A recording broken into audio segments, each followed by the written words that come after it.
Axel_Benedict cheered 5 bits. I thought we got rid of this guy last time. He just keeps coming back to hog all the screen time for himself XD LOL.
Good day, everyone. Welcome back to the stream. Glad you are all here. Come on in, come on in. Oh, I have a feeling it's going to be a great stream. I am so excited. So excited for tonight. Oh man, who do we got so far? Who do we got? Autumn__. How's your day going? Axel, of course. Coming in here with the funny stuff. I like it. I added some extra music, and I think it's slightly louder than the rest of the music, so if it's a little bit unbalanced, I will be balancing it later. Axel_Benedict cheered 5 bits. It's gonna be an amazing stream. It's true. It's gonna be absolutely fantastic. I'm excited for it. Very excited. Let's see who else we got. Mutation of Ori, welcome. I was actually, so I'm pretty sure I've mentioned this before. While I'm at work, I will sometimes have like my past streams going so that I can be like listening for like clips that I can maybe upload to shorts and stuff like that. And I was just watching the live stream where you first joined, Mutation of Ori, and I struggled with your name hardcore. I mean, I struggle with a lot of people's names, don't get me wrong. But yeah, it was like 10 seconds of me being like, mutation of Ori? And anyway, yeah, Control, you are 100% right. I just can't get enough of myself. I stream for you know, a few days a week, and the rest of the days I'm like, let me relive that moment. Now, every time I like, anytime I admit that I watch my past live streams, it feels like, it's weird to say, because I'm just like, I'm not watching my live streams, I'm just listening to them. Anyway, it's the most efficient way that I found to be able to upload shorts, because I used to, when I would go into editing, I would save, because like I record all of them, and so I would just, after the fact, whenever I would have time, I would like pull up the video and I would just have to sit there and watch it in my video editor, and I'm just like, this is horrible, this is terrible. I don't know why you guys watch. I'm glad you're here, but I don't know. I was like, this is, I feel like there's better live streamers out there. Anyway, but yeah, so it's good times. Good times. Anyway, yeah, so figured out I'd mention that. Unconiku just redeemed stretch. Oh my goodness, we've already got a stretch. Alright. You got it, Nico. Here we go. Axel_Benedict cheered 5 bits. Question. Since I'm already in the credits, if I was to buy the name in credits, would I get put in twice? Or could I volunteer someone else's name? That's a great question. I would say you could, I don't know, whatever you would like to do. I'm sure that someone would be very, well, depends on who you suggest. We can chat about that. But yeah, you could definitely volunteer someone else to be in the game, I suppose, if you would like to. Absolutely. Let's see here. So let's see. Mutation Voice says, also I wasn't sure, so I wanted to ask. We need to thank Autumn for the character art, right? Because Moonman is making the dungeons, am I right? Yes, Autumn __ is working on some of the character art, which I am excited to see. I've heard that there's something close to being done, so we may be looking at that tonight. But yeah, so we'll see. I don't know. Maybe I'll see it and I'll be like, oh, Autumn __ Axel _Benedict cheered 5 bits. Jeffrey Dahmer in the credits, lol. Yeah, maybe if you suggest Jeffrey Dahmer, I might have to say no on that one. But I appreciate the enthusiasm, though. I appreciate it. Also, yeah, Nico, Aro, glad you're here. Come on in. Let's see, should maybe change my name to Mutation Ivory for SEO. You're totally fine. No worries at all. I know it now, so I can say it now. It was just back then when I was first trying to say it. Autumn's day is going pretty good. Had a day off and went to play and got all nice and dressed up for that. Plus took care of myself, and yeah, very nice. Always a good time. To be honest, you're like a good podcast. Oh, thank you. With my random tangents and odd quips. I appreciate that. Use OBS, I believe you can set up a hotkey to clip. That's true. The problem is I never know when what I'm gonna say is actually going to be good or not. So like in the moment, there have been times where I'm just like, ooh, that's actually, actually, I do have OBS set up. I can't remember what the hotkey is, but I think I set up like my F5 to actually clip the last, I think 60 seconds of what was being recorded. So I do actually have that set up already. I just, there's a lot of times where I've been like, ooh, that would be a good clip. And then I'll go back and watch it and I'm like, that's terrible. Why did I think that would be good? So I think it's better if I like let it sit for a while. And if I come back, then if I'm like, that's decent enough, then I cut it all up. It's not too bad though. It's because again, like I'm just at work doing stuff and then I just have myself talking in my ear. So it's a little weird, but oh well. And Nico says, I second Jeffrey Dahmer. Well, I guess if we get enough votes, we may have to put Jeffrey Dahmer in the credits as an unthanks. I'm sure we could put that kind of a section in there. And Autumn __ says, I'm auditioning a pixel art to see if Moonman likes it. If he likes it and wants more, then I will make more. There we go. I'm excited to see it. Also, over on YouTube, I feel like, gotta catch up. Let's see here. Let's see. Jesse says, how's everyone today? Doing fantastic. How you doing, Jesse? Control says, no, it's part of the hobby/gig. Nothing weird about reviewing your work.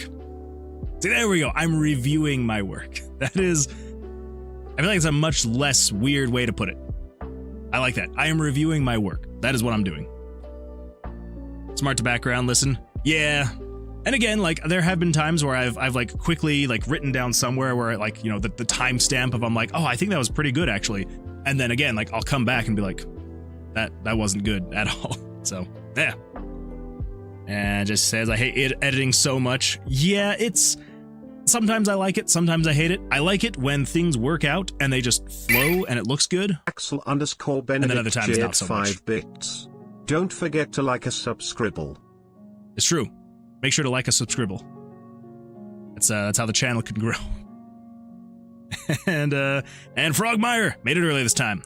Welcome, Frog. Glad you're here. How's your day going? Every time they redeem it, their name gets bigger and bigger in the credits. There we go. Yeah. So you can redeem it as many times as you want, and every time you redeem the name in credits, the font weight goes up by let's say 3. Yeah, 3. No, not font weight. What's it called? The come on, there's got to be a tooltip. the font point. There we go. The font point. Of course, it's PT. Yes, the font point will go up by 3 every time you redeem it. Axel_Benedict Jade 5 bits.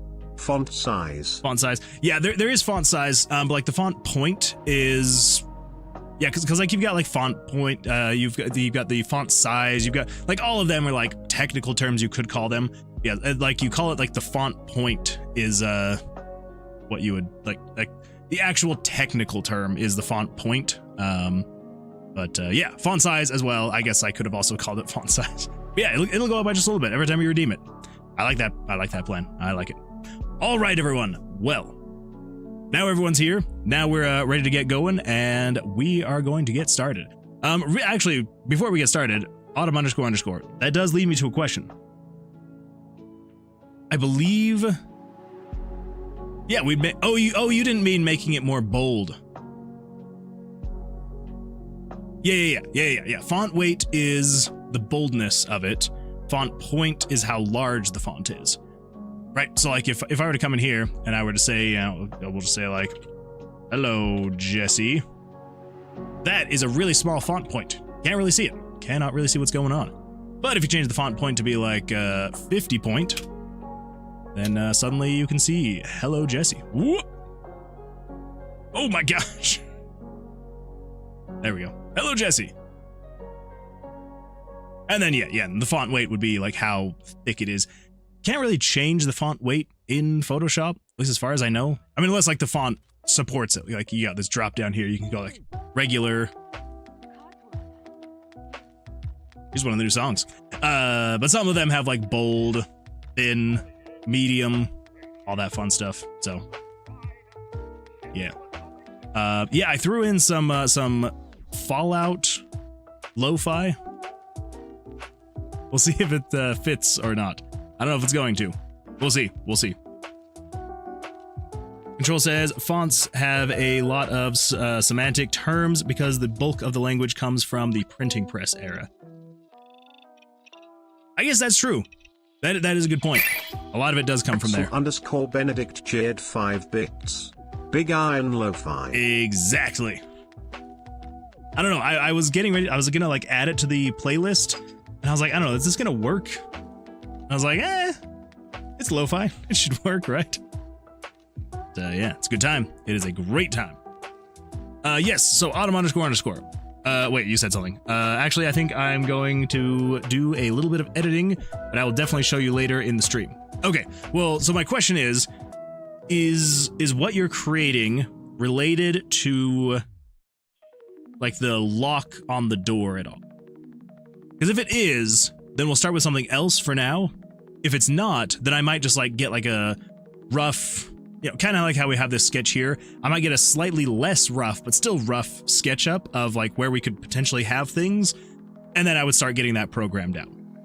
But if what you are currently working on is actually this, then we won't do this right now. We'll come back to this later. So, yeah. So let me know, and we will figure out exactly which one we're gonna do. Yeah. Okay, cool. Let's see here then. Whoop. There we go. Freaking Windows, what is your problem? Sometimes Alt-Tab works, sometimes it doesn't. Sometimes clicking down on my taskbar works, and sometimes it doesn't. I don't understand Windows sometimes. All right, so what else we got? So we got chest in the tomb, create chest graphic. Well, that would have to come first before we can actually put the chest in the tomb. On tie, roll, and whoever rolls highest wins. Do we feel like we want to go with that?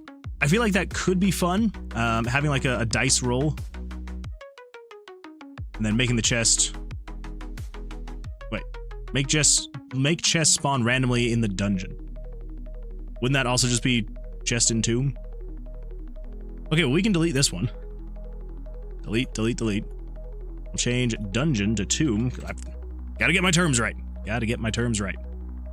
Yahtzee and Mastermind locks doors and chests, name spells, auto play, toggle. _Benedict Jade 5 bits. On tied dice roll, flip a coin. Oh, right. So not necessarily the dice roll. So the tie is with the card draws. So if you're both drawing and I mean, really, if the only way you should ever really be able to get a tie is if you both have 21. It should be, right? Now I feel like I need to test that. Oh my gosh. I haven't even opened up the project yet. Go, Tomb of Versilius. Game project.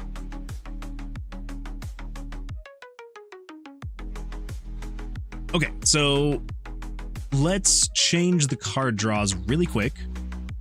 Because I believe even if the player has, let's say, a 10 and a 10, or a 10 and a 10, so that'd be 20. I believe even still, the monster, the dealer, however you want to look at it, does have to draw again anyway. Pretty sure. Because they have to have drawn higher than you, or else they'll lose, and they don't want to lose. So they've got to draw again. So yeah, so 10, 10. Okay. Let's go find the mini-boss, and let's see what happens.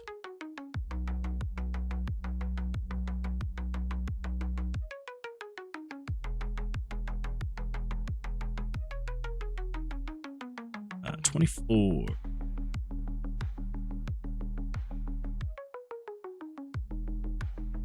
Okay, so if I stand, he'll have a 20, and then he has to draw again because he's... Okay, yes. So the only way that you can technically high and not have the monster draw again is 21. 21, if you draw 21, not necessarily a blackjack 21, but just a 21 in general. Because a blackjack on the first two cards is an automatic win. It doesn't matter what the monster has drawn.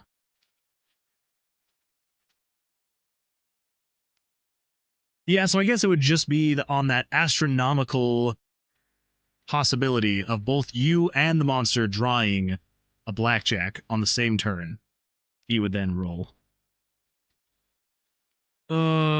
Yeah, I don't know if because of with just that one, like that is like literal one time when you would actually need to roll a dice.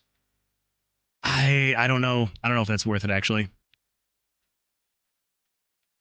Yeah, I think we might actually just...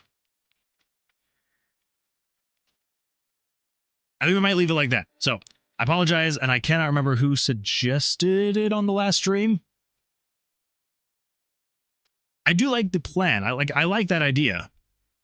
But I don't think we're gonna do it. Just because you've just got that one time where you could potentially tie and not have the monster draw again.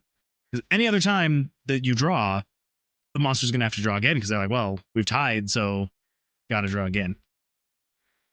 All right, yeah. Let's archive, delete. Yeah. I did like the idea though, but after thinking about it, I'm like, it is literally that one time. Player still wins, get an achievement. We are going to want to add achievements. I do want to add achievements to this game. I think it would be a lot of fun to have different achievements of like, you know, got 100 blackjacks or whatever.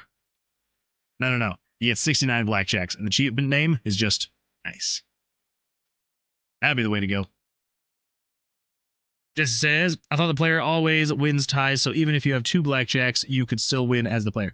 That is true, yes. The reason why I was bringing it up is because on the Tuesday stream, and I cannot now for the life of me remember who it was that suggested it, but someone suggested, I think it might have been Jerry, maybe? It might have been Jerry.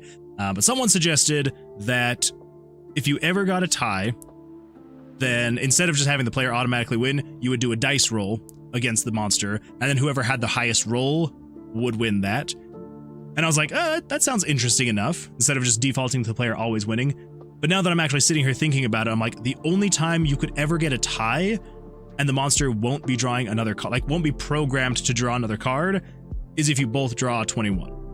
Oh, it was control. Okay, all right. Sorry about that. I have a hard time sometimes remembering who suggests things.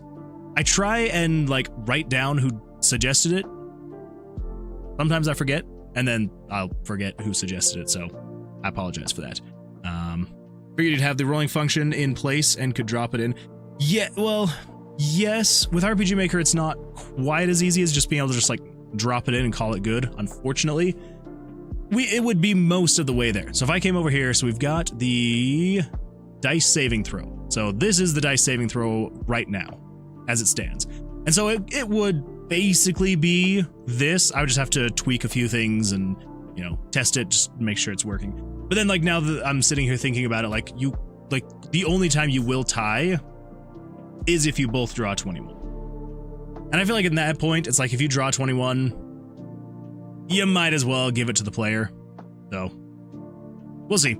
And who knows? Like maybe we will go back and change it. If it just feels like maybe it's not fair to the monster or something like that for you to win ties, then we can go back and do that. But yeah, for now, since the only way that you will ever be able to have a tie where the monster wouldn't already be drawing again anyway is on Benedict the both of you getting 20 bits. points. I has cheeseburger. You have cheeseburger. Nice. I want a cheeseburger. I like how you spelled it cheeseburger, and then I just said it like I was from New York or something. Hey, I want a cheeseburger. Give me a cheeseburger. I don't think that's New Yorker.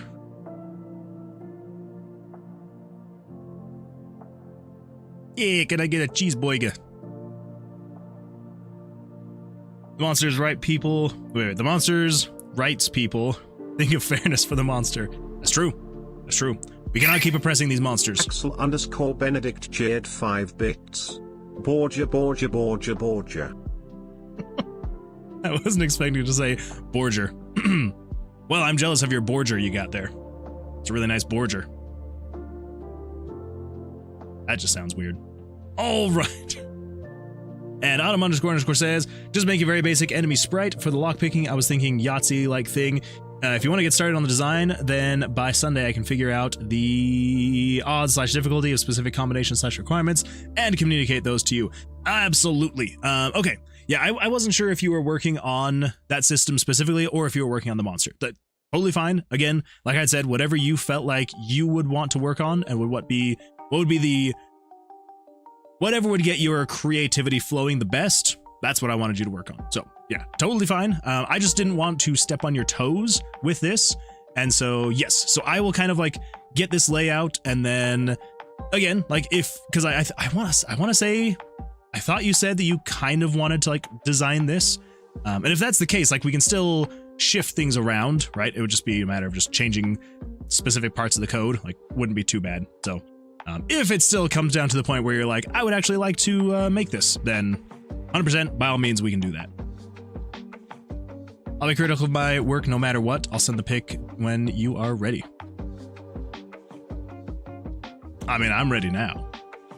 You can send it when you're ready, and then just let me know, and I will get that pulled up. Axel says, I just played with the single worst team ever in Marvel Rivals. 20,000 healing and the most damage in the team as Cloak and Dagger, a support. To be fair, Cloak and Dagger is actually really cool. I have only played a few times, but Cloak and Dagger, like, yeah, that's my main. I say as I probably have. All right, this is gonna be really embarrassing if I pull this up and we see.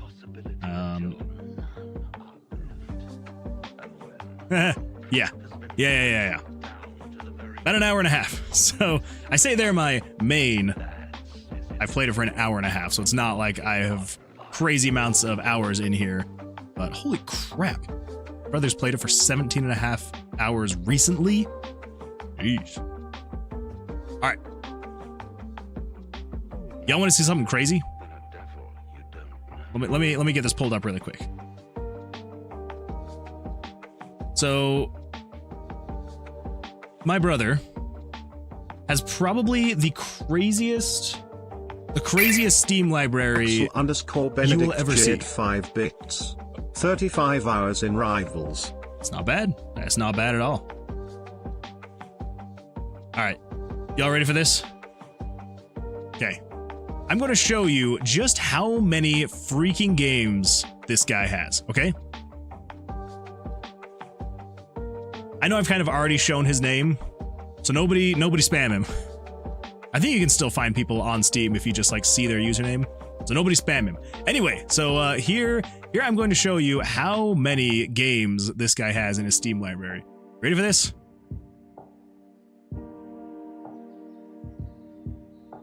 I don't know if you can see that very well. Let me actually primary display. Here we go. Axel_Benedict cheered 5 bits. That's nothing compared to my 782 hours in Fortnite. That is a lot of hours in Fortnite. Freaking look at this! He's got over 5,000. Wait. Is this just achievements? No, this is games. He's got 5,252 games. His Steam library is nuts. So, yeah. That's actually really funny to me that his second... What is that, his second played game? His second played game is still Team Fortress 2. What a guy. Anyway, yeah, crazy stuff. Crazy amounts of hours with this guy. Anywho, yeah. And then you got me, where I have, like, so few games. Let me, what am I at? 410 games. I've got 410 games. Tragic. Although, I have... Oh, okay, I get it now. Okay, because it was saying I had like 400 and whatever games, but then it says 537. I believe that's also DLC. So, you know. Anyway, yeah. You like how MV's got almost 2,800 hours in there? Not bad. Followed closely behind by 7 Days to Die with 1,700 hours. Not bad. Anyway, all right, we're gonna move on. We're moving on.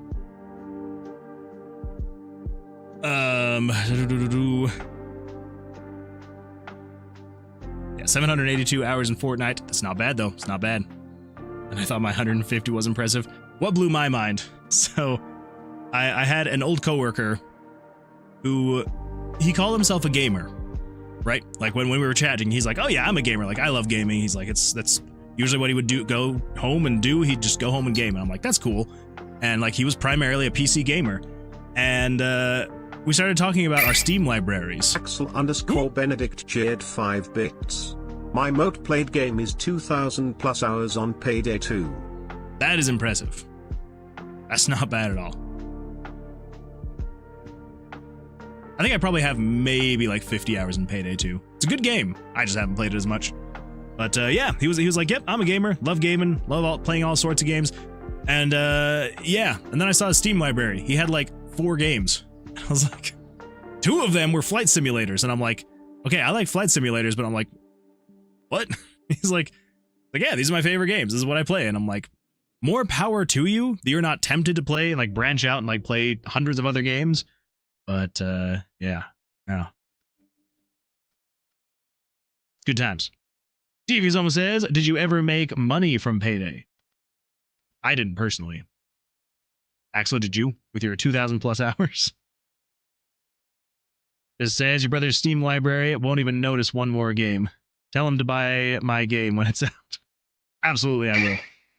Axel_Benedict cheered 5 bits. A gamer is a gamer, even if it's just your mother playing Candy Crush. That's true. And I do not mean to make it sound like I'm shaming anyone. If your Steam library is one game, you are still a gamer. It's just weird to me to have this guy like talk so much about games while we were at work. And then I saw his Steam library and he had 4. So I'm like, he has a lot more now. He has many more now. I think it's because he started to realize he's like, maybe I should branch out and play more than just flight sims. Now there's a problem with that, but you know. All right. And it just says, heck, you won't even notice one more. Axel_Benedict cheered 5 bits. Technically no, but I did stream Payday 2 when I was making money in Twitch. I'm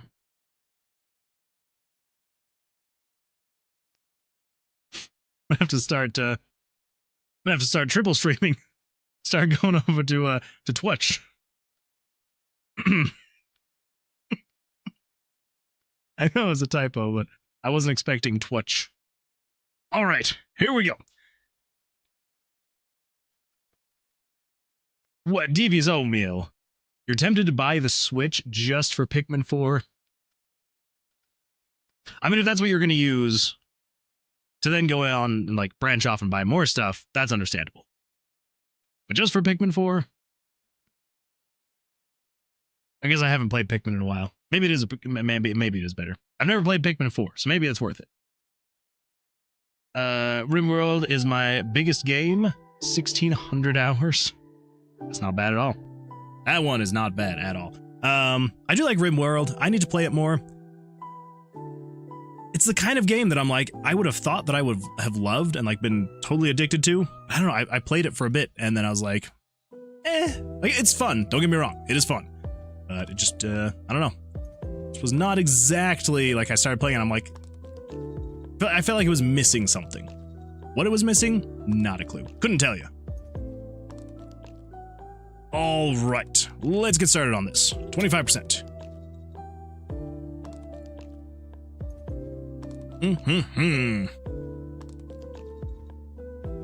Eva's almost says, God, no. I was just gonna be Pikmin 4. Oh. What? Okay. Axel says, Switch 1 is good, but don't buy the Switch 2 on release. The bugs will be crazy. That's true. There probably will be a lot of bugs. That's what makes it exciting, right? I do like my Switch, though. I've had it for a few years now, and I love it. I feel like most people have probably had their Switch for a few years now, so I don't know why that's relevant or noteworthy, but I felt like it was. Troll says, I don't know, I bought a $400 Zelda machine on launch. Doesn't seem too crazy. That's fair. I'm not gonna buy a Switch 2, but that's not really because of any boycott.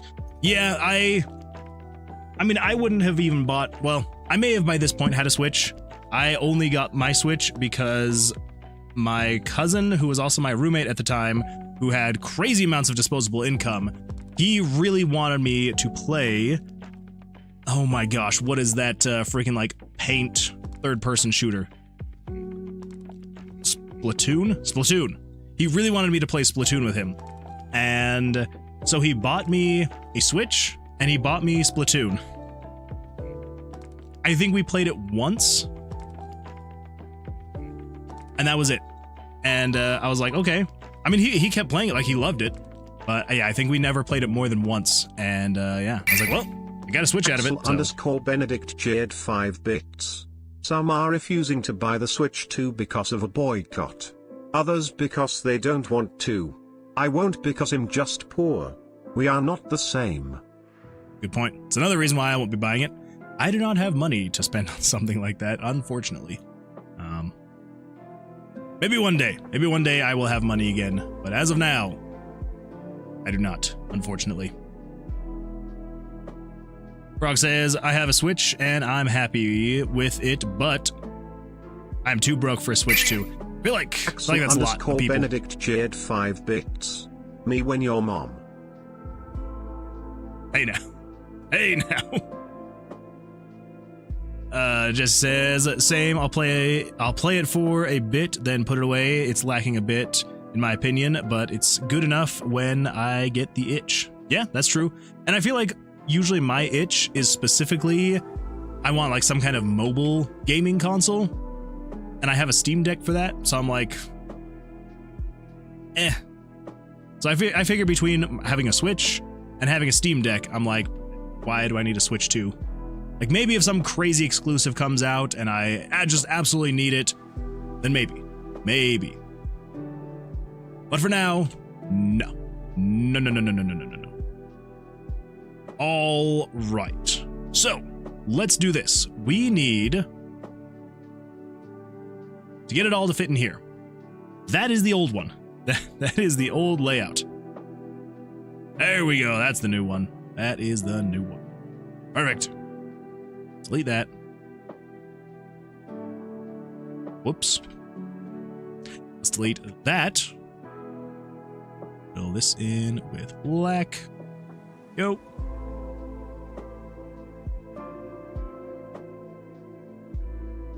But, oh, that's what's going on. Cannot just copy it straight into there. I need to come over here. I need to resize it down to 25%. Copy, paste, yada, yada, yada. Close that. Close that. All right. Let's do some pixel art. Should be a good time. Diva Zoma says, unfortunately, the day I have money is the day I have made it as a game dev, and I'm now super busy with it. That's fair. So that's the problem, is you either have money, but no time, or you have time and no money. Vicious cycle of life. It's terrible. Sorry, my drink had a sticker on it, and it was like slightly peeling off, so I had to get the rest away. My OCD was killing me.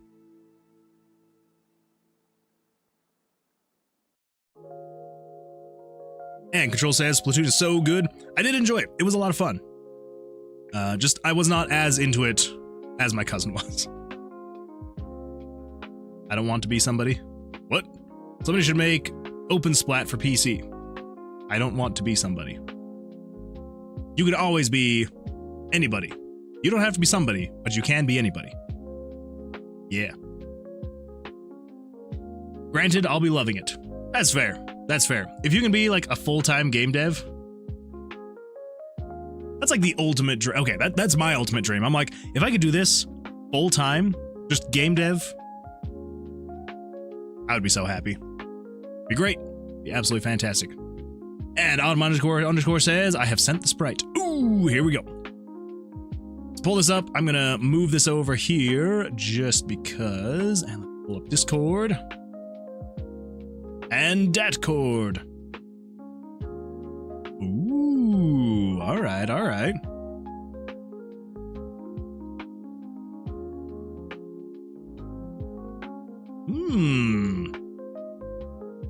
Alright, let me get this pulled over.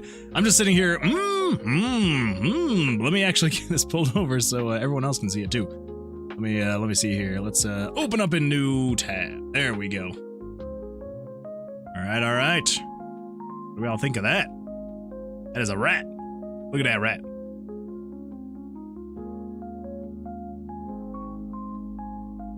That's a good time.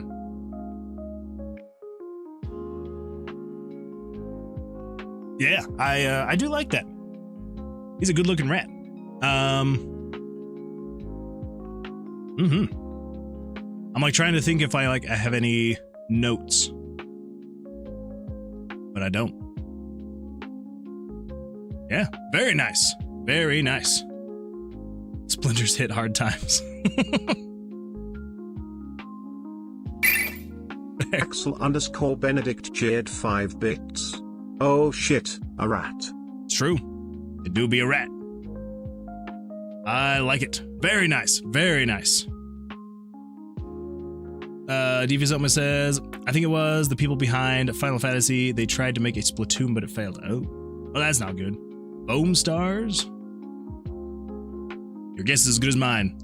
Autumn__ says, it is my first foray with pixel art, but I hope the style at least is decent. I do like the style. It is a good looking style.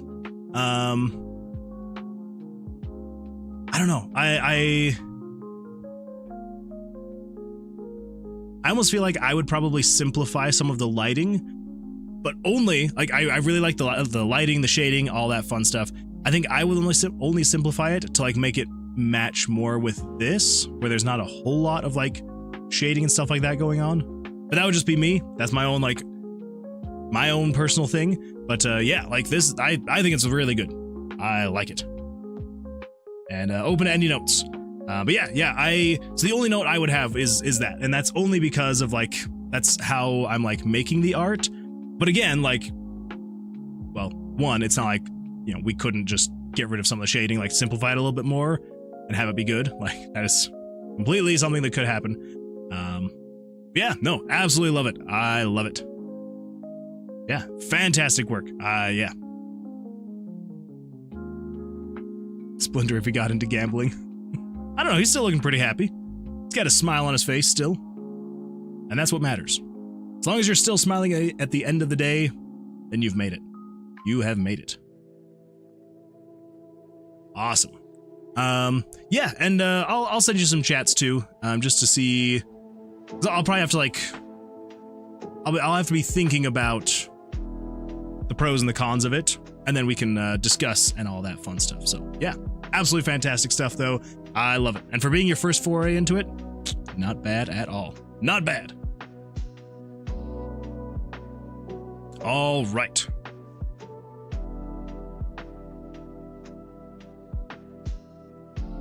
So come over here and let's see what we can do with this whole door dice thing, you know?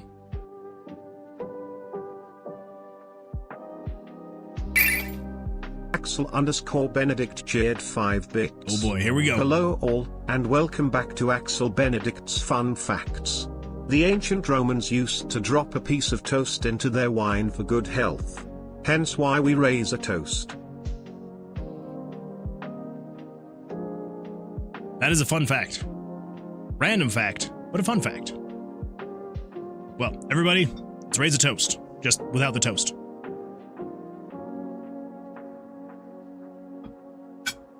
To Autumn and the Rat. Cheers.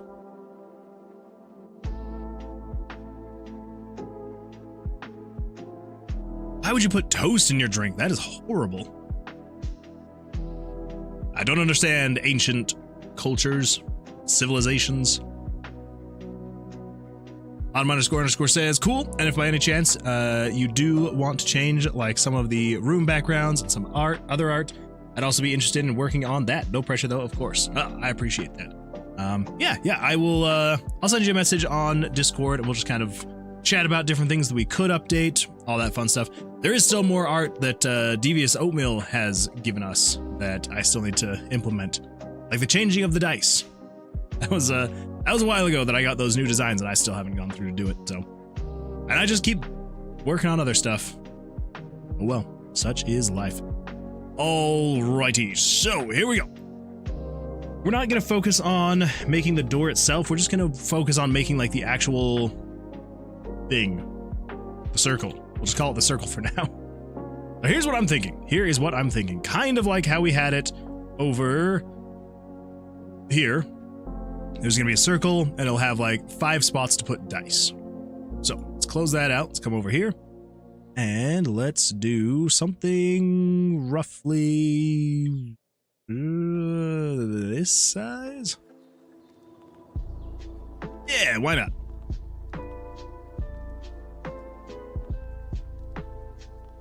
What is the color of the walls? That's the one.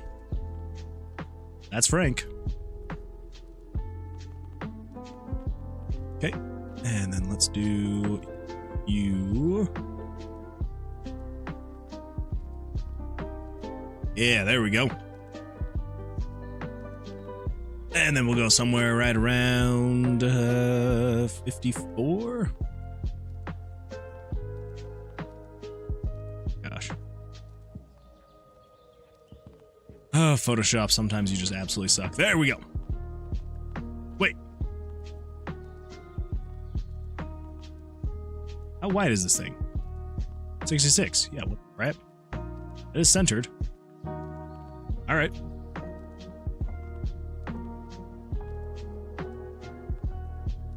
Maybe 52. Then we need to go 6. Whoop, 6.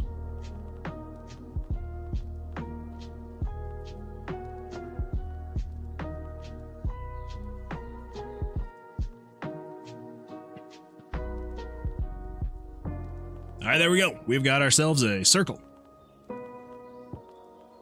Jesse says, also, oh wait, not also, old bread was super dense and basically inedible without being soaked. I would do it. I would do it. Well, if you've got to soak your bread to eat it, that would make sense. Cameron says, Moonman, how you doing? I'm doing fantastic. How you doing? And, someone should make open Vibri for PC. I don't know what that is. But maybe Control does. Give you something that says, it was years ago. It's been 94 years since you sent me that dice redesign. And I still haven't done anything with it.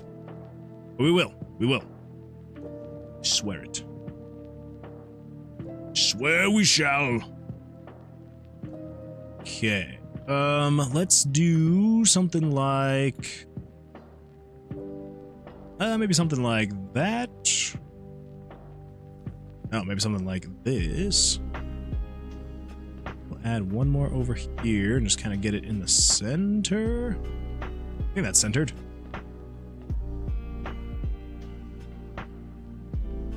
Five, 6. So that's the center. Yes.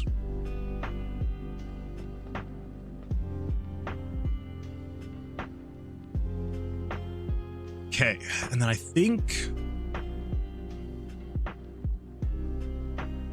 let's do, because I can't remember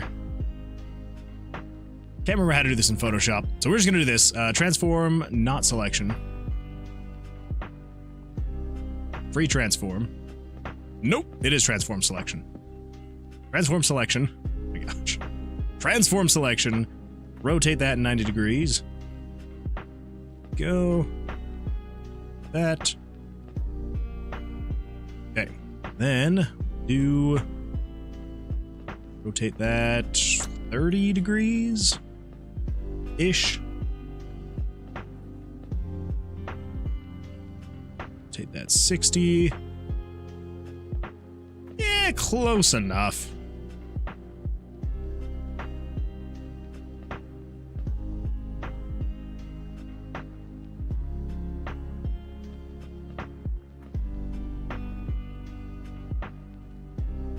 Yeah, sure, why not?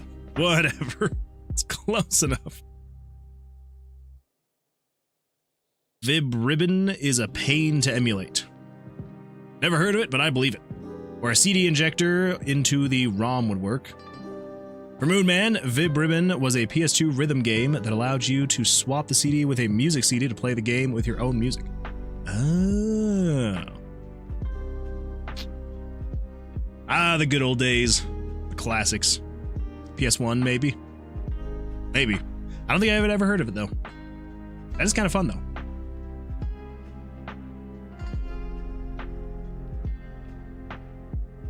Yeah, my games that I played on the PS1 was like the Phantom Menace game, like the Star Wars Phantom Menace game. Revolt, where you're like driving around with like those remote control cars. And oh, what was that racing game called? It was a racing game and had power-ups. And I'm remembering some of like the announcer names. He's like, Big Air, Big Air. PS1 racing games. What the freak was it? What was it? Oh, and Wipeout. Wipeout was one. It wasn't Ridge Racer. Was it Ridge Racer? Oh, it wasn't Ridge Racer. Gran Turismo. Rally Cross. Destruction Derby.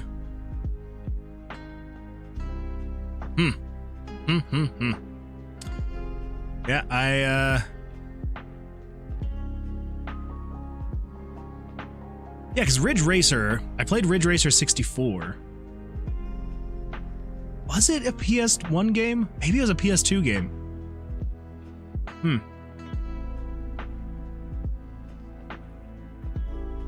Maybe. Now it's gonna like drive me crazy if I, gosh, if I don't. Oh my gosh. There we go.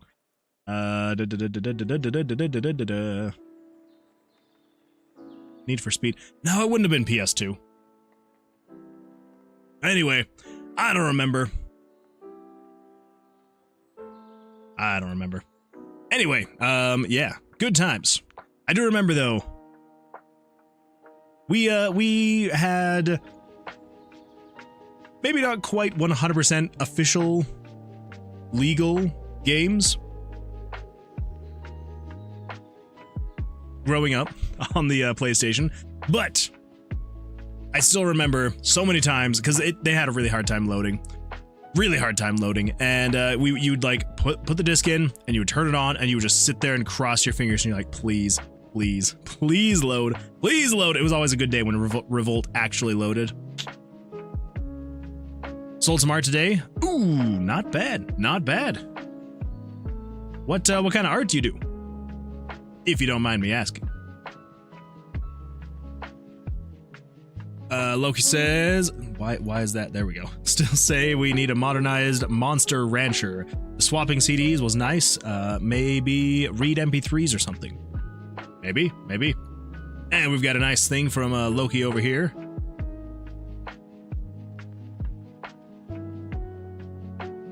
I guess, again, it should be safe. It's on YouTube. It should be safe. All right, let's see what we got here. What have we got here? Desktop audio. Game is powered by Namco. It's Ridge Racer. Ridge Racer.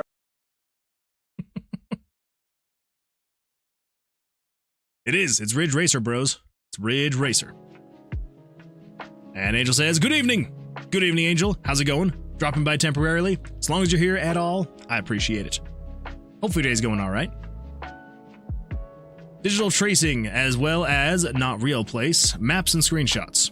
I like it. Well, I'm glad you're able to sell some stuff today. It's always a good feeling. It's always a fantastic feeling. Where do you usually sell your stuff at? Wouldn't drop anything not safe. I believe you. I believe you, Loki. 100%. Of course you wouldn't ever drop anything not safe. Oh man. All right, here we go. So this is kind of like the little symbol I'm thinking of. We should probably make sure that the dice will actually fit in there, like these dice shapes. Probably check on that actually. I do not want to make something and then be like, oh, never mind, nothing fits. Move this up to here. Actually, I might even just use these. Why not? Might as well. Might as well. Okay, so now let's move down here. Yeah. All right, so we're gonna move over 22 and up 21 or 11? 22, 11. 22 and 11. Yeah. Maybe 1, 2, 1, 2, 3, 1, 2, 1, 2, 3. Yeah, that should be good. That should be good. And we'll throw these down to about here-ish. And we'll do over to there, so 30 and 30. Might do 1, 2, 1, and 1.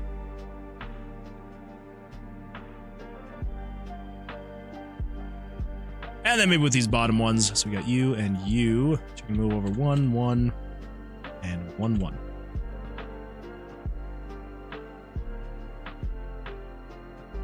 Yeah, I feel like that's all right. Maybe there's still just like slightly too much room here. I guess I should probably do like an actual circle, right? So I can get like a good idea of like how much room we have in here. Yeah, these are still way too close together. Yeah, so let's do, I think we move these two up one more.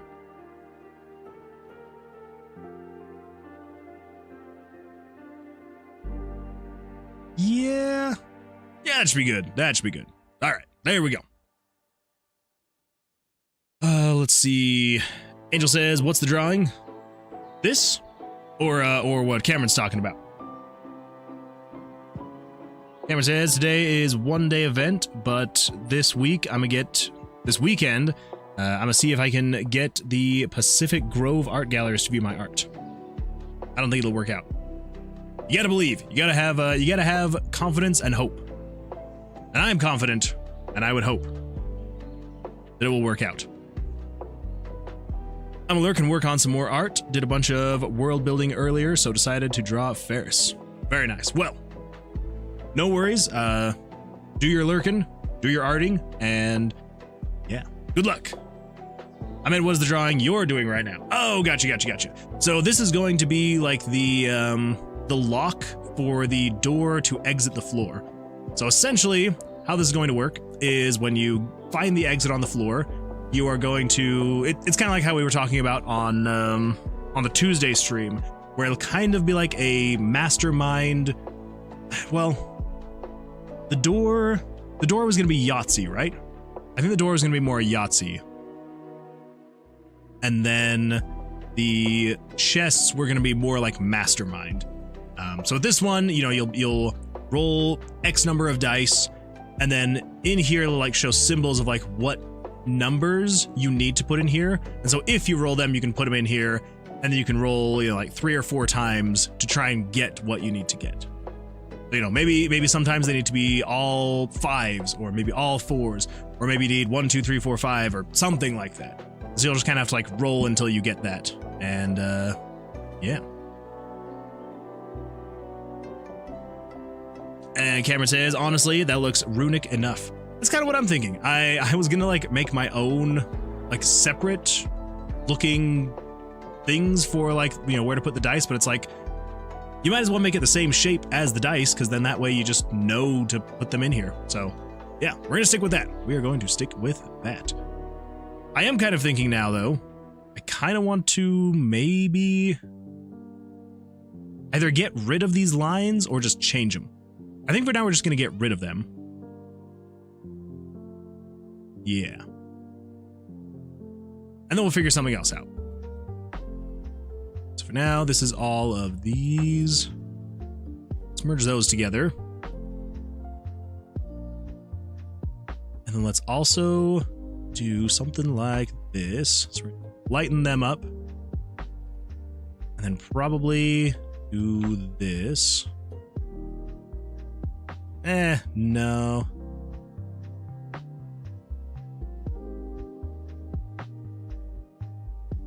Maybe if we have these lighter.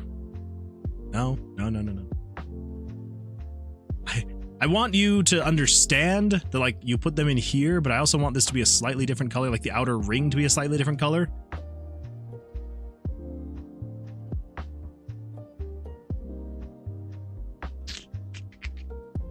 And we'll get it figured out as time goes on. As time goes on.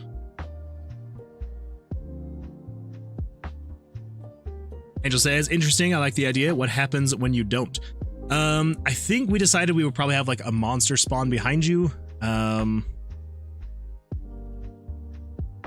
Maybe take damage, like some kind of like trap goes off, maybe. Maybe.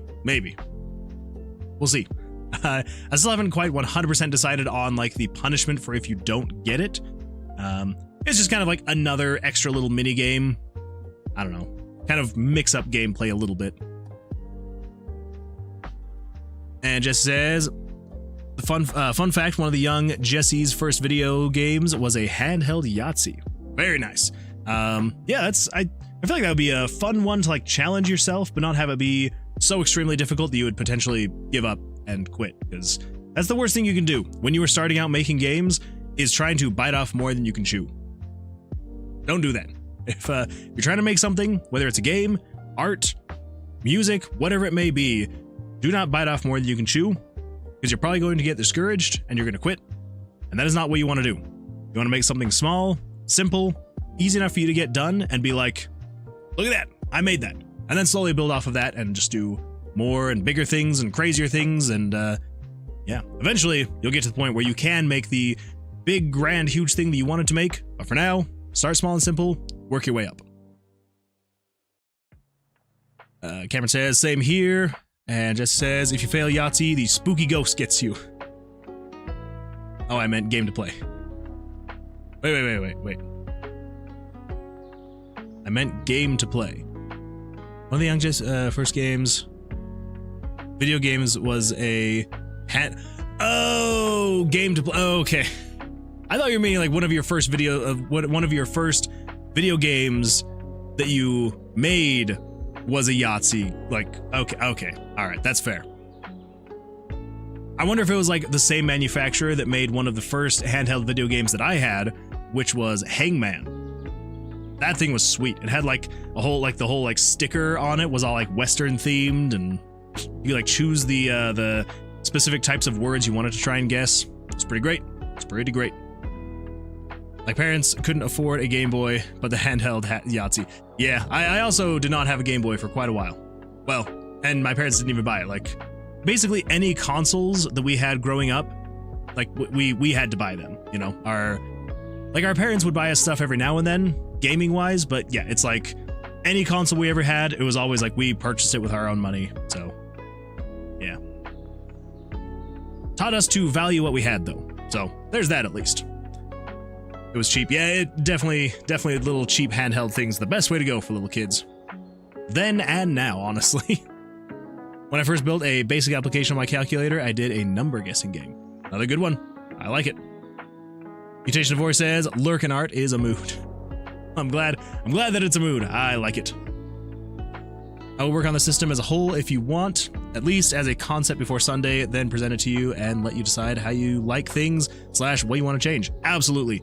Yeah, and again, like, it doesn't need to be fully fleshed out, but yeah, something, it definitely is going to need some ideas, and we can definitely brainstorm them on here. But yeah, if you want to kind of take it and run with it and just kind of see what you can get worked up, I am 100% down for that. I would like it. All right, so we've got that. This is where you're going to put your stuff. Cool. Again, we're not going to go too crazy on anything else. This is just going to be, this pops up, and you do your thing.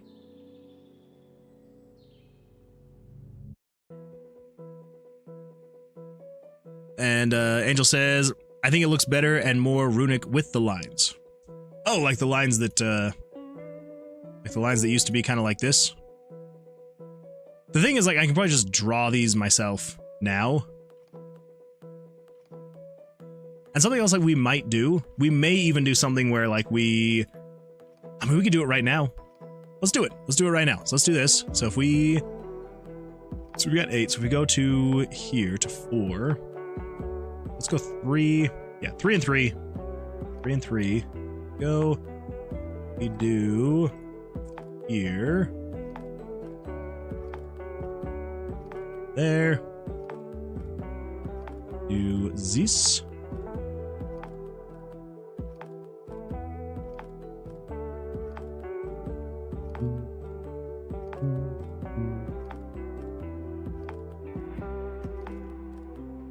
Erase that.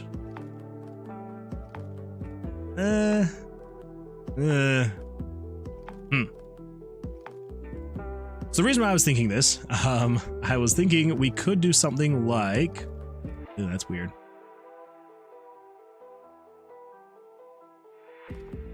So basically we would use this as like our center origin point to where we would just, I don't know, add little things. I don't know, maybe we don't even need that. Maybe we just do like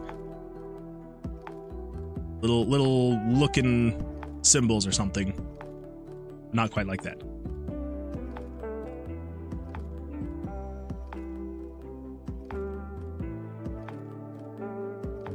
That's too much. Too much.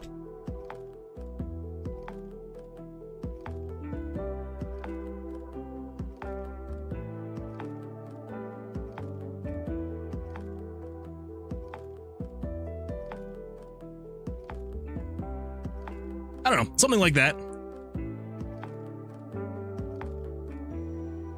Yes, those lines. Yeah, that's what I figured. And I don't know. I'm like trying to decide exactly what's going to be best, and it'll be honestly super easy for us to come back and add other things later. So it's not like we, whatever we add here, we can't just come back and edit this. We can edit this and change this whenever we want. So it's not like this is set in stone. Even though it looks like we're setting this in stone, it's not going to be set in stone. It's just going to be here to make it look all right in the very beginning, and then we'll figure it out as we go.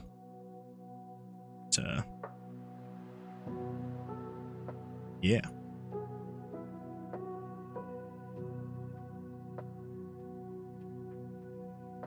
I don't know, something like that. Something like that. Sure, we'll call it there, and then we'll, I don't know, we'll see what happens after that. Cameron says, another photo I had for sale I liked was called Rainbow Spaghetti. I feel like I really want to see some of this art now. Just so like I can see what's going on. My nose is running like someone just called me about a car's extended warranty. Is a stone RW? Yes. Autumn __ says, Oh, I also did a quick simplification of the rat. If you want to see, I'm sure you probably want to talk to a greater extent on this personally, but want to see if you like this bit better. Absolutely. Let's take a look. Pull this up, and we'll move that over there.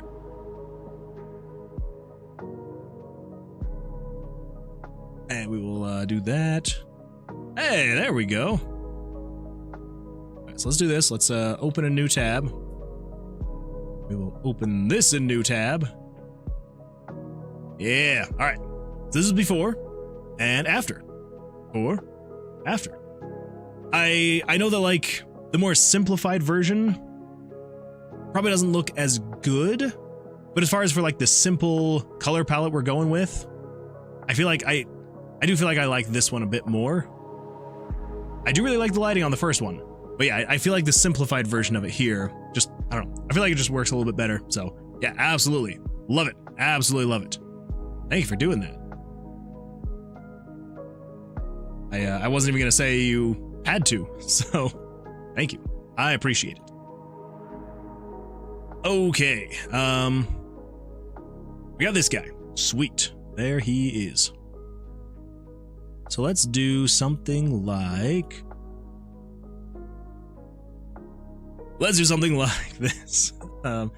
You there to there. Okay, so there's the circle as a whole. Let's copy that. New. Oh, there. That's right. That's right. This is how we were doing it. So, nope, that is not what I want. This is what I want. Go down here to the rooms. Pull this up over here. Paste it in there. We will retransform. Corner.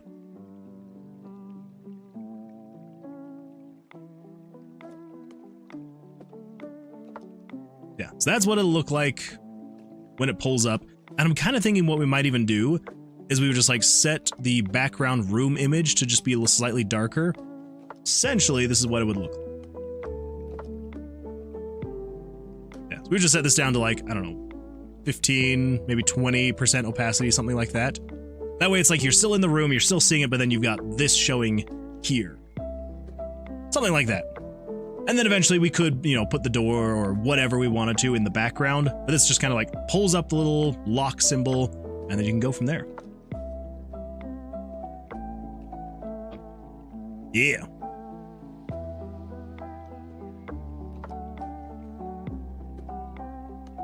Cameron says like a CDRW. Never mind. Wait, what? Oh, it's a stone rewritable. I get it now. Yes, exactly. The stone is rewritable.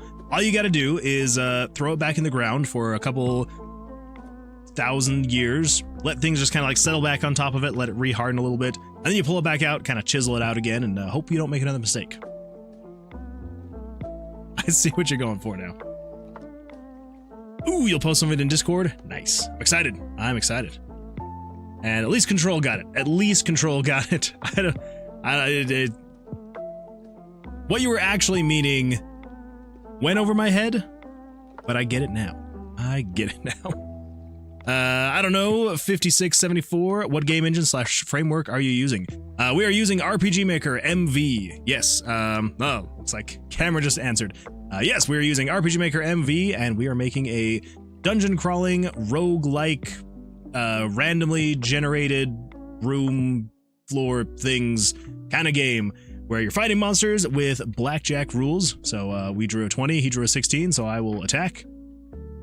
He drew a 17, I drew a 20, so I can attack. There we go. And then you also collect D20s that have magical capabilities, and you can use those to upgrade spells and all that fun stuff. So that is about what we've got so far. If it sounds interesting or exciting, well then, welcome. And if it doesn't, still welcome, but I can't imagine you'd want to stay if you don't like it. So if you do, we'd absolutely love to have you here. And yeah, it's a good time. I'm having a good time anyway making it, so you know. Loki says offline and customization update is complete. Woo! Nice. I bet that's a good feeling. It's always good to finally check that box and be like, it's done. Very nice. I'm super excited for you, Loki. You've you've actually kind of inspired me. I'm kind of wanting to make like a, I'm sure that some people have seen this on other streamers' channels, where like you'll sometimes see like little animals and animated people, like little things walking across like the bottom of the screen that are like linked to like either subscribers or viewers or something like that. And I'm kind of trying to make one myself with RPG Maker. It's kind of coming along. Oh, that's right. Sorry. The chat gets hidden when I do the test play, just so that you can like see the map here and all that fun stuff. So I will close that so you can actually see the chat. But yes, so I'm trying. I'm gonna see what we can do. I'm hoping that by Sunday I'll have something that we can show and see if it'll be something that maybe people will be interested in. Maybe. But yeah, so you've definitely inspired me for something like that. So very nice. Well done, Loki. Very nice. Cameron says, I'm glad that I remembered. You did remember. So many RPG makers. There's so many. It's ridiculous. And even that's just even PC versions. There are so many other RPG makers on different consoles. Saw that Switch had an RPG Maker MV player. It does. They also just got their own. It's basically a branch of RPG Maker MZ, I'm pretty sure. And I've heard that it is terrible. Not good at all. And I'm like, well, that sucks. Because I remember hearing about it and I was like, I could maybe see myself looking into it. But yeah, apparently it is terrible because they don't utilize the touchscreen at all. Because I guess they're also releasing it for like other consoles as well. But so you like, so basically imagine this. You've got an RPG Maker here, right? Imagine having to move the cursor with like the D-pad. Like you couldn't just move a mouse, like move around and click things and select things. You were using the D-pad to go from every single tile, moving around, having to like pressing the A button every single time you wanted to place a tile. Absolutely I'm like, why? Why would you do this? Not good. And apparently they also don't have like a context menu. So like you can't just like, you know, you can't right click and do like edit, cut, copy, delete, all that stuff. You have to like, apparently you have to like hover over the thing you want, and then you have to do like right trigger, and then that pulls up a basic sub menu that I guess doesn't even have copy, paste, or anything like that. For that, you have to then go into a different sub menu. I'm just like, that's not good. Not good at all. But yeah, so Angel says, you hit, oh wait, I already read that one, but I'm gonna go close to midnight. I need to sleep. Absolutely, completely understandable. Go get some rest. Hopefully you can get some good rest. Thanks for being here, and we will see you hopefully on Sunday. Keep up the good work. Good night, everyone. Thank you, Angel. There we go. Then I can have like my full arm out. There we go. Started saluting at the chat. Oh boy. Autumn__ says, send something in the Discord. Personally? Or in the channel. I save this as a PNG really quick. This is going to be called the it's called the exit circle. Sure, we'll just call it the exit circle for now. Okay, there we go. You want to share my art on stream? Go ahead. Oh, thank you. Yeah, I'll get that pulled up. And Control says, do people not plug in keyboard and mouse to their dock? I feel like a lot of people don't.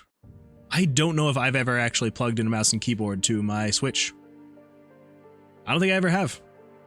Never had a reason to, though. Never have. Can you connect Bluetooth keyboards, though, to your Switch? Maybe. I mean, that is wild not using the touchscreen, but mobile dev always sucks. Yeah, and if it's all you have, like if all you had was like a Switch Lite, you're just some little kid and you're like, I want to start doing some game dev stuff, and that was all you knew and all you had, it probably wouldn't be the worst thing in the world, because at least you could start making something, but it's still it's not fun. Not fun. I don't think it's supported, although Joy-Cons 2 will be a mouse. That is true. So maybe if you wait and get it on the Switch 2, maybe. Bluetooth is only for audio. I figured that's probably what it would be. Knowing Nintendo, they wouldn't be cool like that to be like, you can connect whatever you want. Autumn__ says, it's to the general memes channel. Ah, okay. All right. Let's take a look. See what's up over here. Pull this up. Let's come over to Moonwood Games. Oh man, I've missed some stuff. All right, let's see. What do we got here? What do we got here? You think Microsoft understands consent? Remind me in 3 days. That's accurate. Oh no, wait, Loki, what did you send? Oh, at 9:13? Wait, was this just today? Oh my gosh. All right, we're gonna do some meme catching up, everybody. There we go. So let's get this paused. Let's get this opened up, or pulled up, and whoop it. The rat is the cleanest one. Okay, that's pretty funny. Without the context, anybody, if you haven't seen the rat, there was a rat. There was a rat. The rat is the cleanest one. I like it. Erdness Butter Jim. Oh wait. We already. Game is powered by. That's right. Hold up. There we go. My current tabs open and Moonman describing what my pay will be after I art all over the game.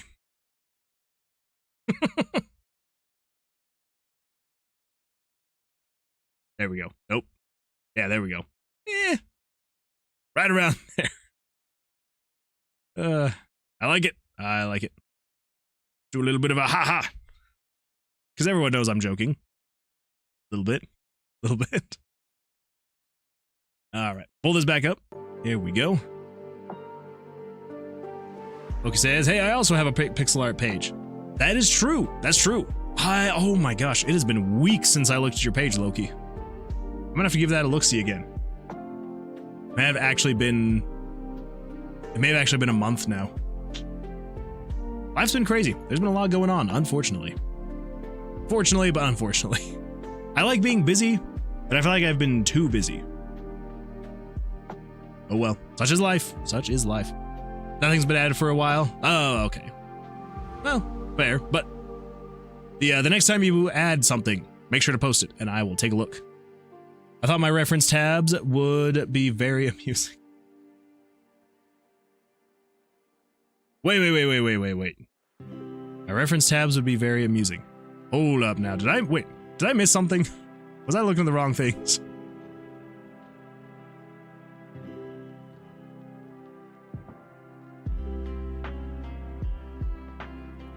Oh, Angry Rat. 90s NES enemies.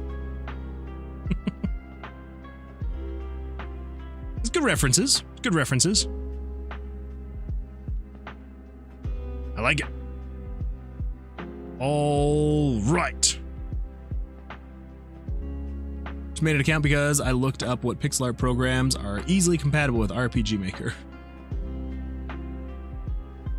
I mean, you can use basically anything you want to make is easy enough. It's like usable enough, as long as it's in the right resolutions and things like that.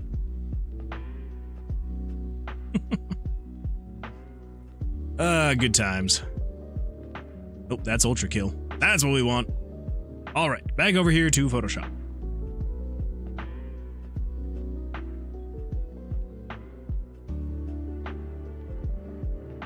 So, oh yeah, that's right. So we're just gonna have the dice roll down into here.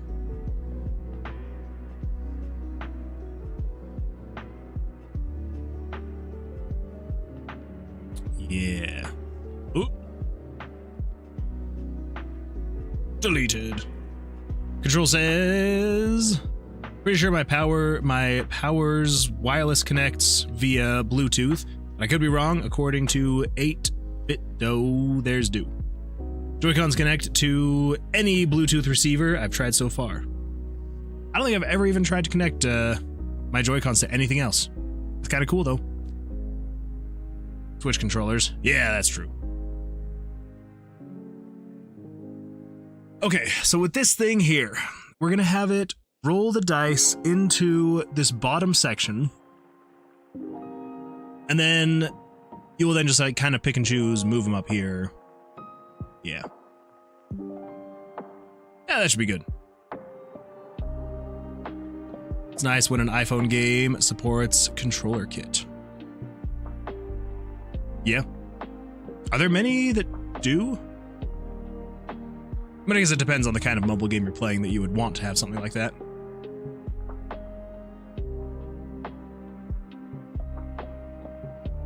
All right. So, over here.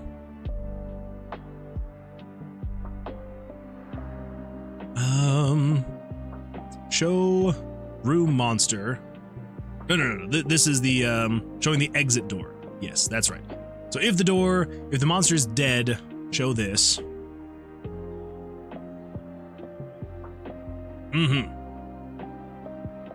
So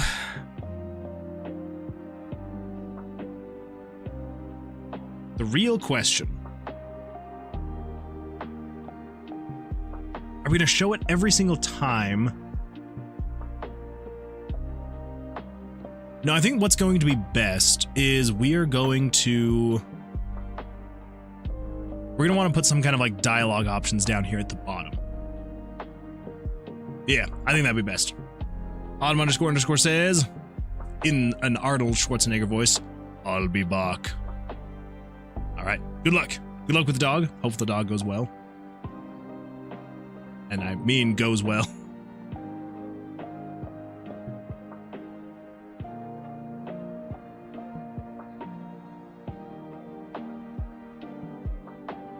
Yeah. That's what we're gonna do.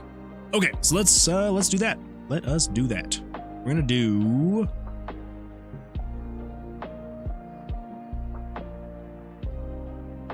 What would it be? Something like there's a Strange.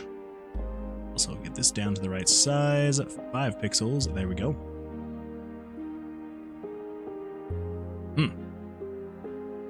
That's weird. All right.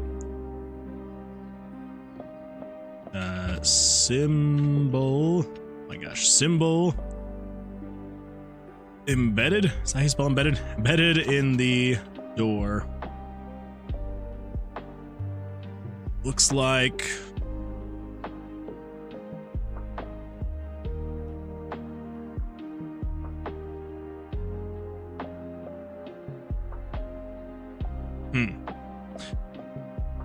There's 2 B's.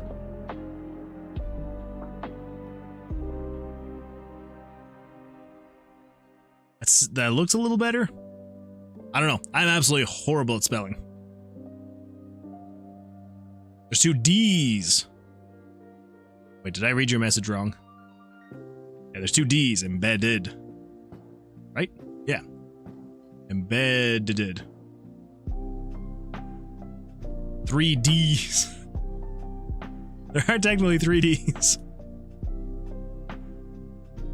I knew that something didn't look quite right, but that was mostly from my own spelling, so I appreciate you pointing that out. Got him.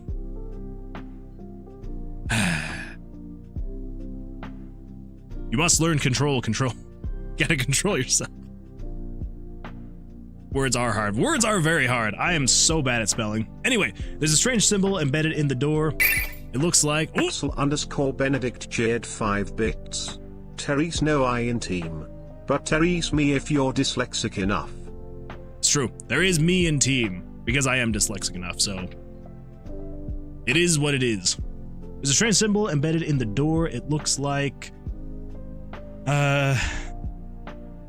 Looks like you could place... something in the... holes. Not the holes.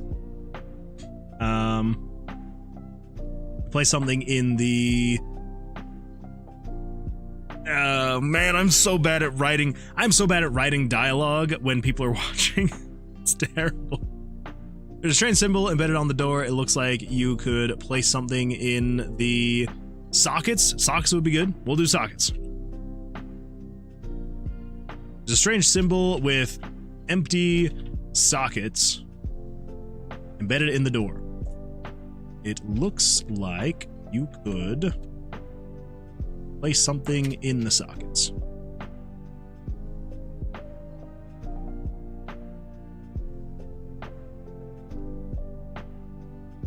Okay, so we'd have that, and then you would have some buttons below that. So the buttons, I am still so unsure on what to do with the buttons. I'm kind of thinking what we're going to do, as far as buttons go, we're going to go with extremely basic. Stone doesn't fold. That's true. We don't need it to fold, though. Do we need it to fold? Wait. Oh. Axel's upgraded from 1 bit at a time to 5. Well, I kind of forced Axel's hand. I may or may not, but definitely raise the minimum bit donation price from 1 to 5. Because I wanted a nickel every time that he did text-to-speech, not just a penny. So, you know, it all works out for me in the end. In the folds. Stone doesn't fold. Not with that attitude. If you try hard enough, I suppose stone does fold. Actually, it probably just... I don't know. If you made it hot enough, then at that point, it's probably not stone anymore. Oh, well.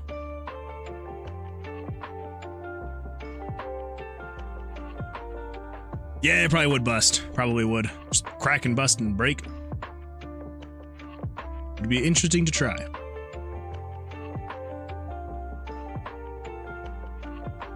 So with this, you don't really need more than like one option. So you'd say something then like, examine the symbol. Yeah.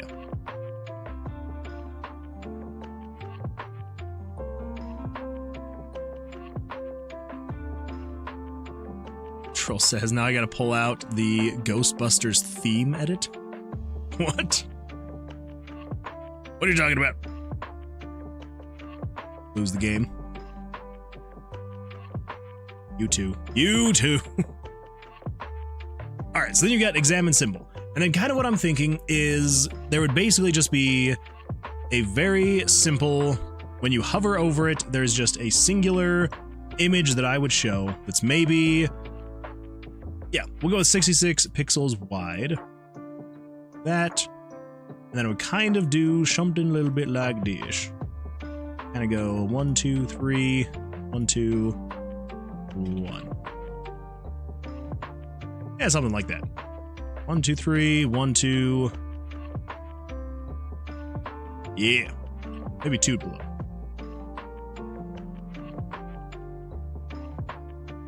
I almost wonder if even that is too wide. 6 in. 6 in.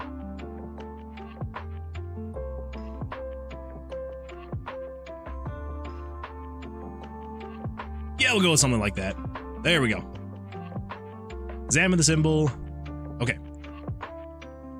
There's a strange symbol with empty sockets embedded in the door. It looks like you could place something in the sockets. Yes. So, with that, let's do this. I need to get the spacing of all this right, because I don't know why sometimes the spacing on all this stuff just gets so off. I do not understand it. But it does. Yeah, like, I think all the words are supposed to be 3 pixels apart.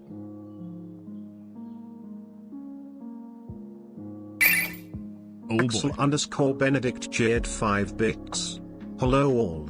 Welcome back to Axel Benedict's Fun Facts. This one is long and ironic. On October 9th, 1903, the New York Times said that we wouldn't fly for another 1 to 10 million years. On December 17th, 1903, less than a month later, Orville and Wilbur flew for the first time. Well, just goes to show, when you are trying to defy what someone else has said you can't do, that is when you do what you always knew you could. And you can take that to the bank.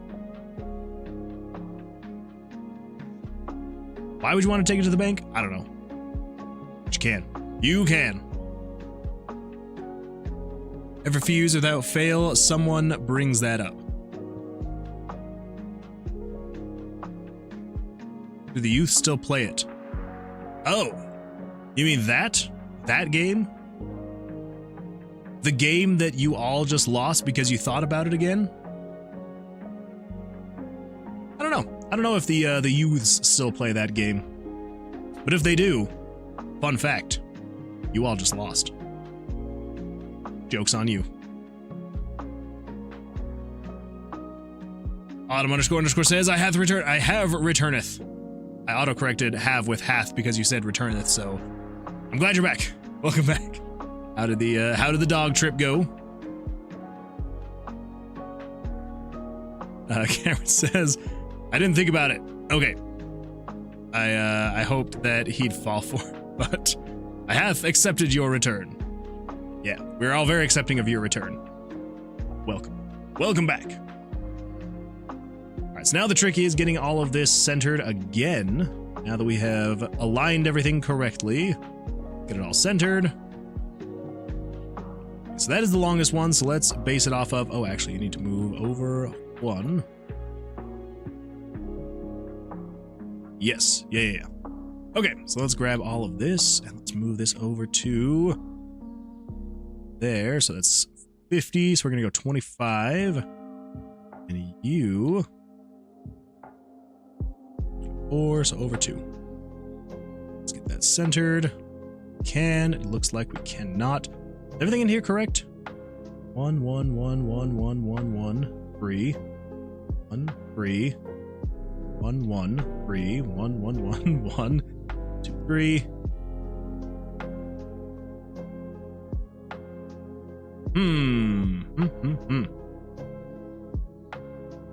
All right, well, there we go. There we go. This is the worst part about visual design with text. It's true. Well, especially when you're trying to get things like pixel perfect. Even more frustrating. You thought about a player behind the shoulder sprite or going full on first person? I think we'll probably keep this viewport. I don't know. I mean, this is probably about as first person as I would want to go. The reason why I went with this is because I am not a pixel artist by any means, as you can see. And so I was trying to go for simplistic, but still hopefully interesting enough to look at. So, and I wanted to go from like we were like looking at the room at like a height level, not necessarily, you know, top down or anything like that. So, I don't know. Behind the shoulder sprites can be a good grip of work. Let's see, be a good grip of work. But I think they're so cool. I do like the over the shoulder. It is really cool. And maybe if either myself or Autumn__ can feel creative enough to create something like that, maybe. I don't know. I kind of like having the feeling of it's not you looking over someone else's shoulders, moving them through the dungeon, but more of like you looking at the room head on. So I don't know. We'll see. We'll see. Everything is subject to change at this point. I mean, if you've been watching the dev streams like some people have for a few months, you will see that things have changed. Not too much, but some things have changed a decent amount. So, and that's just gonna. It's just kind of the name of the game, and it'll keep happening, so, you know. Good times. So I think by default we'll put this text down 20 pixels? Or do we want to try and center all of this? We might actually try and center all of it. Yeah, we might actually do that. Shall confirm, they do. I shall be your youth liaison. Wow, thank you, Autumn__. I feel like we need someone like that, as I am definitely not anywhere near my youth anymore. Not even close. Fortunately, but also unfortunately. Fortunately, because anytime I go to like a fast food restaurant and there's a whole bunch of kids in there, I'm like, I am so glad that I am not in your age range, your demographic anymore. I'm just like, oh, thank freaking goodness. But at the same time, getting older does suck, so sometimes I'm like, I wouldn't mind being young again. But, you know. Cameron says, me neither, and I'm 23. Enjoy your youth, Cameron. Enjoy your youth. I am a full decade older than you, so, you know. It gets better, though, I promise. It does, actually. Let's go with that, actually. Whoops. You... up to there. Centered would be... This is where I feel like I actually need to have this... Yeah, actually, you know what? No. We're gonna go 20 down.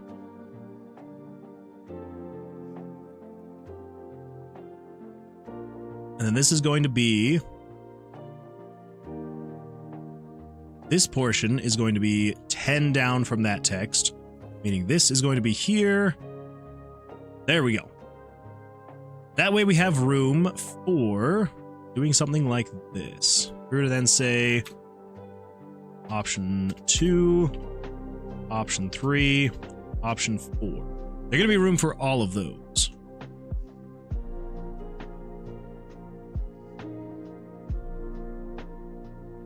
We did something like that.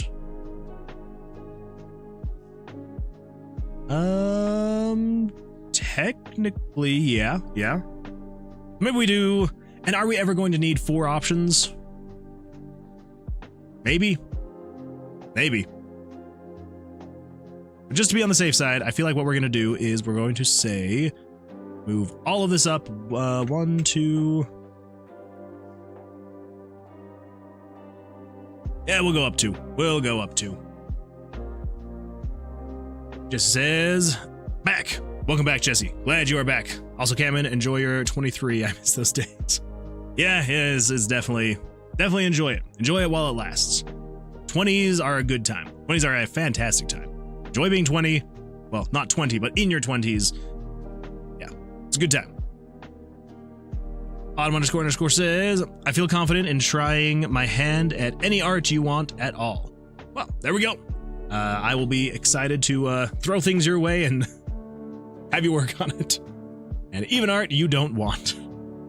Careful. Don't be too willing. I'm so glad I'm not Gen Alpha. Yeah. Me too. McCore Henny says, space swap, but add. Wait, what? Space swap, but add. I don't know what you mean. What do you mean space swap? Maybe after the ad, you will have to let me know. There should just be the, Oh, an ad for Oblivion, though. Could be worse. I'd take an ad for Oblivion. Okay, I think that should feel good. That should feel fine. Because this will give us enough room for having at least 4 options. Which, like, maybe we would eventually need more than that. But I think having 4 options plus enough room for like another probably 2 or 3 lines of dialogue for any longer dialogue options, I think that's going to work probably the best. Yeah, that'll be best. Reminder, this is Cameron Reap, but on Twitch. Oh, that's true. I completely forgot. So I'm glad you reminded me. Yeah, sometimes when people swap back and forth between the 2 platforms and they're like different names, it throws me. So I'm glad that you reminded me. Because I probably would have. Yeah, I wouldn't have remembered at all. All right.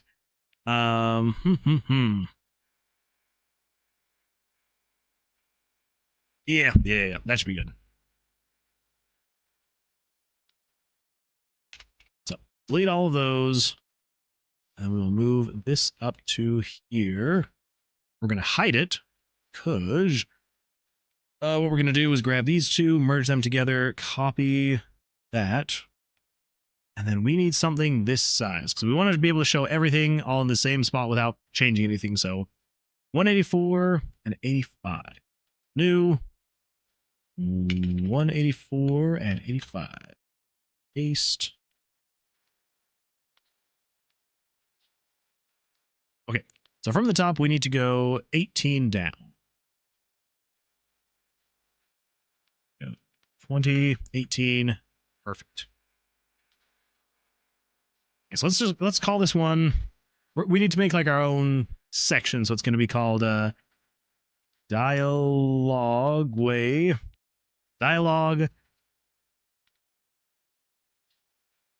exit 1. We won't get too specific. We'll just give them IDs. So exit 1. Close that. Close that. Oh, actually, I am now just realizing. Come in here. So did I make this thing bigger? Yes, but I didn't make this one bigger. Let's do this. And we need to do 400%. Save that. Cool.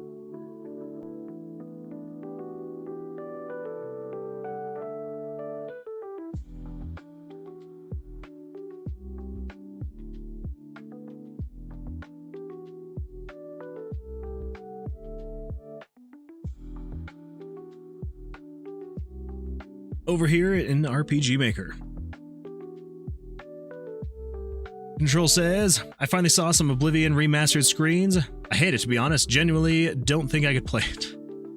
Glad so many folks are experiencing the story for the first time, though. Yeah, I've seen the complaints, which I feel like are all... The complaints that I've heard are valid to a point. So I have heard some people complain and they're like, why didn't they fix the bugs? And it's like... The problem is... Benedict Jade 5 bits.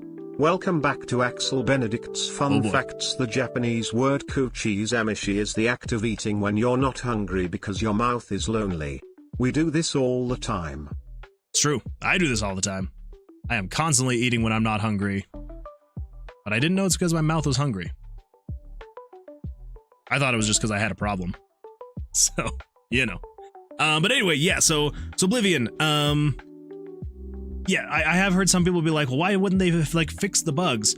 But then it's like at the same time, you know, because like I get it. I'm like, yes, if it's buggy, then like you would kind of want the bugs to be fixed. But I feel like if they went through and remastered it and got rid of all the bugs, then you'd have people on the other side being like, but the bugs are what made the game fun. And so like I am kind of like half and half on that. I'm like, yeah, I get why they didn't.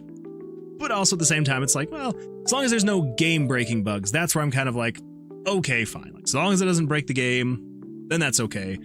The one that I will agree with is the desaturation. I almost said the desaturization. It's not even a word. The desaturation of the grass and all the greenery. That is one thing where you see like back and forths, like side by sides of the old Oblivion and the remastered. It is very brown and gray compared. So I do wish that they would like boost the contrast and just have that bloom effect like the old original Oblivion did. It felt so much more magical with that because like you had the bright, vibrant greens. Everything kind of had like this glow to it, this bloom effect, and it was just great. But I know there are mods already that you can do that. It just like boosts the contrast and all that fun stuff. But I don't know. It would be nice if they had just done it outright, just straight out the gate, done something like that. But oh well. Oh well. I will agree though, Control. It is a very good thing that at least people are experiencing the story for the first time. So there is that. All right. So let's do. We need to add when the door is open. We need it to add the open door. So we already have the open door when the monster's dead.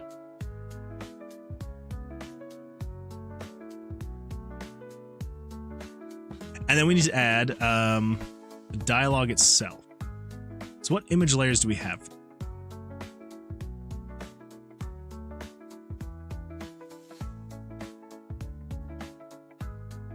Hold up.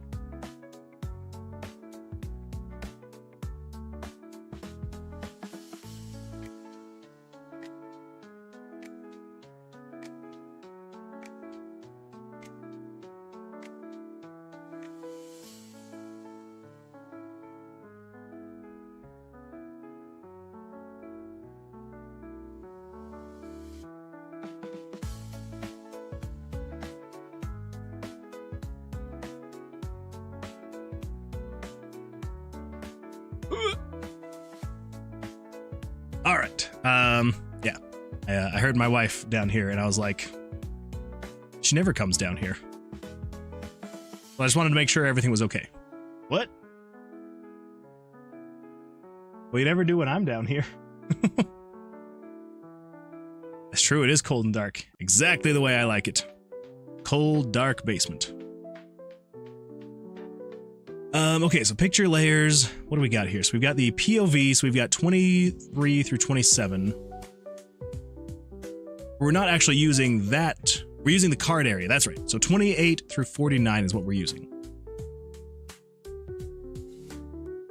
Autumn__ says, eating helps me focus. I found, but also I am very skinny. So yeah, I'm, that's probably why I need to stop eating and snacking so much, because starting to gain weight. It comes with age, though. Your metabolism slows down, and it's just tragic. It does kind of suck not being able to snack as much as I once used to, because I still snack probably about as much as I used to, but I shouldn't, because then I have to like do extra things to try and work that off. I perform the act of Kuchi's a Mushi quite a lot myself. Same here. And Jesse says, it looks too Unreal Engine, not enough Bethesda for me. That's also a good point. Yeah, it definitely has kind of lost a bit of that feel. Like, I do like the updated graphics, don't get me wrong. And I am just absolutely dying to play it one of these days, which I will. Eventually, I will play Oblivion Remastered. But, yeah, It does seem to have lost a little bit of that original Oblivion charm. But there's still the original. You can still go back and play it. So, you know.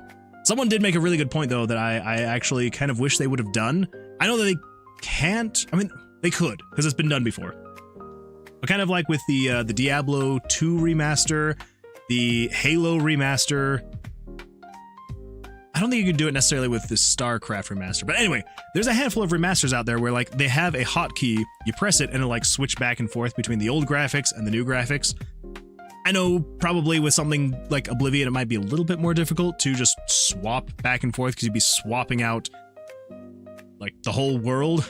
So you probably couldn't do it quite on the fly like you do in the older games. But I don't know. I think that would be kind of fun though, to be able to like turn on. Oh, and Warcraft 3. That's true. Yeah, where you just like toggle back and forth and just see, because I think it's so cool. Especially, so I've done it the most in Diablo 2, because I have played that remaster way too much, and I don't know what it is. It's just so satisfying to be like, because you'll be playing on the updated version, and in your mind's eye, from what you remember from the original Diablo 2, you're like, yeah, this is what it looked like, right? And then after a while, you switch back and you're like, oh yeah, it looks terrible. 5 bits. I love when Moonkite said the moon haunts you and the moon's everywhere. Me too. I don't know what that means. I don't know what you're talking about there, Axel.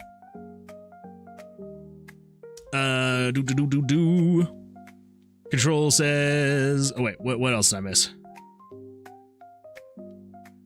Oh yeah. That's true, Jesse. That is true. Control says, can't tell a cave story if you don't dev from a cave. Exactly. I need to be in my dark, very dark, cold basement to make it feel like I'm here, so I can actually get the story and the feel just right. Good point. It is a good point. I snack because salt is good. Salt is very good. You can do that with the Lunar Remaster at least. I did it for Warcraft 3, toggle the graphics. I can't think of a situation you can't do that in, to be honest. There's indie games that swap between pixel and 3D models on the fly, that's true. Well, and if Halo did it, it's like, yeah, Halo may not be like a huge open world, but I mean, to be fair, like, Oblivion is just a giant map with a bunch of smaller maps inside that map. So it's not like everything is just completely open and there's no loading screen. So it's like, I'm sure they could do it. So it's kind of sad they didn't, but oh well. That allows you to arbitrarily change the graphics from 2D sprite to 3D models on the fly. That's true, yeah. And Autumn__ says, hey, Moon Man, using 3, 1 because I want to, and 2 because I hate the auto emojis. No pressure, but I might suggest focusing on another thing right now, because I don't want you to work on stuff for a while, then have to change it all My or autistic anything. power is fun facts. That's true. The autistic power is fun facts. It's a good superpower. For a while, I didn't have to change it all or anything, but it is very up to you. And of course, you are familiar with this process. Well, so honestly, like, unless, so here's the thing. Do you feel like your ideas will probably change this too much from what it currently is? Because the thing is, like, basically all I'm going to do is I'm going to get it to where you can, you know, you'll be able to examine the symbol, so it actually shows the symbol. And then down here, we'll actually roll the dice for you. You can pick up the dice and place them into the sockets themselves. At that point, like, I'll be able to just come in here and program whatever the criteria is, you know, based on like, you know, kind of what you come up with.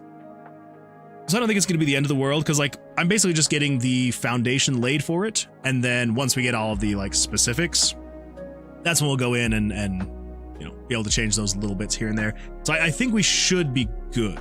I do appreciate the concern, though, because, yeah, if it was going to be, like, completely different from all of this, then it might be a little bit, like, if we're actually sticking with the idea of... Henny just redeemed Stretch. Yeah, if we're keeping with the idea of doing the whole Yahtzee thing into a symbol, even if it's not the same shape or same positioning or anything like that, those are easy enough to swap out. So, well, McCore, you're in bed, but I'll do the stretching. Anyone else who's not in bed, come and stretch with me. Oh, it feels so good. Oh, and the other way. Oh, it feels even better. Oh. And now the best part of the stretch, backwards. Oh, that feels really good. Oh. Don't clip that. Those stretches, they help. They help a lot. Autumn__ says, oh, okay, no problem. I just wanted to make sure you didn't need to do more work than needed. Yeah, no, totally fine. No worries at all. Yeah, we'll basically just get the groundwork going. Get like some basic ideas in here.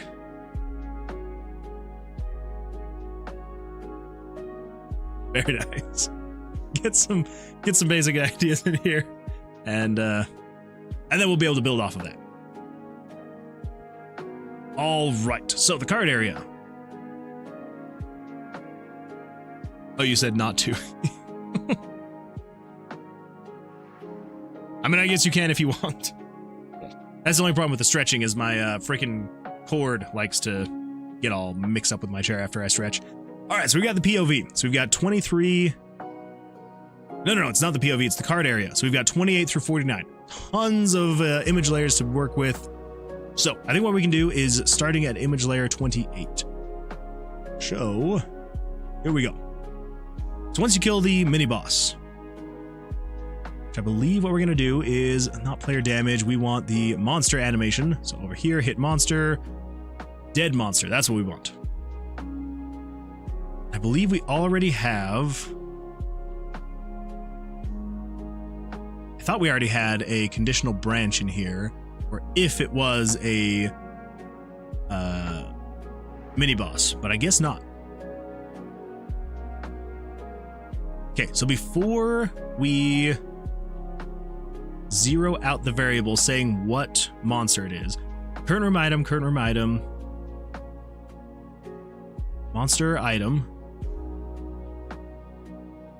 new room on, spawn monster, up, item drops, current room monster equals -1. Okay. Actually, no, we don't need to check and see if this was a mini boss. All we can do is just come over here. Okay, here we go. So yes, we do. Oh, sorry. I thought you played another sound, and so I was like, what? But no, it's just the bit animation sometimes over on the side of my screen. It makes it seem like new things are being put in there for some reason. I don't know why. Okay, so yes, so this is when the monster dies. If you are in here, okay, yes. Let's actually add a comment so I can remember. In the room with the mini boss. Yeah.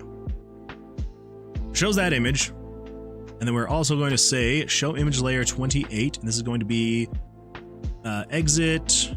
Get exit circle. We also want exit UI, exit. What did we call it?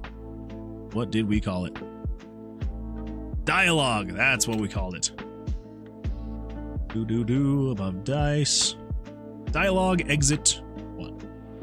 Go 640, and we're going to show this at. Where are you going to show?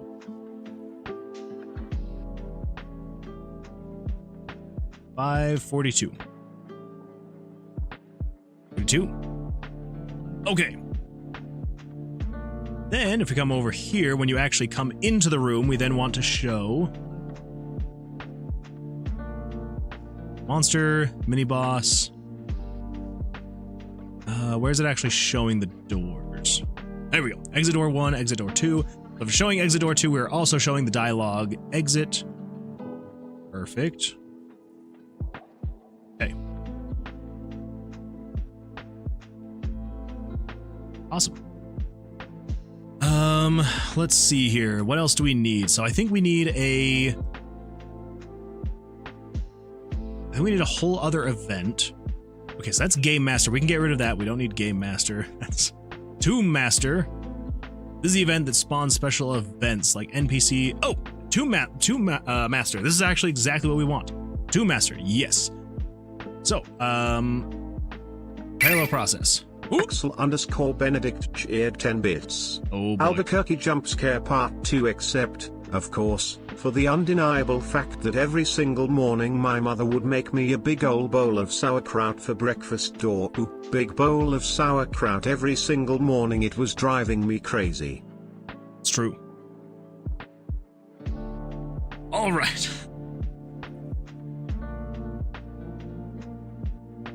You know what? Axel, you've inspired me. I am going to see if I can quote Albuquerque the whole way through while we're doing this. Yeah. Am I gonna mess up? Probably. If I mess up, then I have to stop. How about that? All right, here we go. I just want to make sure that I get into the right headspace, though, to make sure we're actually working on this correctly. This is the event that spawns special events, yada, yada, yada. So basically, we just want to check and see.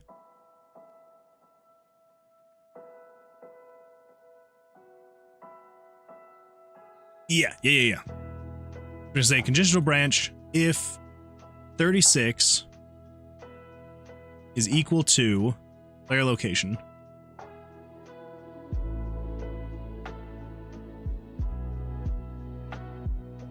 And if current room monster is equal to -1. There we go. Axel_Benedict cheered 5 bits. You're saying Albuquerque all wrong, man. Okay, that's fair. That's fair. I do not mean to be saying it all wrong. I said I did want to be in the right headspace, though. So, yes. No, restart when you mess up. I don't know if we can restart all of Albuquerque if I mess up. So, all right. Here we go. Let's see if I can do this. Yeah. Here we go. Whew, it's been a while. It's gonna be embarrassing if I can't remember it all. So here we go. Way back when I was just a little bitty boy living in a box under the stairs at the corner of the basement, half a block down the street from Jerry's bait shop. You know the place. Well, anyway, back then life was going swell and everything was just peachy, except for the undeniable fact that my mother. Oh my gosh. Never mind. I can't do it. It has been way too long since I've heard that song. I'm also probably trying to go too fast. All right, we're starting again. As suggested, this is one more time, and then we're gonna not do it. So, way back when I was just a little bitty boy living in a box under the stairs of the corner of the basement of the house, oh my god, nope. I'm gonna have to listen to that song 1 or 2 times before I try and do the whole thing on stream. So, well, sufficiently embarrassed, I'm going to drown my sorrows in alcohol.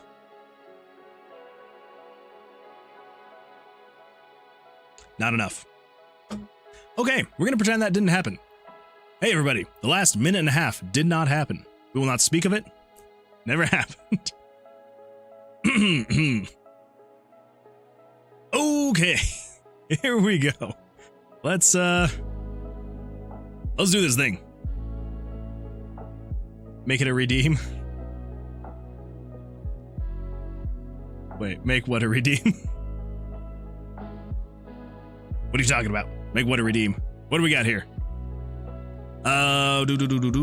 Overlays, left section, center section, POV, card area. Yes, there we go, card area. Wait, what didn't happen? Oh, exactly. Yeah, nothing happened. What if I dare you to sing the full song? Loki, you cannot use your immense wealth for something like this. Albuquerque, that song. I'm just like, there's little parts that I'm like not quite fully remembering. There we go. _ Benedict Jade 5 bits. Albuquerque jump scare part 3. Didn't expect it so soon now, did you? I said to my mom, I said, hey, mom, what's up with all the sauerkraut? And my dear, sweet mother, she just looked at me like a cow looks at an oncoming train, and she leaned right down next to me and she said, it's good for you, and then she tied me to the wall and stuck a funnel in my mouth and force-fed me nothing but sauerkraut until I was 26.5 years old. I feel so sad that I was not able to do it. Because now I feel like people think that I'm lying when I said I used that as a monologue in high school for my drama class.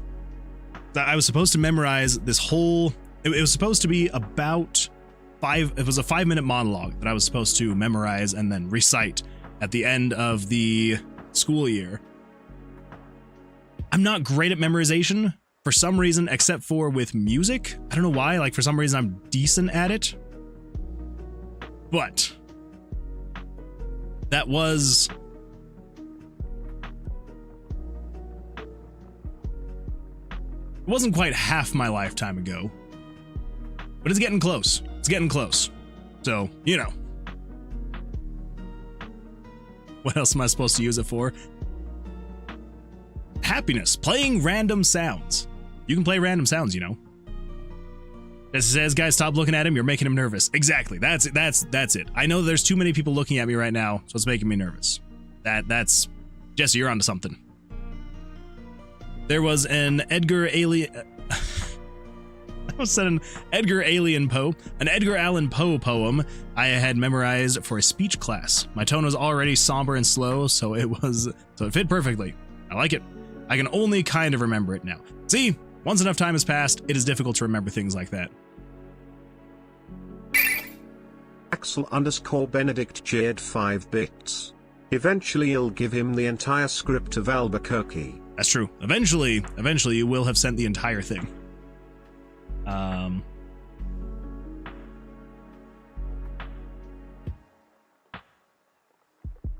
Yeah. Okay, well, we're gonna do a choice selector 1, just in case.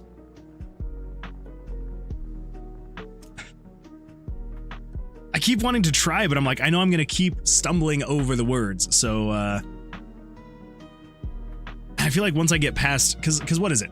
It's way back when I was just a little bitty boy living in a box under the stairs of the corner of the basement of the house half a block down the street from Jerry's bait shop. You know the place. Well, anyway, back then life was going swell and everything was just peachy.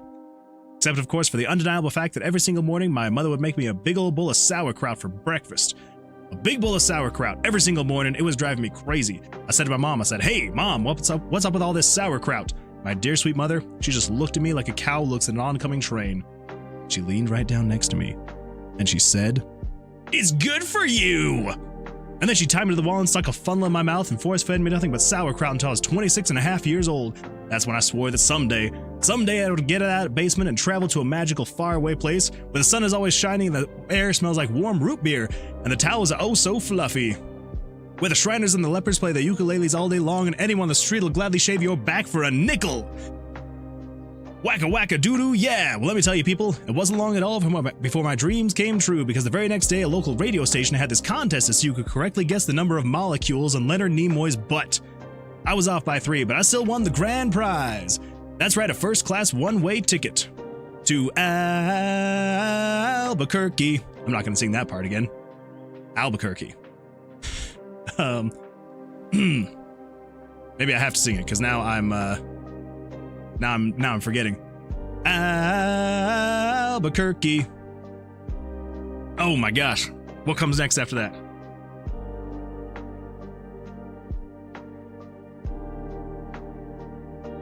I don't remember now. I do not remember.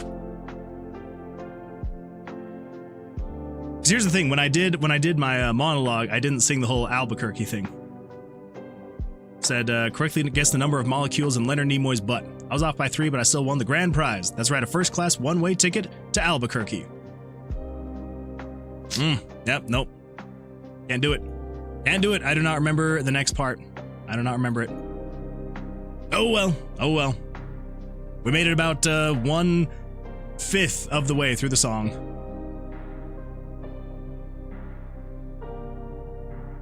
Oh, that's right. It's, oh yeah. You know, I've never been on a real airplane before, but I gotta tell you, it was really great.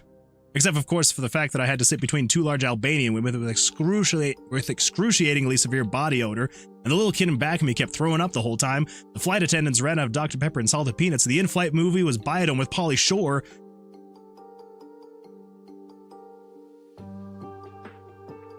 Man, my remembrance of the song is very spotty. Oh no, yeah, 3 of the airplane engines burned out. It's like slowly coming back to me. Again, I have not heard the song in like 10 years probably.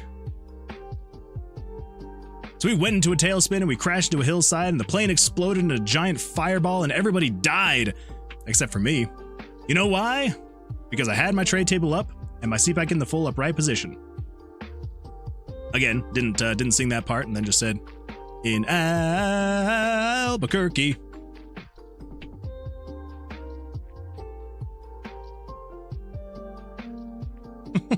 Of course says, damn man, you just had to get out of your head. I know, just had to get out of my head and then it all kind of started slowly coming back to me.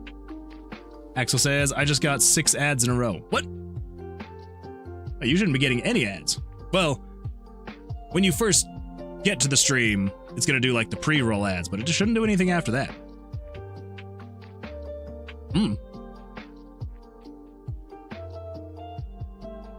Okay, so now we just need to have it be when you're hovering over this area here. 492, 540. 492, 540. That's what it was. My brain is still trying to remember the next part of the song. 788, 584. 788, 584. Okay, so when you are, well, we don't want press. I mean, I guess we can do press, but I also want to have hover. So if you are hovering over that space, it's the draw. I guess we can just, oh, I mix it up. Okay, so when you're in this area, there we go. Yes, that is what we want. If you're in that area, then we're gonna do this thing. If not, don't do that thing. Yes, so if you're in that area, we want to show image 39. Yeah, 39. Axel _ Benedict Jade 5 bits.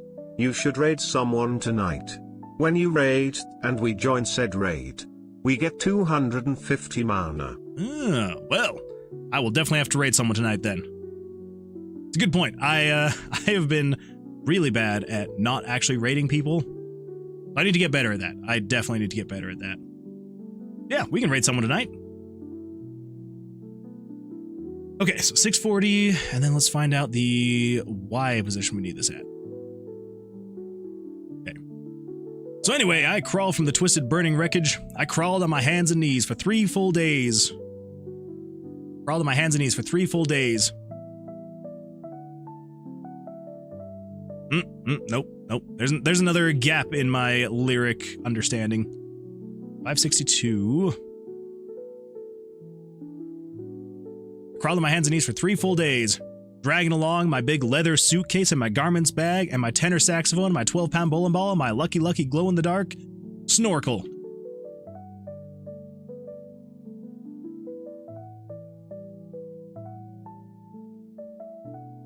There's the next gap. Lucky glow-in-the-dark snorkel.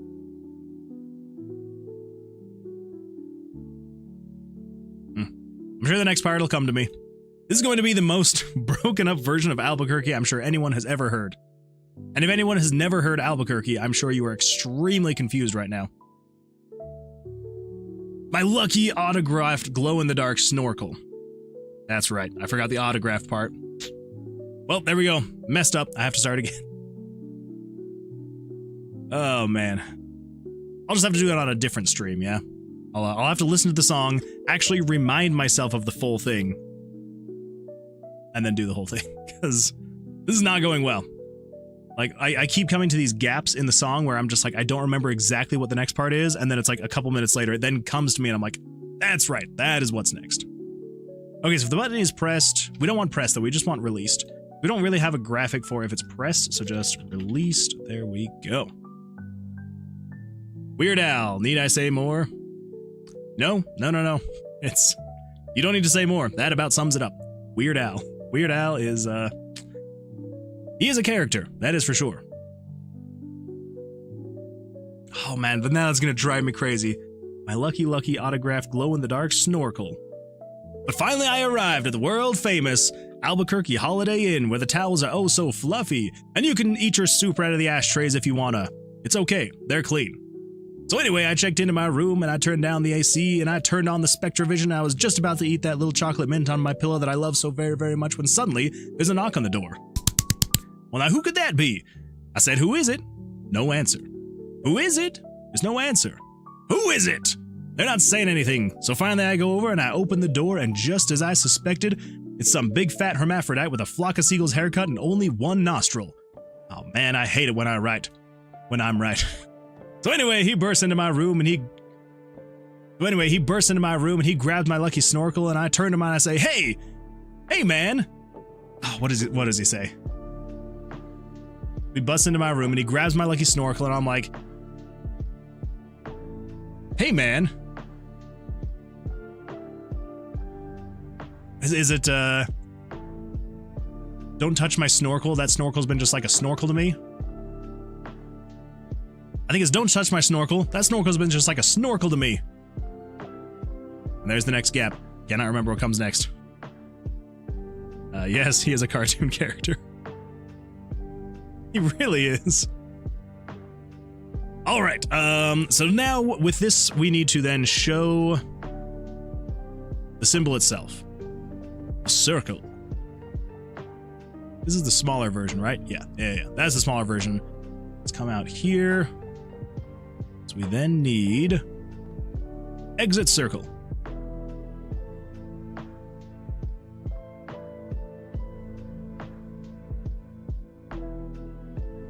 Well, that's interesting.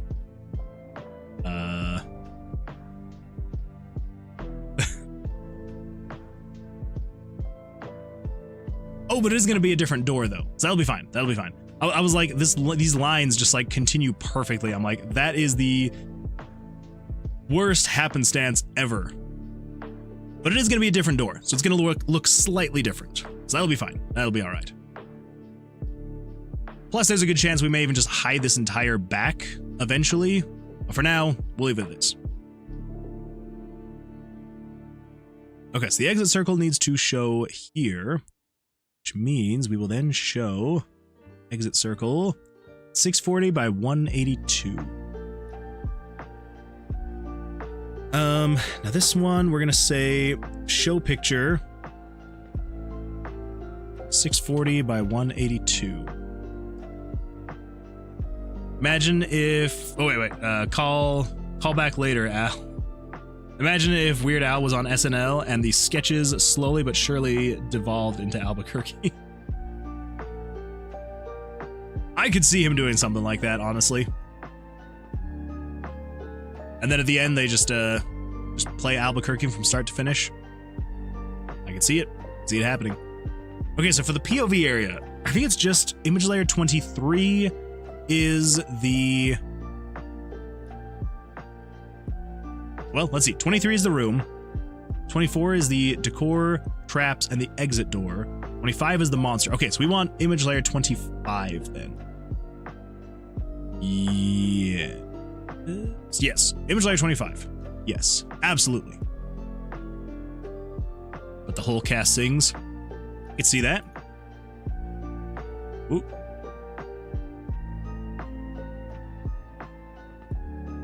That would be a good time, though.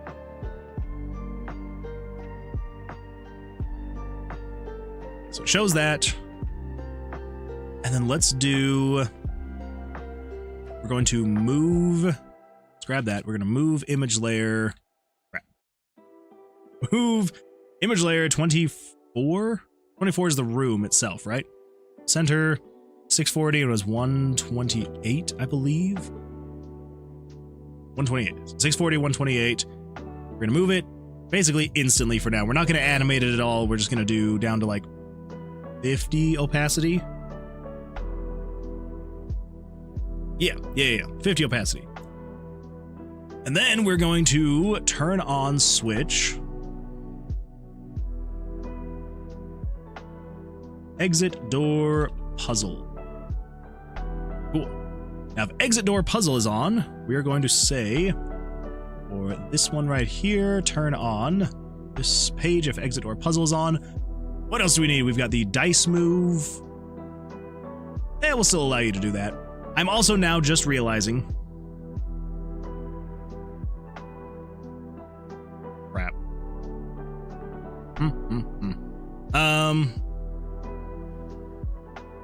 We might make it so you can't actually put dice in this room. _Benedict Jade 5 bits. Welcome to Axel Benedict's Fun Facts. Since 2022, the line "Oh man, I hate it when I'm right" has been replaced with a spoken word apology from Yankovic for the use of the word hermaphrodite, explaining that it was acceptable back in 1998 when the song was written. Also, the character used in the animation movie is called Miracle Machine.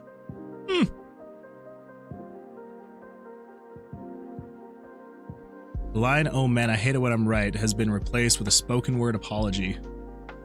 Huh. I had no idea. Well, it's good times. Good times.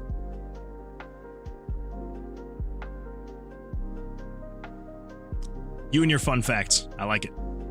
So I think what's probably going to be the easiest is to not allow the player... Yeah, probably just not allow the player to put dice in the exit room, yeah? Or do we say you can put dice in the exit room?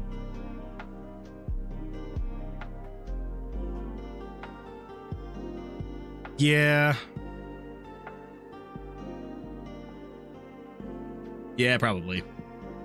Autumn__ says, drawing pixel art skulls are hard. I believe it. I've tried a few times and I'm not good at it. Not at all. It's really hard to get a skull in general right, I feel. Because depending on what the vibe you're going for, there's so many little subtle things you have to do to a skull to make it just right. Because either the skull, you either want it to make it look kind of like a little angry and evil looking if you're going for like a darker thing. If you're trying to go like more lighthearted, you don't want it to look too angry. So, yeah. Very subtle little things that you got to get right. Troll says, have you considered any other engines for side projects or jams? Yes. Yeah, yes and no. The only reason I don't really use any other engines is because to get to the point where I could use an engine to where I would want it, like my skill level to be, it would just take too much time investing to learn it. I just don't think I can justify it, unfortunately. So basically any free time that I do have, I want to be actually creating something and not having to learn a whole new engine, unfortunately. So maybe one day, maybe if someday down the road I can start learning other engines like on stream, I might be able to justify it, but yeah. Control says, what's the hold up on putting dice in the room? Too much effort? In what regard? Because we currently have it to where you can put the dice in the room. But as far as like putting them in like that symbol thing, we're almost there. We're almost there. We've almost got it to the point where it will show it and the player can select to have it show. We're almost there. But I do think I need to go back and I need to say, so 5-1, 5-2, 5-3, current room, item 1. That shouldn't matter. That's you picking it up. _Benedict Jade 5 bits. Would you put this game, and maybe low MS, on console? Yeah. Possibly. The only issue would be trying to export it from RPG Maker itself, right? So with RPG Maker, they have a deployment option right here. So, you know, I save that. And they've got Windows, Mac OS, Linux, Android, and iOS, and web browsers. So I would probably have to pay someone who knew how to take whatever of these exports and make it work on a console. So maybe, depending on how well it goes, and if there was enough desire for it, maybe. Because again, like I would have to hire someone who actually knows what they're doing and could actually port this from one of these exports to console itself. Yeah, I would be 100% down to, if someone was really wanting to play this on console, I would 100% do something like that. So the answer is yes. If there was desire, and if I had money to pay someone to actually do it, because I wouldn't know how. Not even close to a clue. Okay, so I'm going to make it so you cannot put items down in this room. _Benedict Jade 5 bits. I desire a PS5 release. See what I can do. If nothing else, it should at least be playable through a web browser. So I'm probably going to put it on itch as well, and so you just be able to play it through your browser. That would probably be also an option. So, yeah.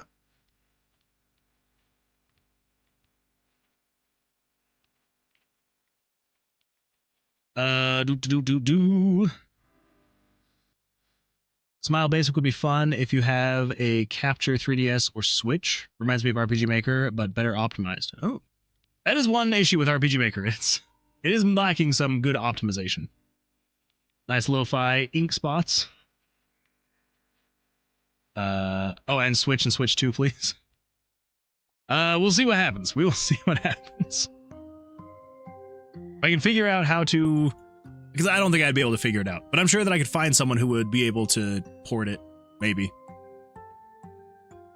I'm not in any way, shape, or form suggesting that Maker is something to leave, but I'd be surprised if switching to something more conventional could slow you down.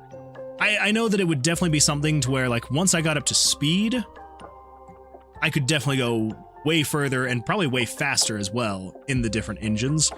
I don't know. I'm like, I know that it would probably be a good 6-ish months. _Benedict Jade 5 bits. There are still games getting released for the N64. You could probably put this game onto N64 game carts. I could try that.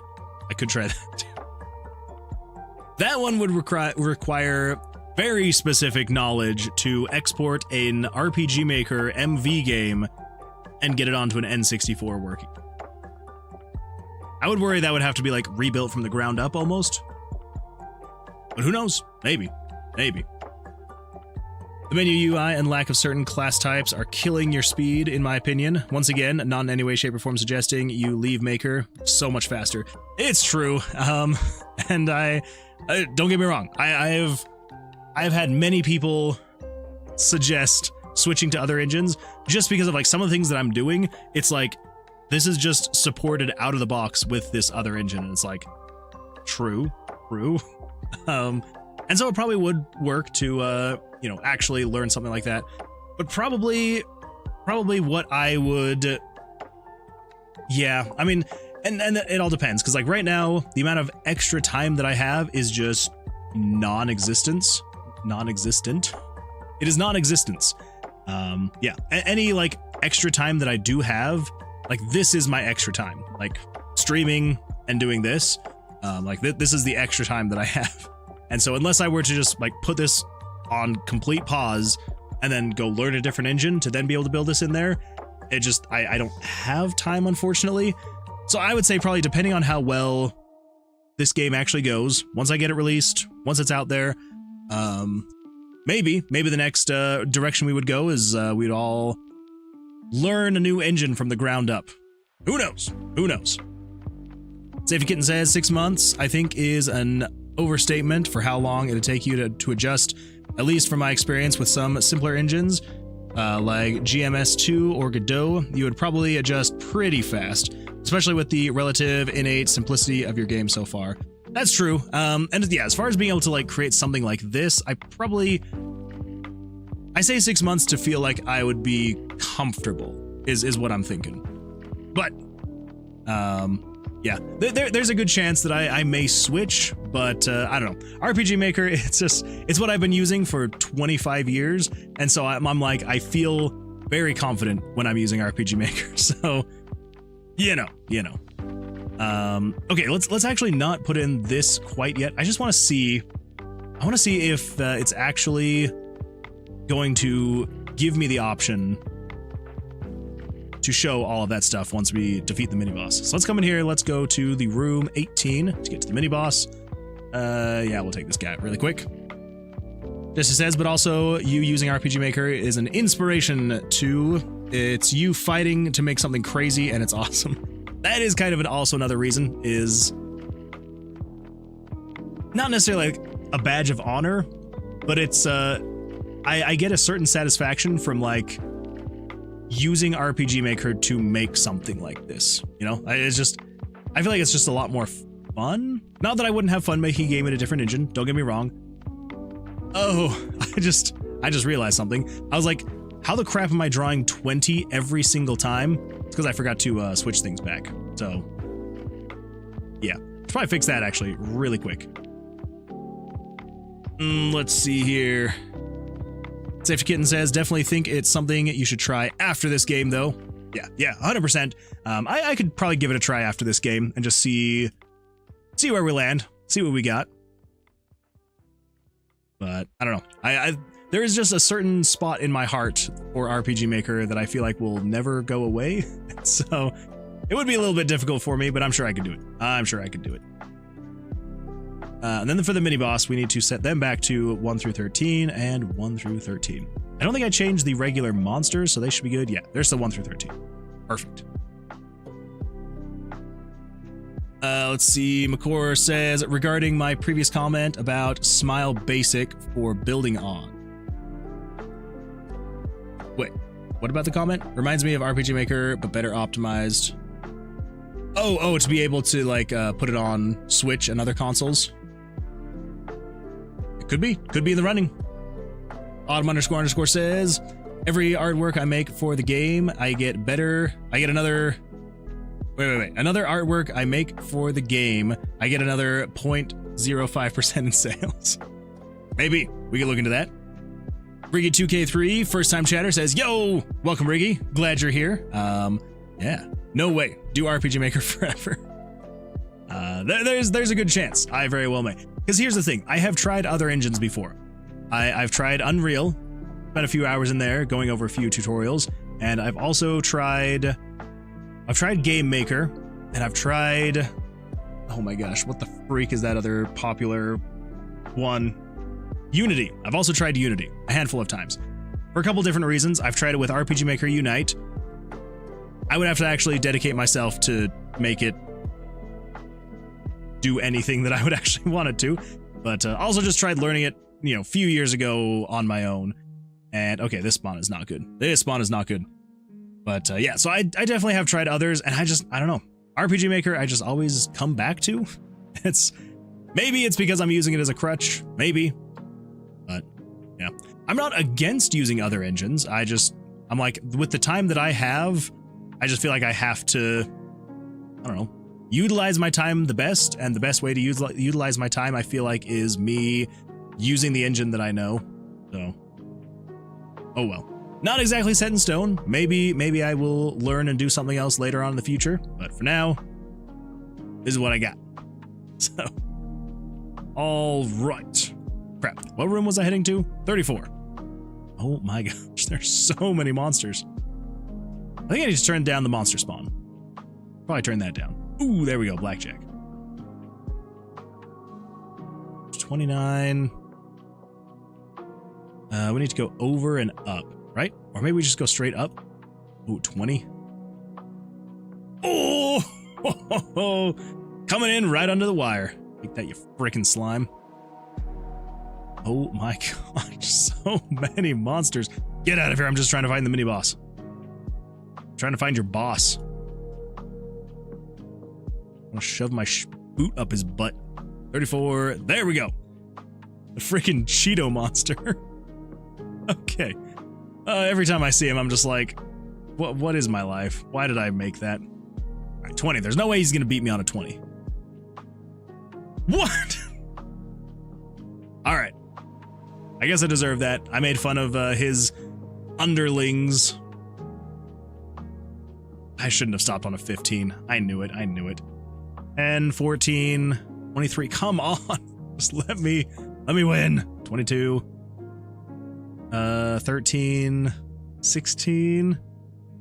18. We're stopping at 18. Axel_Benedict Jade 5 bits.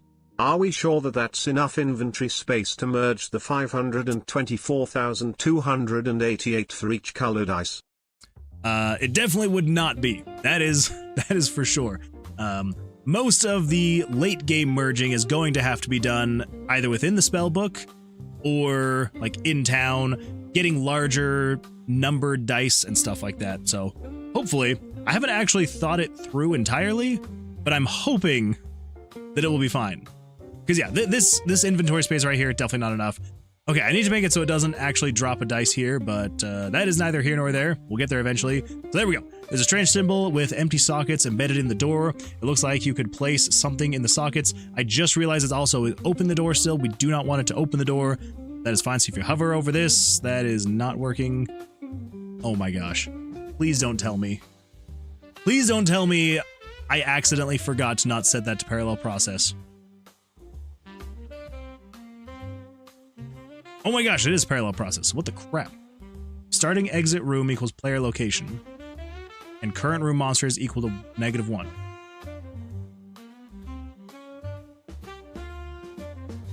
That should be right. Okay, I don't know what happened there. That was definitely very odd. Very odd. Let's see here. Oh my gosh, I have missed so much. So much faster. Conceptual knowledge. Probably just rebuild them, then pour them. But Corpse Party was an RPG Maker game and got ported to console. Oh, that's true. Yeah. You definitely can. You just have to have good knowledge on how to port RPG Maker to console. 6 months. Oh, okay, never mind. I didn't miss as much as I thought. RPG Maker goes faster, but I don't enjoy it as much. To piggyback off what Jesse said about being impressive, you have inspired me to look into Maker again. On the flip side, watching you has just about filled my desire for that. Well, there we go. See, I'm doing it to inspire people. That is the true reason. Axel says, I forgot to come here. Hello, YouTube. Hello, YouTube Axel. Axel YouTube. Welcome. Glad you're here. Limitations are very good. That is true. I promise I haven't forgotten you. And that's the other thing. Kind of like with what Control said. Limitations are good. Honestly, if you are getting into game dev, or really anything creative, if you are getting into creating music, creating games, creating art, whatever it is, you need to create some kind of limitation for yourself. Because the limitation is what is going to breed your creativity. Because if you just have... If the entire world is your oyster and you can do anything and everything, you're not going to know where to go and what to do. But if you have specific criteria that's limiting you artificially, or if you have some kind of limitation, whether it is hardware, or software or whatever it is that's giving you some kind of limiting factor, use that to your advantage. Like, don't look at a limitation as a bad thing. Look at a limitation as a way for you to explore your avenues that you can go down. You know, there's a reason why with game jams, specifically, you know, with game dev stuff, there's a reason why with game jams, they have a specific theme. It's not just to keep people, you know, making the exact same thing. Well, okay, it's half keeping people making the same thing, but it's also to help you be very specific in your learning, your growing, and what you are creating. Yeah, so just like Control was saying, it definitely is going to breed that creativity if you have some kind of limitation or some kind of something that is keeping you in a box. _Benedict Jade 5 bits. I refiltered my mead again last night, and it's looking much clearer now. Also, you should make an idle dice merging game with dice rolling for points to buy more dice. That's what I originally thought the game was about in that original dice merge short. Oh, that's true. We could definitely do that a lot faster and a lot more easily. I don't know. Should we take a week-long break from this and just turn it into an idle dice merger?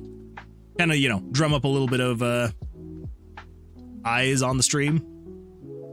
Maybe. Oh man. Oh, let's see what we got here. What have we got here? Have you ever heard of Beyond? Like RPG Maker Beyond? That's the one that they just released on Switch, right? Just super scary ghost going to get you dice cauldron for mixing. You do a dice cauldron. _Benedict Jade 5 bits. The last time you said 1 week, we had to wait for you to get back with the milk. That's true. That's true. Yeah, the last time I did say 1 week, it was not 1 week. Not even close. So, but it happens. It happens. A dice cauldron. We might end up having to do something like that, actually. I believe we had the idea to do something similar, but as a reference to his game, Would You Take the Pill? To answer your question, yes, usually would. Jerry says, hey, yo. Welcome, Jerry. Glad you're here. You're never late. You arrive precisely when you intend to. And I'm glad that you intended to arrive now. Also, Control is correct. Jerry. Jerry's back, everybody. Welcome back, Jerry. Glad you're here. Fabuloso, mi amigo, excelente. I tell people to look into the SNES and Game Boy Advance technical limits and try to impose them on themselves. Yes. Yeah, going back to the whole limits thing. Limits, very important. Benedict very important to have. 5 bits. Jerry.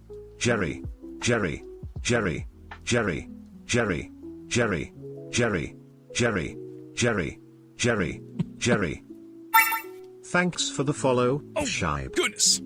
Thank you for the follow. I appreciate that. Welcome. Glad you could be here. Come on in, sit on down. It's a good time up in here. We are talking game dev, creativity, and all sorts of fun stuff. And limitations. Anyway, so all of that to say, not that I would never want to, because again, safety kitten. I definitely am not saying that I would never want to learn a different engine. I guess just for my own frame of reference, my own way that I do things, I do like, to an extent, the limitations of RPG Maker, just because it helps me focus, because I'm like, okay, all of this other stuff out here, I can't do any of that. So let's focus on the things that I can do. And then once I'm focused on what I can do, that's when I can kind of start like pushing outside of the box just a little bit.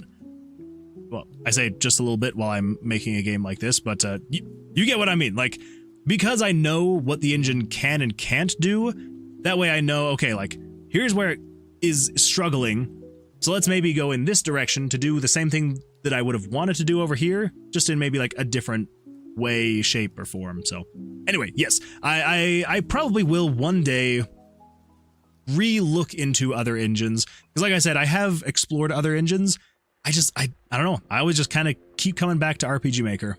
It's probably the familiarity, the simplicity, something like that. But anyway, yes. So I do appreciate the thought and the idea, though. I do want to be able to do more. We'll just have to see if I ever have time to do. Who knows? Maybe one day, maybe like a year or 2 or 5 from now, I will be to the point where I could do the whole streaming thing full time, and we can all work on learning engines together, and it'll be a good time. Maybe. It will get longer by one every single time, probably. That is until the text-to-speech won't let you do it any longer after that. And Safety Kitten says, of course, wasn't being pushy. Would just be awesome to see you on another engine in the future project. Oh, no. Don't think that don't think that I thought that you were being pushy. Absolutely not. Definitely not pushy at all. I do appreciate the thought though, because trust me, I have had other people as well suggest that I probably should try something else. But anyway, so that is my whole backstory. So I apologize for the ridiculously long answer to your question, but hopefully that all came across as it should have. I'm not ignoring Twitch chat. I just okay, maybe I'm ignoring Twitch chat just a little bit. I apologize, __. I apologize. Let's see, here we go. I know that I read Riggy's comment, which Riggy, welcome. Glad you were here. I'm glad you were here. And if you are still here, glad you're here. And let's see, McCore, can we release the game on TI-84? Maybe. Should we just try and become as infamous as Doom? Try and just get this on every single platform, get it working on smartwatches. It'd be a good time. After Moon Man makes 1 million doll hairs, we can remake it in a different engine. Exactly. Yes, once I get 1 million doll hairs, I will remake it in a different engine. Remaster the game. There we go. That's what we're gonna do. Because I know it will probably take me this long to actually recreate it in a different engine, we're going to release Tomb of Versilius, and then 10 years later, when I finally have learned a different engine and I'm able to recreate the game, we're going to remaster Tomb of Versilius in Unreal Engine 7. Yeah, that'll be the plan. That will be the plan. Okay, here we go. Listen, I'm working on a mini boss right now. Don't beat yourself about it. So there we go. Put some pixel art for a new project into the Discord. I have to look that up. XKCD. Wait, what is this? What is this? Oh, it's the XKCD. I have not looked at this webcomic in so long. All right, what do we got here? So let's maybe zoom this in a little bit. Yeah. All right, constraints. I don't get why authors and comedians spend so much energy trying to be clever on Twitter. Couldn't they put that creativity into more books and scripts? Is there something they like about the non-character, no character format? Chat, is this loss? What? This loss? Oh, Axel. Yeah, writers working under tight restrictions produce novel material. Like, for example, epigrams employing backward alphabetization.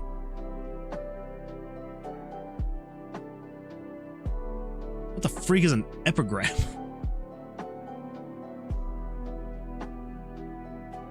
An epigram is a short, memorable, and witty statement. Oh, often satirical, that express a point in a concise and memorable way. Well, you learn something new every day. Huh. Have I ever heard of an epigram? Maybe. I like it though. Very relevant. Yes, always relevant. KCD. I completely forgot about that webcomic. It literally has been like years since the last time I looked at any of their comics. All right, there we go. I'm caught back up. And now I'm falling back behind on YouTube chat. Okay. Let's see here. I think the last one that I read, we got Jerry. You are really good in the art and UI design. Would you ever be on a jam team where you just did those and others did the code or whatever engine? I could see myself doing something like that, maybe. Because the thing is, it all depends. If someone wants art that looks like this, let's just like, pixel art, maybe. I guess for me, I feel like I'm more I feel like my skills more fall in line with just trying to create UI layouts, and sometimes it works out well, other times not so much. So if I were to find a team that like wanted something like this, then absolutely, 100%. I think that would be a lot of fun. I've always wanted to do a like game jam type thing with a team where like we're all working together, we're all building this thing together. So yeah, I think that'd be a good time. I'd enjoy it.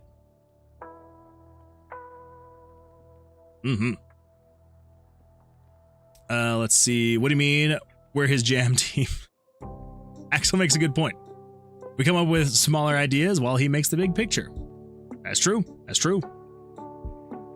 Isn't that the thing from Scary Movie? Remake it in COBOL? No, absolutely not. I value my sanity, so no. No.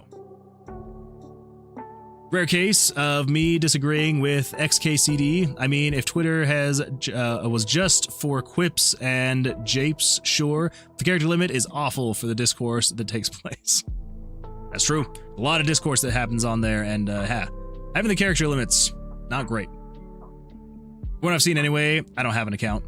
Yeah, I have an account. I think I get on maybe once about every 3 months. To be fair, I've kind of dropped off of social media for the most part anyway. I don't know. I did social media a lot more when I was in high school, like 15 years ago. But not so much now that I'm an old man. I'm an old man and I just don't use social media like I used to. Maybe one day I'll get back into it, but for now. Just says, okay, I'm worn out and gonna head to bed. You're gonna head out. I'm assuming that means to bed, which is why I replaced out with bed. So, good luck. Thank you for being here. I appreciate it. And we'll see you, hopefully, on the Sunday stream. Same here, MySpace in middle school. See, I never had MySpace, but that's because back in middle school, we had dial-up internet, and MySpace would not have worked well at all. Not even close. So, yeah, I didn't really start using social media until I created a Facebook in like 2007, roughly, is when I started actually having like an online presence. Because even like before that, like we had one computer in the house that had internet, and that was like our family kitchen computer. And yeah, so I could use Facebook for like a little bit of time during the day. But again, we had dial-up, and so if anyone tried to call, I would just get dropped. So that sucked. Especially when I'm freaking playing Farmville and I'm trying to like harvest my crops, and then all of a sudden my connection drops and I'm like, what happened? It's because someone got on the phone, and I'm just like, sad times. Yeah. Good old days. Autumn __ says, look at the backwards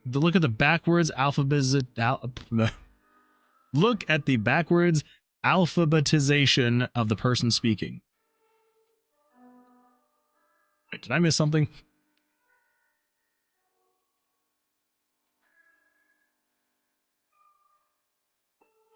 The backwards alphabetization of the person speaking.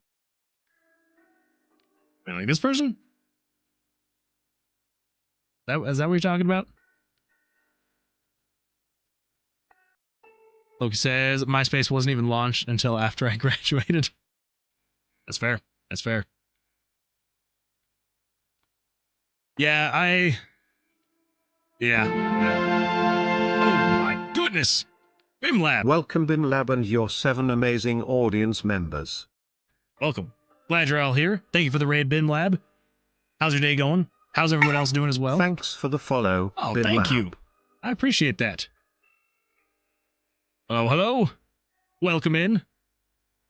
I'll see yes, man. Look at their statement. Wait, I'm supposed to like read it backwards? Is that what you're meaning?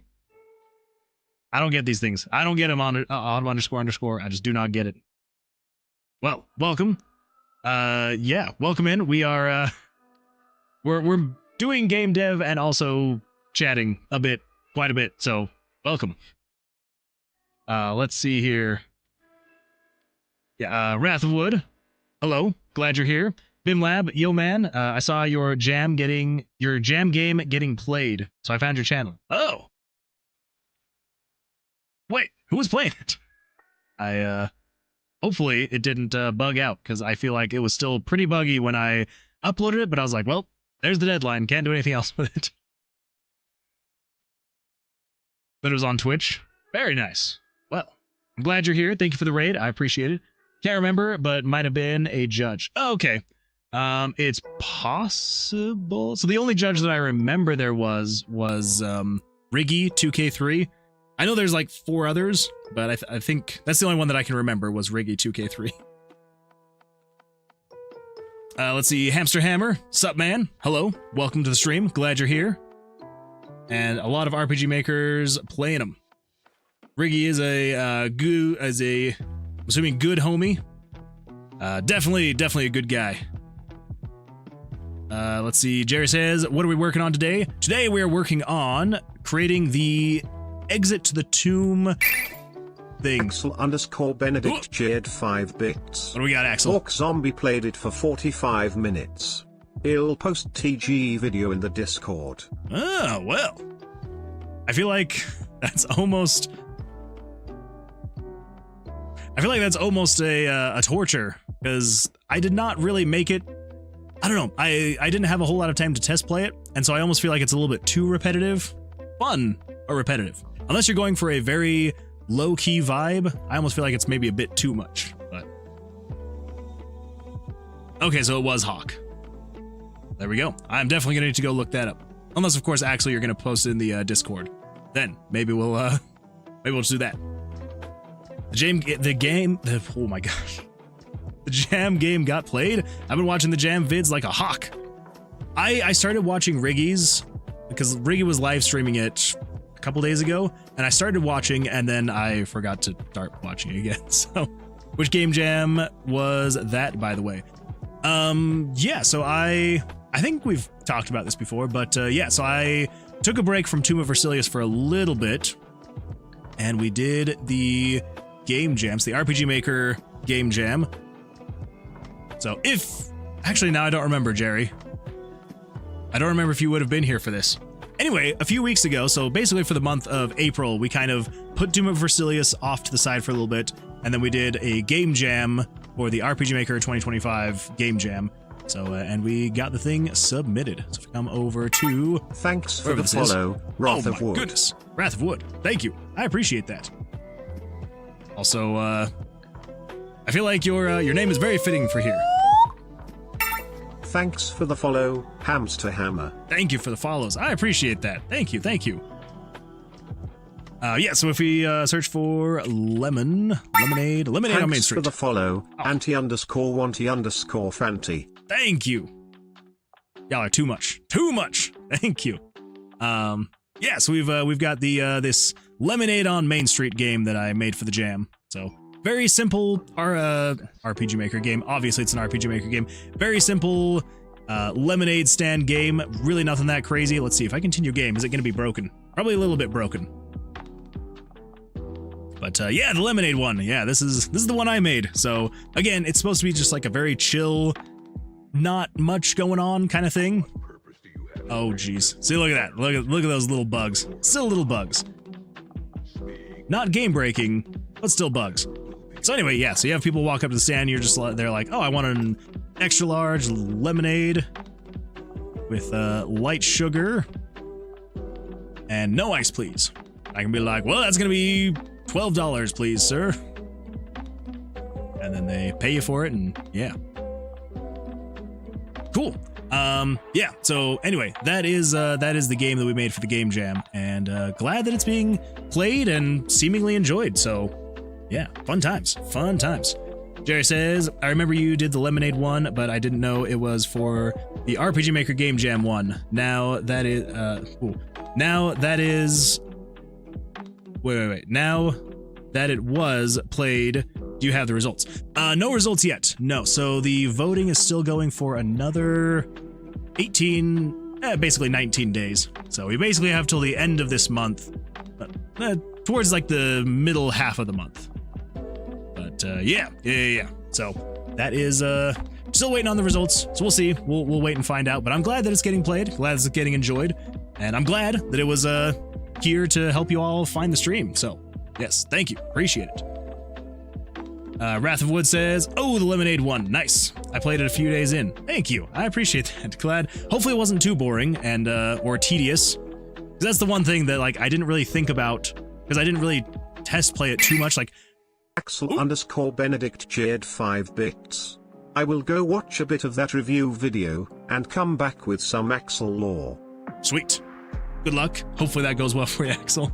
But yeah, I test played it to work on bugs. I didn't play it to see how enjoyable it would be in the long run. So hopefully it's not too repetitive. I mean, if you played a few days in, hopefully it was enjoyable. Blackjack Cat says, have you talked a little about your redacted project at all?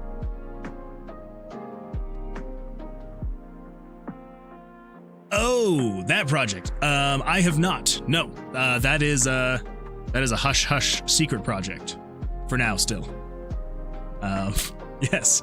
There is another project being worked on that will be chatted about. Actually, it's probably still at least a few weeks out. But yeah, haven't chatted about that one yet. No, not yet anyway. Check out Pizza Night, Fuzzy Tower, and RPG Invaders. Oh, actually, I think RPG Invaders was one of the ones that I either did or wanted to check out. Let's see, because it was Invaders. Oh, look at that, right there. Yeah, so this one, I looked at it, I think it popped up on my radar because I noticed the like 3D aspect. I recognized, excuse me, I recognized the plugin they were using to get the like 3D effect. So I was like, I actually do want to play that one. So I'm gonna keep that one up. And then also, let's see, what were they? Pizza Night. Ooh. I like the tile set. That looks very nice. Yeah, this will definitely be another one that I got to keep on here. Yeah, I'm trying to remember all the ones that I did play. And Fuzzy Tower. Fuzzy Tower.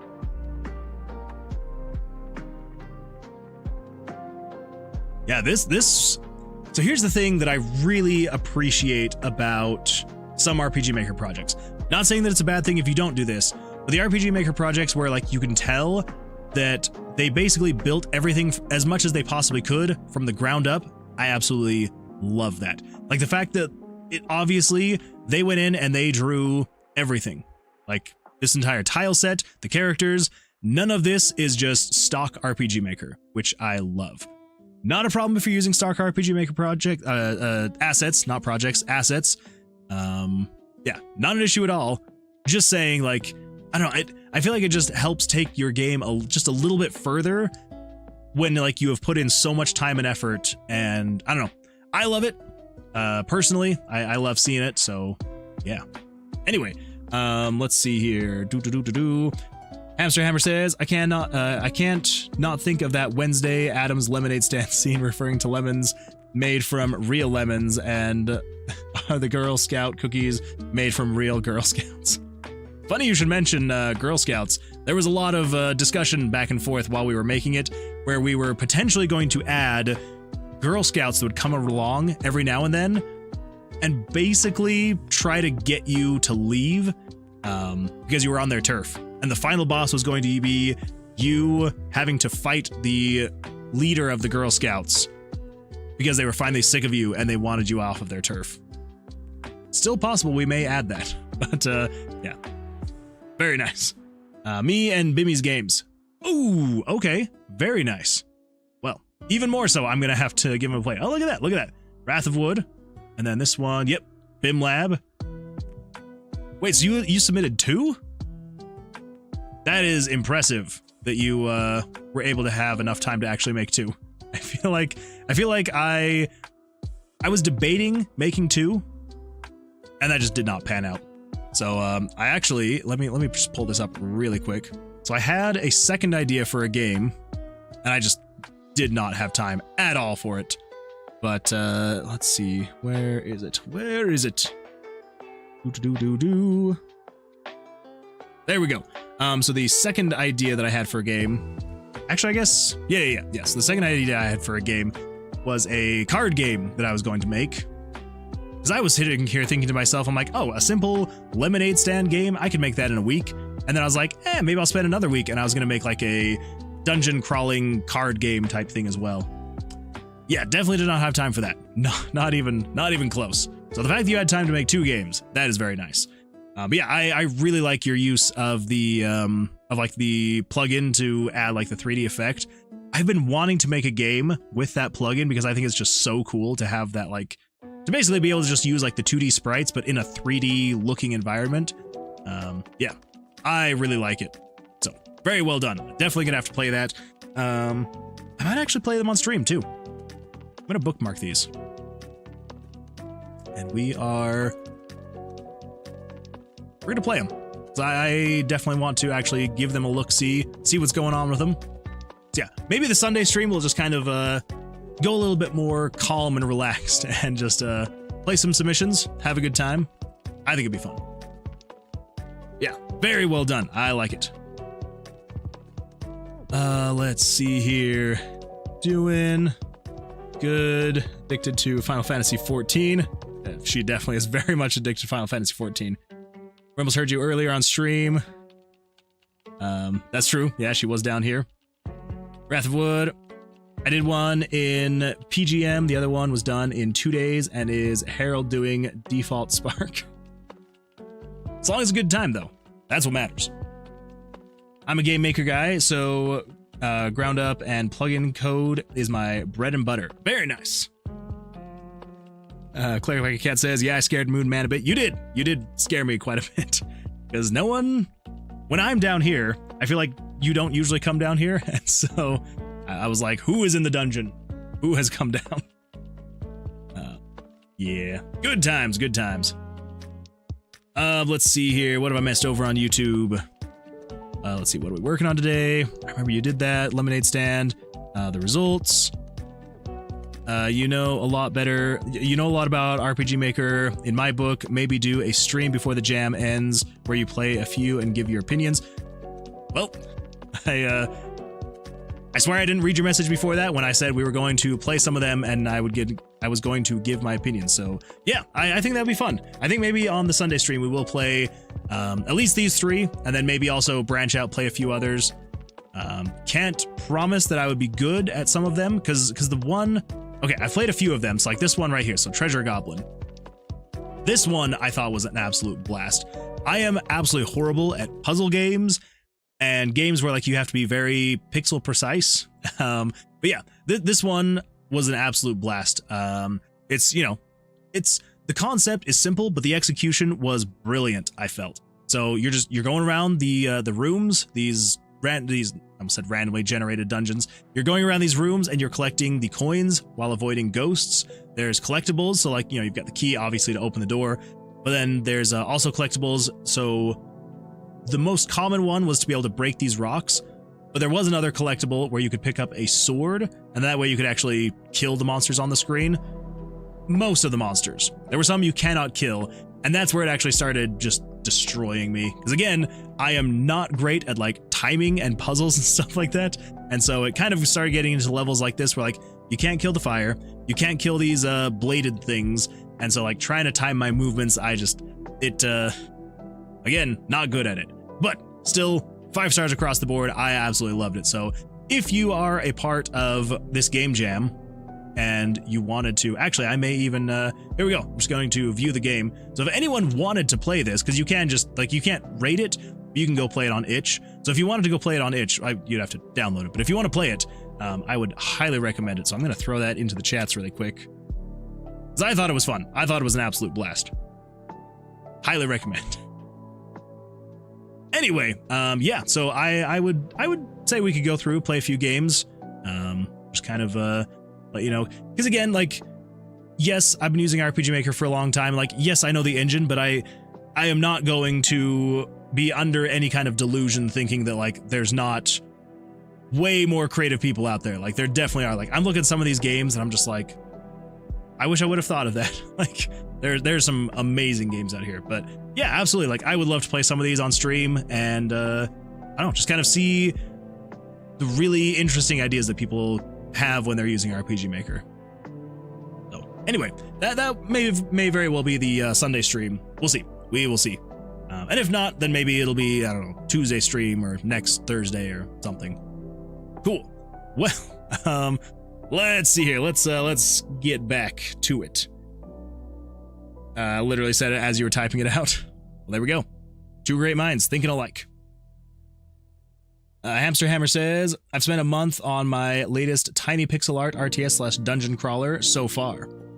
Well, strap in for many more months. I'm sure you will be spending working on that thing. As much time as you think you are going to spend on something, I can guarantee you, you're probably going to be spending way longer than that. I thought for sure this game was going to be done by now, and we have made so little progress because there's just so much that I'm just like, I want to keep adding and changing, but it's a good time, and that's what matters. So, anyway, all right. Let's get to this mini boss and test this thing out. See if it's actually going to work. Room 9. That's right. Room 9. Crap. Oh, wait, he got 2 blackjacks in a row? That is... It's not fair. Not fair at all.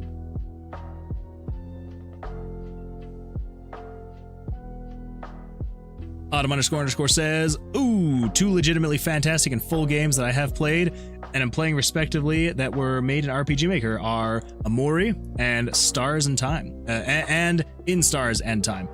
I need to actually play both of those. I've looked into them and I've heard absolutely fantastic things about them, but I need to actually give them a real full shot. Wait, am I heading in the right direction? Pretty sure. Oh, Blackjack. Crap. Yeah, there we go. Okay, room 9. Okay, so I need to go over. Just take me to the freaking mini boss. I probably should have just respawned somewhere else. Probably should have turned down the monster spawns as well. Oh well. Not the end of the world. Hamster Hammer says, probably 3 months is my target. My last game, a mini Metroidvania on itch. But yeah, mini Metroidvania on itch. I made my target for the alpha demo launch, about 25 to 35 minutes of gameplay. It's not bad. Yeah, and with the alpha launches, again, like, it's not going to be a fully fleshed out game, but as long as you got something, especially 25 to 35 minutes of gameplay, it's not bad at all. You did all the art or someone else's game? Oh, this one right here that I'm playing? Yeah, so this is my main project that I am working on right now. So as of right now, I have done all the art, yes. I'm actually, so Autumn_Falls_ today is currently building out some of the stuff, some art that we are going to be probably putting in the game. So monsters and things like that. I'm not great at art, especially when it comes to like monster and character design. So definitely gonna want to outsource that a bit. Yeah, so for right now, yeah, so everything else you are seeing, yeah, I have made so far, except for the monsters and the player image. So the monster I did animate and recolor, but it is from like a different asset pack that I had purchased previously and have changed up a bit. But yeah, I appreciate that. Thank you, Hamster Hammer. And Loki is heading out. Have a good stream. Thank you, Loki. I appreciate it. Have a good night. Thank you for being here, and hopefully we'll see you on Sunday. Take care, and hopefully have a good weekend as well. Okay, so we are heading to room 9. That's what we're heading to. We're almost there. Let's see. Anti-Wanti-Fanti says, hey, I do art. Maybe I can help out. Yeah, absolutely. I am down for any and all help that I can get. I know that there are like asset packs out there that I can go purchase, and trust me, I have searched high and low for asset packs that I am hoping will fit the criteria that we need, and it just, I don't know, like anything that I have found is like it comes close, but it's just not quite. So yeah, absolutely. If you would like, and you know, not trying to promote it, but we do have a Discord server. If you would like to join it, and then shoot me a message, I am 100% down. So let me grab this really quick. Create an invite. Let's expires after never.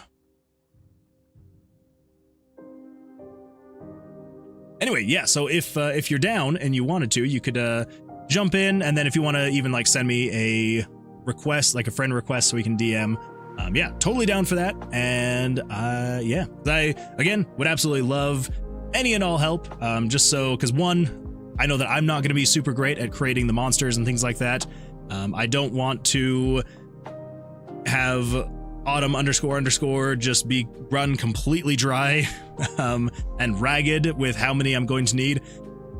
So we're probably going to need quite a few monsters and player characters and mini bosses and NPCs and all that fun stuff. So if it seems like something you would like to try and create, yeah, I am down if you've got any examples or anything like that. 100%. Let's see. Ante Fanti says, yeah, it comes so close, but they always just miss one or two things. Fair. Hamster Hammer says, do you know about craftpix.net? They have some really nice free pixel art. I think so. Let's see. Craftpix.net. That's the one with like the it's like the dwarf mascot. Yeah, that's the one. Yeah, the like dwarf mascot. I have looked at some of their stuff. Again, like, and autumn __ can attest to this. I can be a little bit picky when it comes to the pixel art, just because like so my idea for what I'm really wanting is like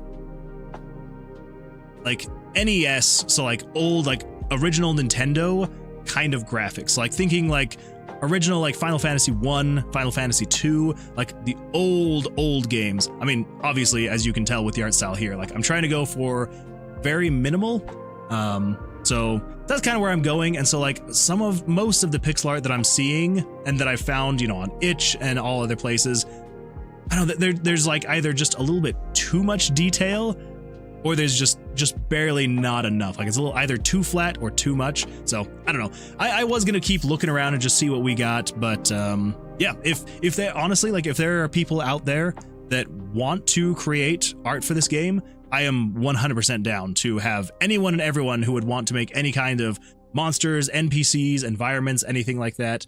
I can't promise there would be any kind of paycheck because I don't have money to invest. Like the only investment that I have right now is like my time. But you know, what I could promise is, depending on how well the game does, like I can try and throw some money to anyone who has helped your way. You know, I'm not gonna sit here and be like, oh, I'll put your name in the credits, you get exposed, because like I don't have that kind of audience to even promise anything like that. __ Benedict Jade 5 bits. He liked the game, but he was hoping for incremental gameplay, like upgrading to other flavors. He seemed invested the entire time, although I am a bit offended he said nothing about the music. That is pretty terrible if he didn't even mention the music, because I would say the music is probably one of the best parts about it. Yeah, for anyone who doesn't know, Axel _ Benedict is, so for anyone who played the Lemonade game, Axel's actually the one who made the soundtrack for the game. So all that beautiful acoustic guitar music you hear, that was our one and only Axel here. So anyway, so yeah, so like I was saying, I do not really have a budget for this game, so if you're wanting to be paid, I can't promise that.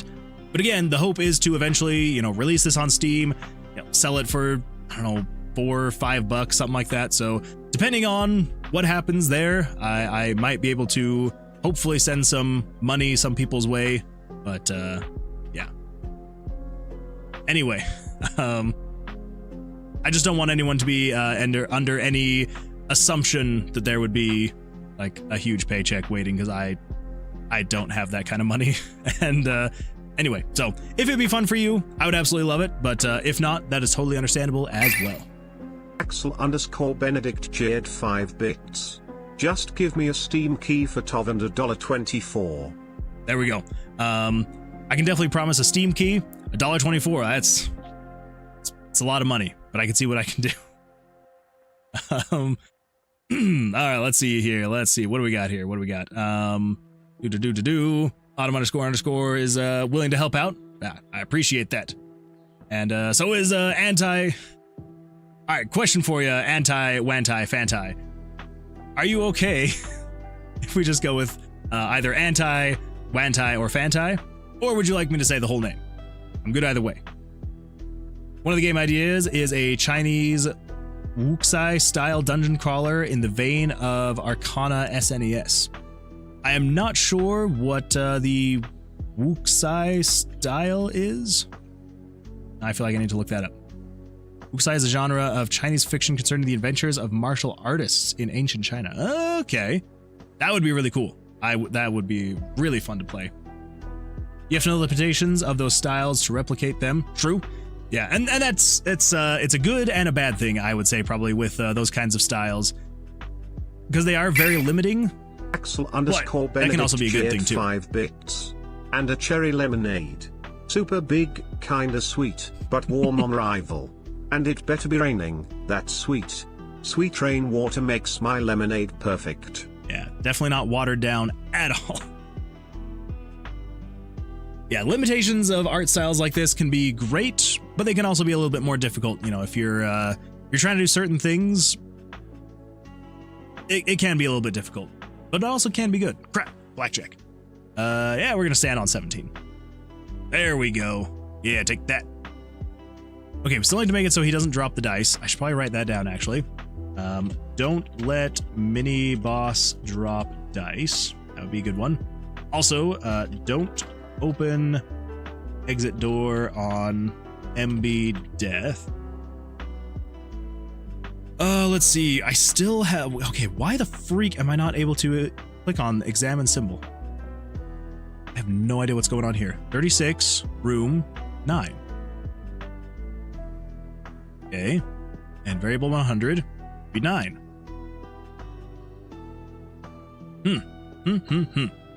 No idea what's going on there. Let's figure out these bugs. Let us get to it.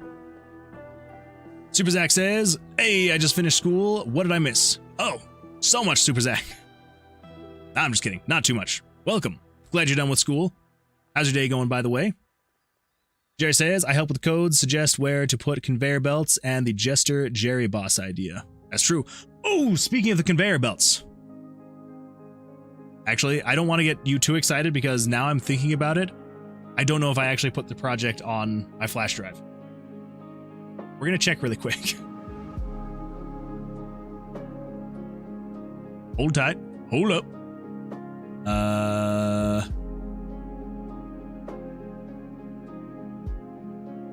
Jerry, I am so sorry. I swear I had put it on my flash drive.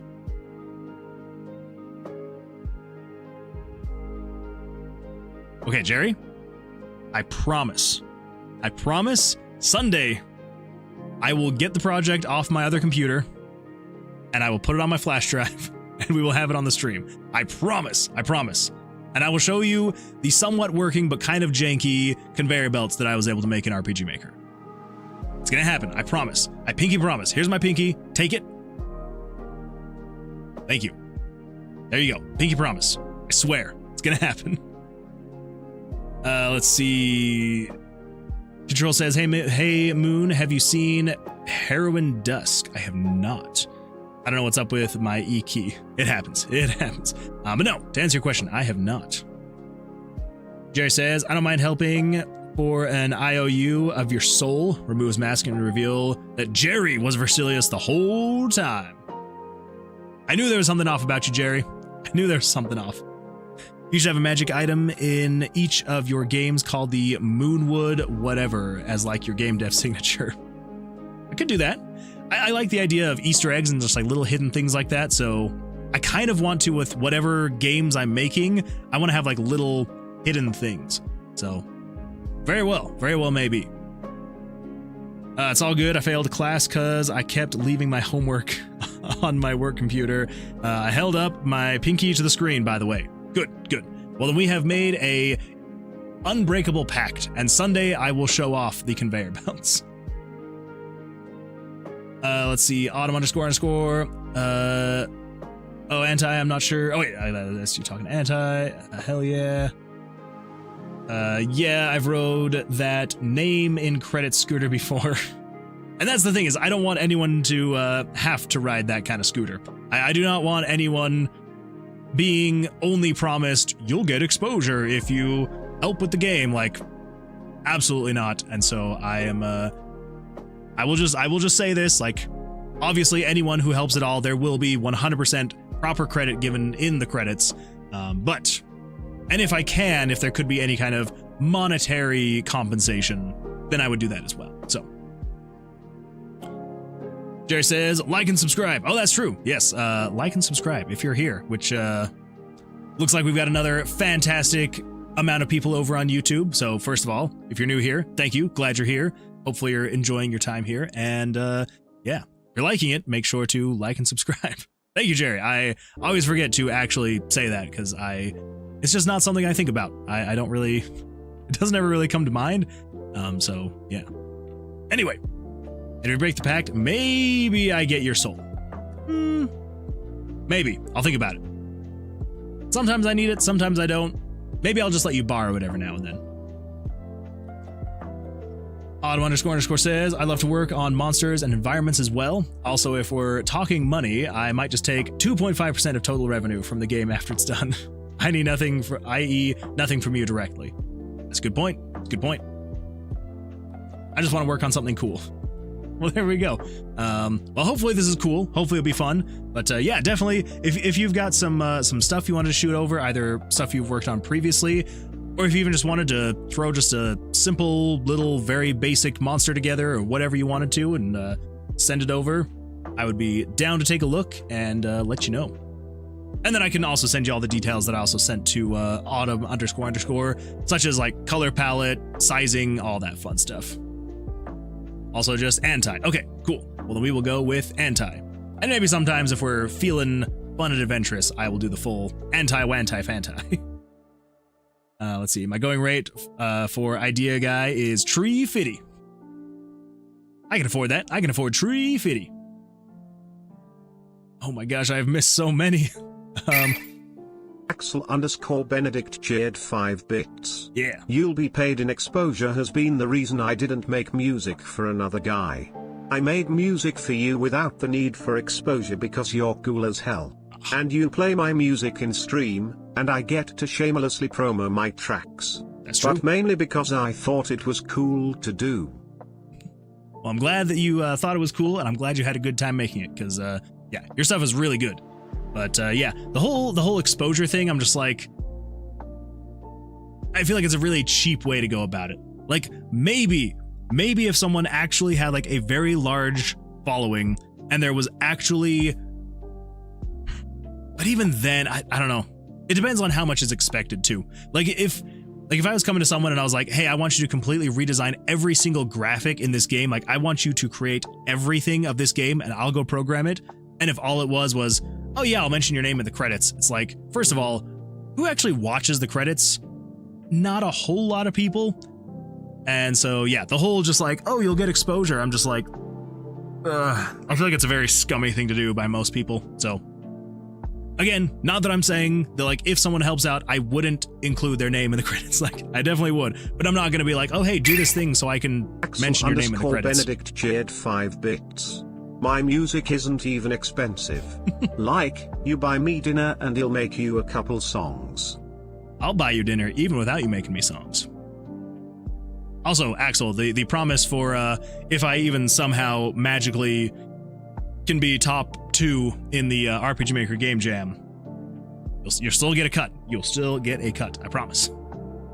Autumn__ says, have you played Undertale, Moonman? One of the artists for it has a whole little hidden section made up of multiple of their characters that is largely a meme section. I've actually never played Undertale. I have always meant to. Never have. One of these days I will. But that is kind of fun. I like that. A famous YouTuber...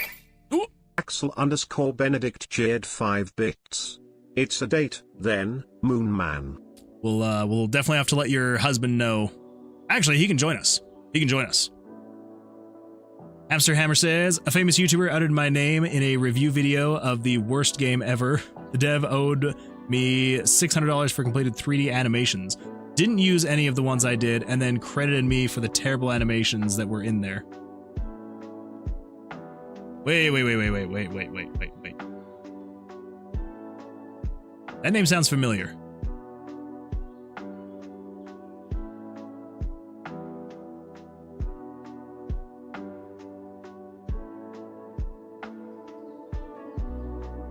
Oh my gosh! I have not watched Jim Sterling in so long. Axel_Benedict Jade 5 bits. Yo, Moon Man and Moon Wife double date with Axel and husband sounds dope. There we go. There we go. Well, that's true. It's kind of weird that they wouldn't have updated their name on YouTube. I mean, it's probably more for like actually having people find them. That's crazy. Like, it has probably been like 5 or 6 years since the last time I watched their videos. Huh. And like, it's crazy because it's like, I haven't thought about their YouTube channel in so long that I'm just like, oh yeah, I used to watch them like all the time, and then just like YouTube stopped recommending their videos, and I just stopped watching for some. I don't know, but that sucks. That yeah, that's. Anyway, now that I know the YouTuber you're talking about, that does suck that you were put in that position. I am sorry. That is not good at all. Just in your exposure checks. Just cash in your exposure checks when they arrive. Yeah, see, exactly. I can't promise that my exposure checks will be worth like anything, but feel free to cash them in anytime. Let's see. Autumn__ says, hey, you're both married men. That is true. See, and that's what makes it fine, right? It's a business dinner that will be going on. That's all. I'll tell my wife. Axel will tell his husband. It'll be fine. It's gonna be all right. It's gonna be totally fine. I think it's Stephanie Sterling. Oh yeah, true. Sorry. I did read that. Yeah, I would have expected them to have like changed their YouTube name. I don't know. So I remember like, I'm not gonna get into it. Because again, like it was years ago that I was watching them, and at the time, Axel_Benedict Jade 5 bits. Ah, yes. The business date. Yeah, I remember at the time, like, and like, I don't want to say anything because I'm like, I don't know the situation, because way back when I was last watching their channel, like they were like dropping hints about being trans, but like I think everyone thought that they were joking, and like that was like when I like I don't know, like just YouTube just like stopped recommending their channel for some reason, and I think I maybe even like just like got unsubscribed or something. It's just like completely dropped off my radar. So again, I don't know the situation. It seems like they actually are trans, which like, you know, hopefully everything's going well for them. Hopefully. Anyway, yeah, that's true. But yeah, definitely a brand there, and so that's probably why they don't want to change their YouTube name, just so that people can still find them, obviously. Yeah. I definitely used to watch their videos like every single day. And then yeah, I don't know, like it's kind of crazy how that is. Like you can watch someone like every single day, but then as soon as YouTube like stops recommending, it's just so easy to like stop watching them. I don't know. That it happened to me actually quite a bit with oh my gosh, what is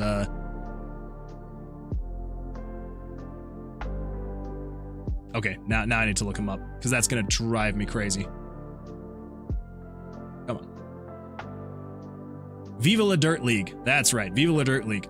I watch Viva La Dirt League like all the time, but for some reason, for a couple months, they like YouTube just like it wouldn't show up in my recommended, and I just completely forgot to keep watching their videos. So I don't know. It happens.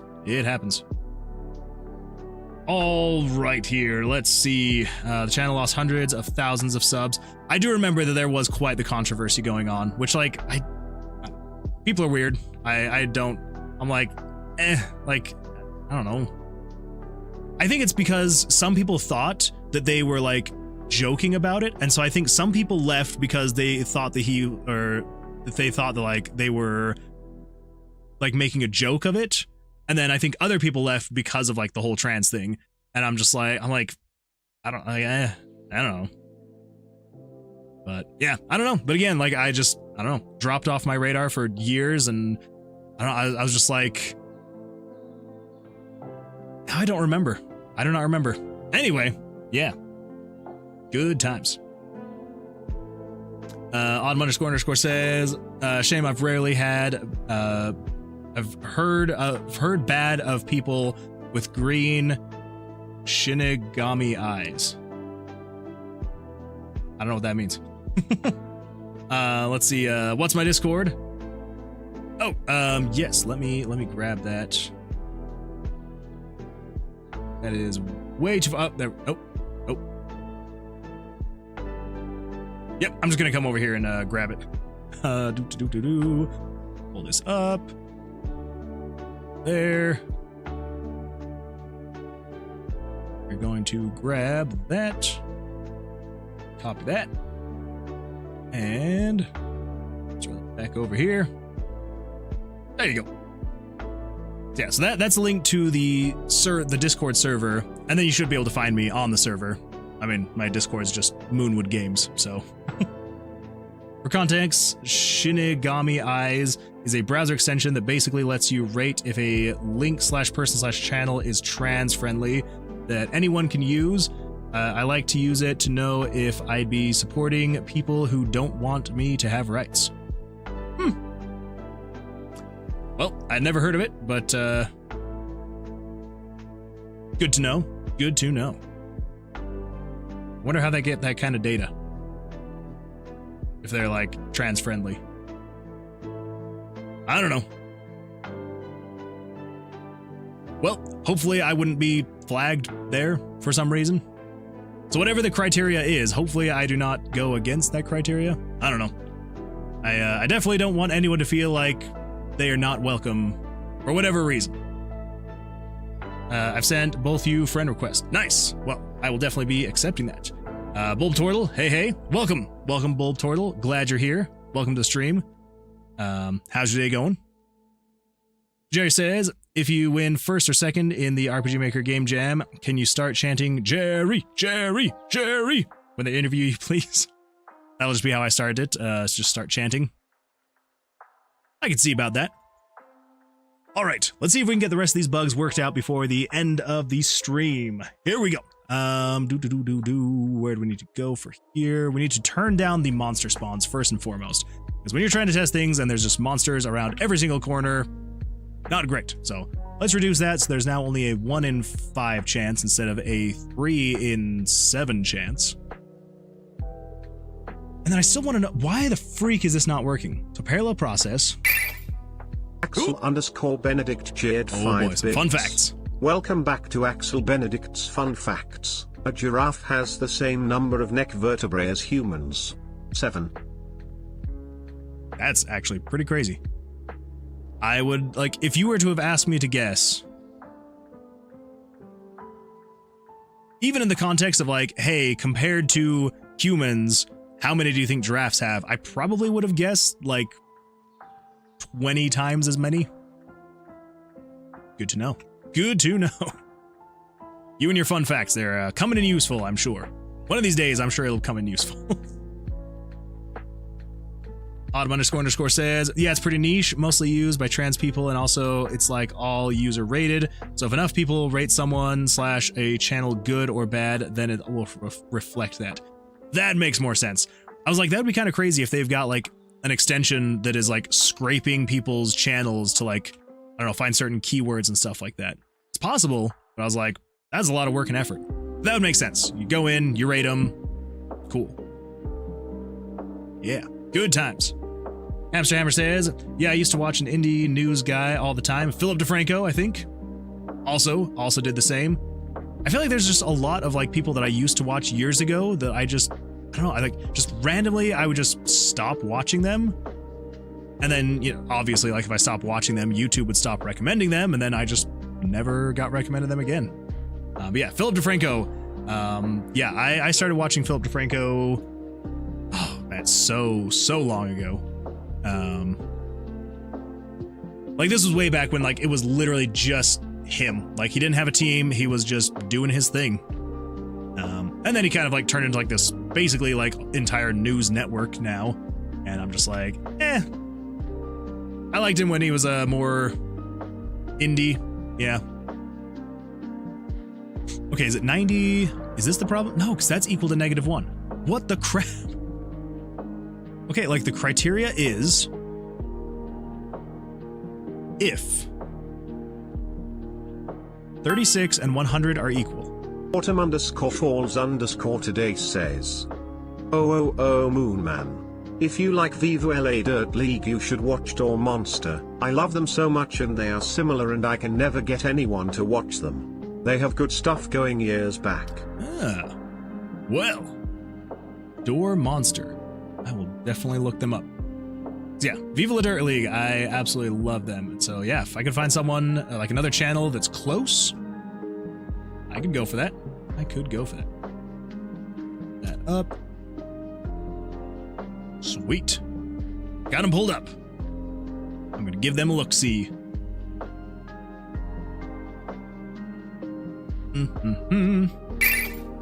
Axel_Benedict cheered 5 bits. My fun facts are always useful. They're great for getting conversations started to break awkward silences. Like how Walt Disney was deathly afraid of mice. What?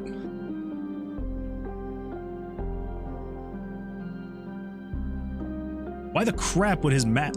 You know what? I'm not gonna question what he used to do or what he did. Yeah. I don't know. Very interesting. Very fun facts. Why would you make your mascot a mouse if you're deathly afraid of mice? I guess once you make him, like, I don't like mice either, but I like Mickey Mouse. So maybe once you cartoonize them enough, it's not so bad. Maybe. Let's see. Okay, so player location is 33, and 36 is equal to 33. So 36 is equal to player location. Okay, yeah. And if current room monster is equal to -1, current room monster is variable 94. Variable 94 is -1. So what the crap? Okay. Well, let's get the X and Y coordinates. So we're here-ish. So 650, 562. So if you are greater than or equal to 492 and 540, and you are less than or equal to... Oh. It's all making sense now. All right. I found the problem. Jeez. I am so stupid. Okay, here we go. 788, 584.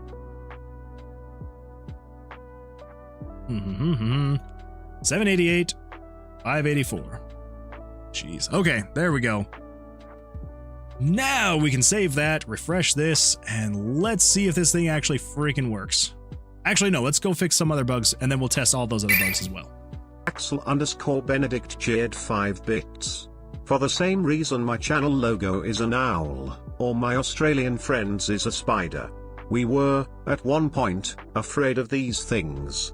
Owls were creepy, but now I find them very interesting. That's fair. I don't know if it would work the same thing for me, but that's fair. That is fair. Good way to go about it. Face your fears, and soon your fears will no longer be fears. That was supposed to be inspirational. No, here we go. You fear the unknown, and so as soon as you understand it, you won't be afraid of it anymore. There's the line I was going for. Cut it, clip it, turn it into a YouTube short. That's what we're gonna do. Alright. The first one, don't let mini-bosses drop dice. Axel_Benedict cheered 5 bits. By this logic, Toe, you're afraid of trees and the moon. It's true. It's terrifying stuff. I don't understand how such a large mass of cheese can just be rotating around our planet. Crazy. Crazy stuff. And trees, you know, that one's just obvious. Everyone's afraid of trees. Okay, so it's over here. Monster animation. There we go. Okay, so this is the Sing. This is a Sing.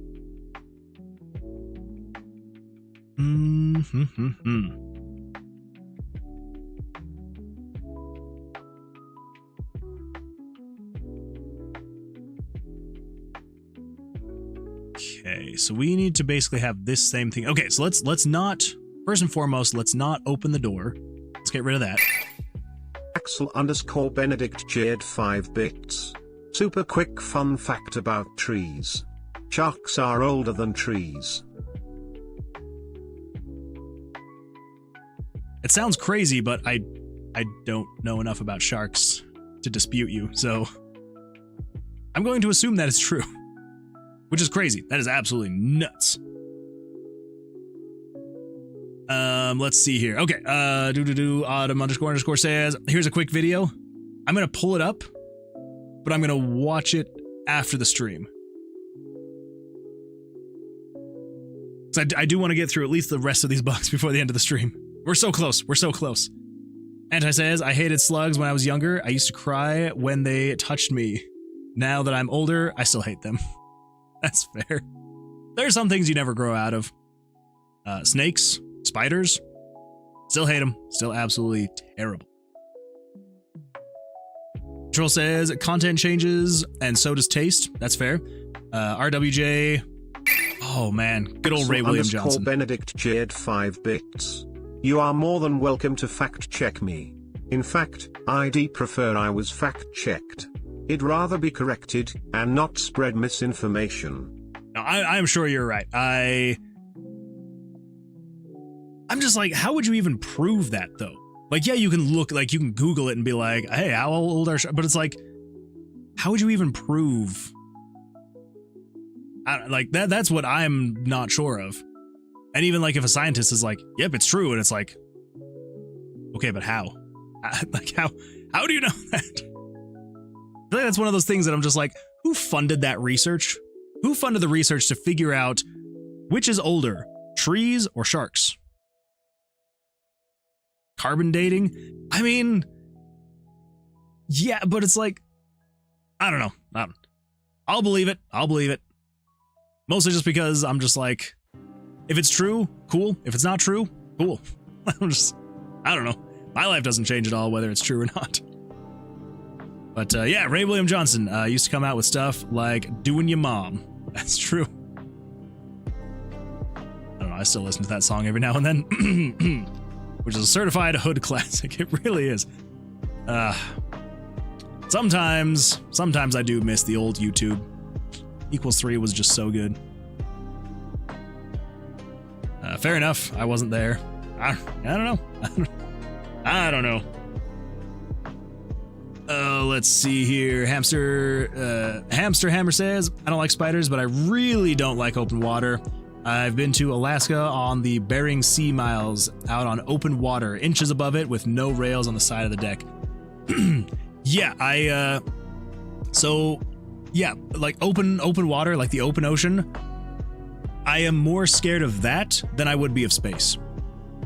Like if I had to be lost out in the middle of the ocean or lost out in the middle of space, I would rather be lost out in space. I don't know what it is, but just like the vast open ocean, absolutely terrifying. Which is weird because, you know, space is just a little bit bigger than the open ocean. I don't know what it is. Like you can't breathe in either of them. Like if you were in the water and you're in space, you can't breathe in either of them. You're going to die. But it's still terrifying. Benedict cheered 5 bits. Isometric dating, the same way we know how old dino bones are.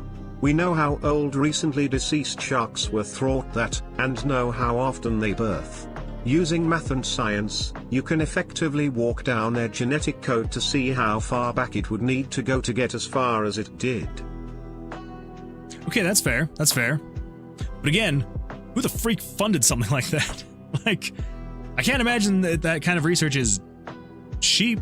It may not be like crazy expensive, but like, you're probably paying quite a few very skilled people, very intelligent, very highly paid people to do these things. And it's just like, I don't know. It's like, hey, can I have some of your money, you person who is investing in this kind of research?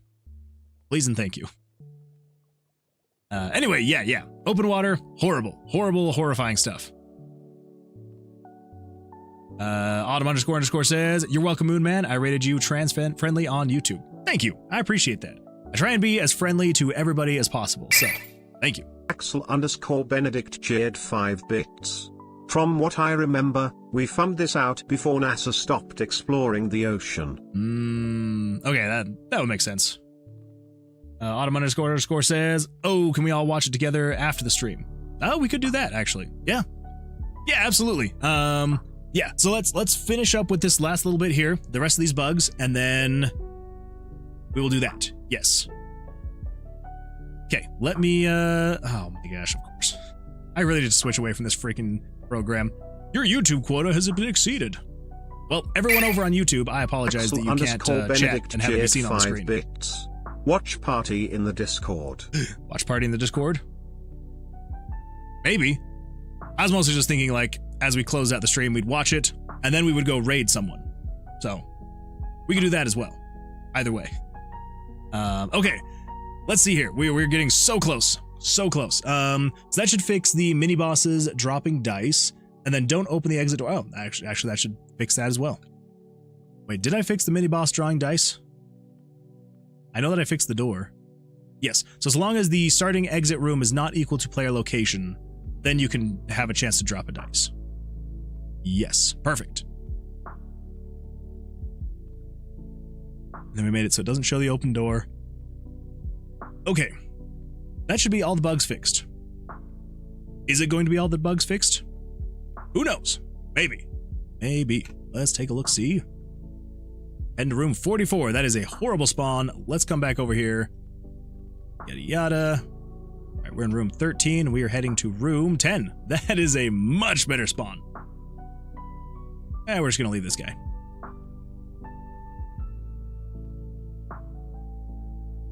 Oh, yeah. Room 10. All right, here we go. Let's do 17. Yeah, we'll stand on 17. Sucker. 11, 10, one more. Yeah, we'll stand on 19. Oh, crap. Screw you, mini boss. I knew I shouldn't have done it. 15. Come on. All right, 20, we'll stand on 20. Yeah, take that. 15. Nope. Ah! So bad at blackjack. 20, there we go. We'll stand on a 20. That's right. He still dropped a dice. He should not have done that, but we'll figure that out later. There's a strange symbol with empty sockets embedded in the door. It looks like you could place something in the sockets. Hey, look at that. You can also hover over this thing and examine the symbol. Yeah. Axel_Benedict cheered 5 bits. Since we're talking about fears and open water, and I did promise Axel lore, here's some lore. I worked on a tugboat and had to live on the water for 28 days at a time. I hit with H2S and was pronounced legally deceased. H2S is made by oil, which we were pushing. Jeez. That is horrifying. Well, I'm glad you're still alive. Glad you're still with us. That is very scary. Not good at all. Let's see, what else? What else we got here? Control. Let's see. Fair enough. Wait. Carbon dating tree. It wasn't there. Bro, same open ocean is like my biggest fear. It's horrifying. It's terrifying. Like, if you ever see those videos pop up, like I see these all the time on Instagram, where you like see people, like they'll post videos from like oil rigs in like the middle of a storm, and like these huge crashing waves are like coming over and like coming up, and I'm just like, nope. Couldn't be on an oil rig. I could not be on like any kind of like cargo ship, things like that. I'm just like, nope. No. I don't even know if I'll be able to do a cruise. Like, I've never been on a cruise, and I don't think I'll be able to. My wife really wants us to go, and like I don't know. I like the idea, of going on a cruise. It sounds exciting, fun. I don't know. I feel like I would almost get out there and I'd be like, I can't do it. Can't do it. Okay, so if the starting exit room is not equal to player location, so why did it try and spawn a dice? No, it didn't try. It spawned a dice.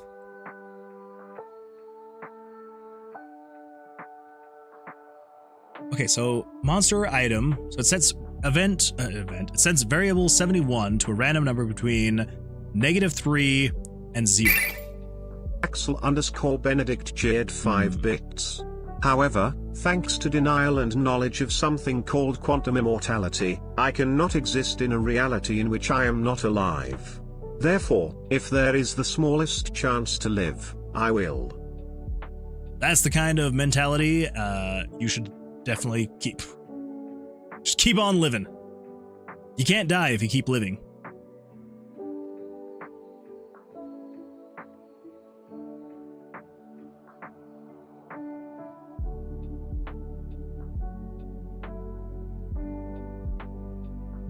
So what is happening here then? That seems to have nothing to do with this at all. Set a random number between 1 and 1. Axel_Benedict cheered 5 bits. Death cannot legally take you without your consent. Just don't consent. Death can't take you. That's a good point. It's a great point.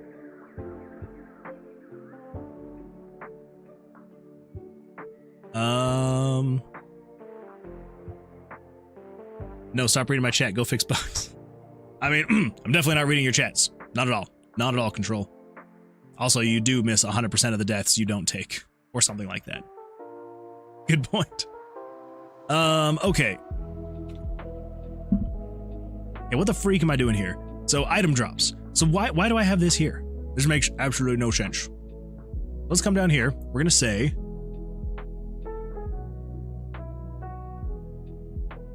set a random number between -3 and 0. So before that, let's just set events variable 71, monster or item, set it to 0. And this is going to set it to a random number between -3 and 0. And then I think all of in here is what we need to do. Yes. Okay. So then we need to say conditional branch. I don't know why I didn't have this in here before. Conditional branch if the variable 71 is less than 0. So if you're less than 0, that means you are going to spawn an item. Yes. Yeah. Not great drop rate, or really good drop rates. Yes. Axel_Benedict cheered 5 bits. I wrote my thesis on quantum immortality. My legal title is Doctor, however I don't care to use it. Dr. Axel. I like it. You should start using it. Dr. Axel. But I do remember you talking about how the thesis was written on quantum immortality. And I still need to actually read more into it. One of these days. One of these days. Okay. So why here?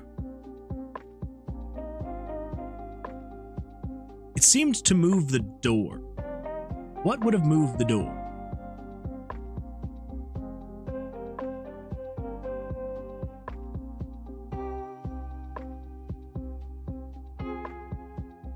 Dialogue exit 1. Yeah, you should be there.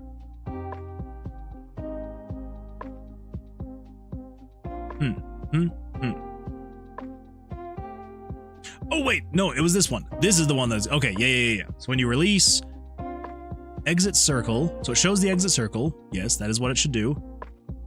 And then it's moving image 24. 24 is the door, though, I believe. Pictures. Room. Room, decor / trap / exit, monster. Okay, so we also need 23. Yes, we do. Axel_Benedict cheered 5 bits. Quick crash course of quantum immortality. Lay it on me. Do you know how, in superpositions, Schrödinger's cat is both dead and alive until observed? Imagine THT. Oh. That's relatively easy enough terms to understand then. Unless there's more.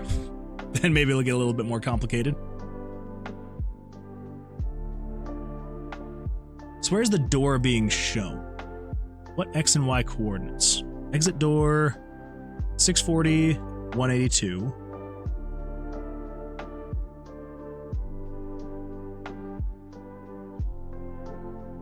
$182, not 128. 182. 182. Okay, but I'm also thinking we don't dim the door. Maybe the door stays the same. So let's not dim the door. Let's cut that. Okay, that should keep the door from dimming. That should keep the dice from dropping.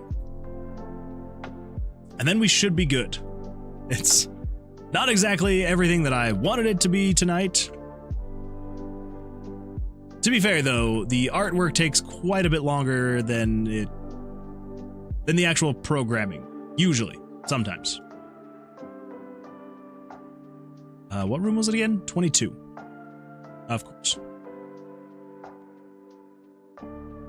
Oh, the RNG. Keeps things exciting.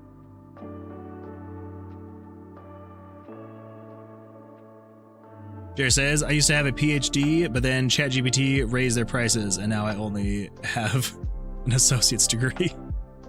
Freaking ChatGPT. They're always ruining everything. 22.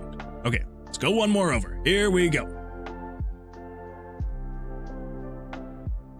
Autumn__ says, all right, me and Anti came to an agreement, and we're both going to take 49.5% of all sales, and you can have whatever's left. There we go. Fair enough. Hey, you gained 2 artists. That's a lot less work you need to do. That is true. That is way less work than I need to do. Yeah. Well, I'm saying yeah to everything but the 49.5%. But, we'll figure something out. We absolutely will figure something out. I can't make any promises right now because I have no idea what's going to happen with this project over the course of the next few months. I can only hope for the best. I agree to 1,000,000% sales. All right, so Autumn__ you get 49.5%, and Anti gets the rest, equaling up to 1,000,000%. Sounds fair enough. I'm gonna have to get some deeper pockets. Oh, jeez, come on.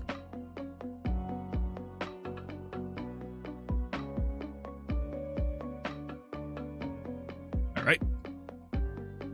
20, I will stand on that. Ooh, Blackjack. There we go.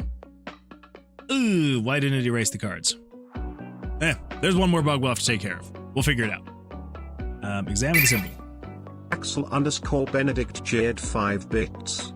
Now think of it on a multiversal scale, where there's an infinite number of realities in which you're alive, and vice versa. Every reality where you're not alive doesn't matter. So, say you get into a car accident, there's a reality in which you die, and one in which you live. You will always come out in the one in which you live because you cannot exist in a reality in which you don't exist. That is quantum immortality. Okay.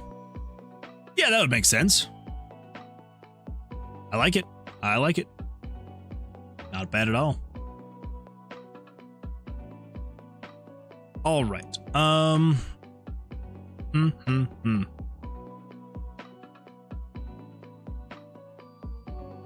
What am I doing wrong? Why? The room is 23. Decor is 24. Wait, what the?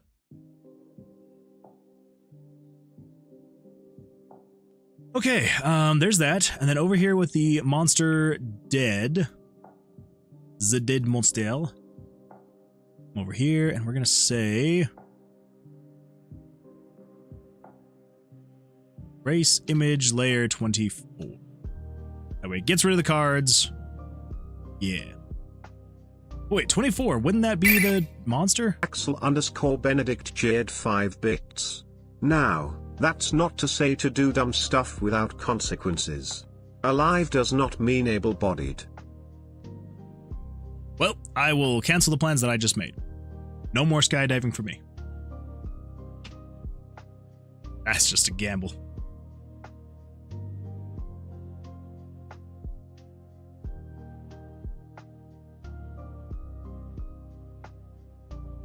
Dice 1/draw piles. Deck/UI 26.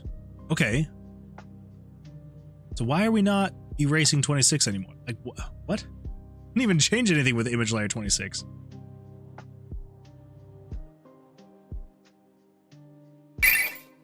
Axel_Benedict Jade 5 bits. BTW, you can hold your breath for the rest of your life. That's true. You definitely can hold your breath for the rest of your life. 100% of the time, you will be able to hold your breath for the rest of your life.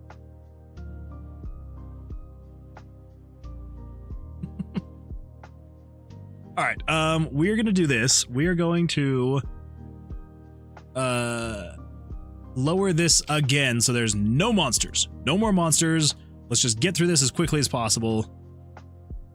And then we can go do some raiding.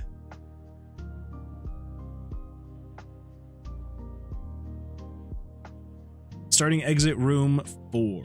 There's a long way down there. Crap. It's the worst time to have to yawn. Oh my god. I forgot how many more trap rooms there are when there are no monsters.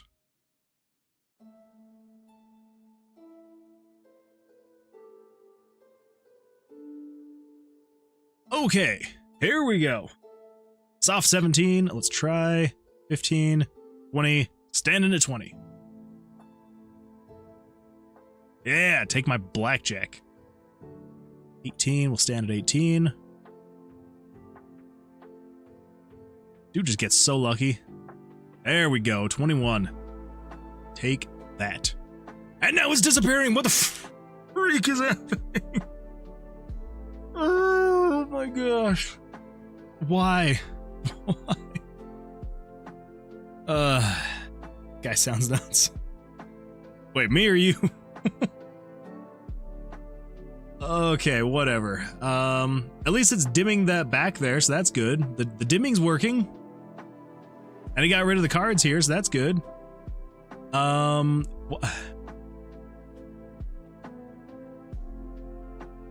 24. Alright, that was my bad. I did tell it to start erasing image layer 24. That is my bad. Axel_Benedict Jade 5 bits. You are not a Dragonborn, you are not able to see the runes. Not at all. No runes for you.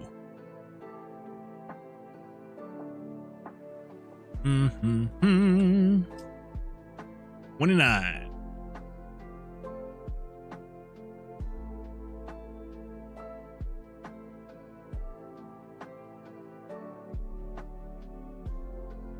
Wait. There we go. Blackjack. And a 20. Oh, wow. I'm just getting some good draws this time. Okay, the door doesn't disappear. That's good. Examine the symbol. Bam. Yeah, that's...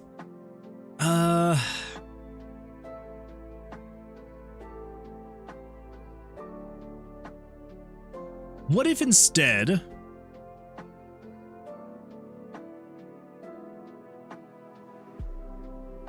What if instead of doing that, what if we do 23 is going to be multiply at 100 opacity. 24 is going to be multiply at 100%, at 100 opacity. Maybe.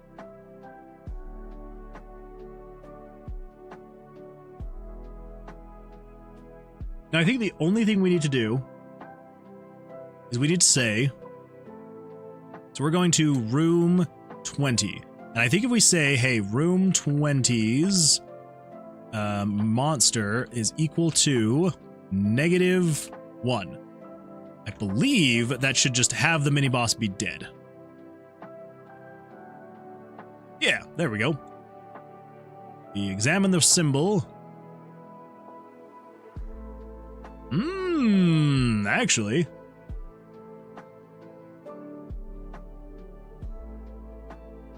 No. Here's the problem. The reason why I can't just set these things to be transparent is if I set this to normal and I do like 150, normal, 150, you'll be able to see the blank wall behind the transparent door. So maybe... Actually, yeah, let's do this. Let's do this. Don't even change the opacity of these two pictures. Don't do it. Just leave it as is. Over here, let's just pull up this image. Pictures.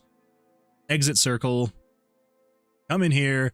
We're going to fill in with 50% opacity.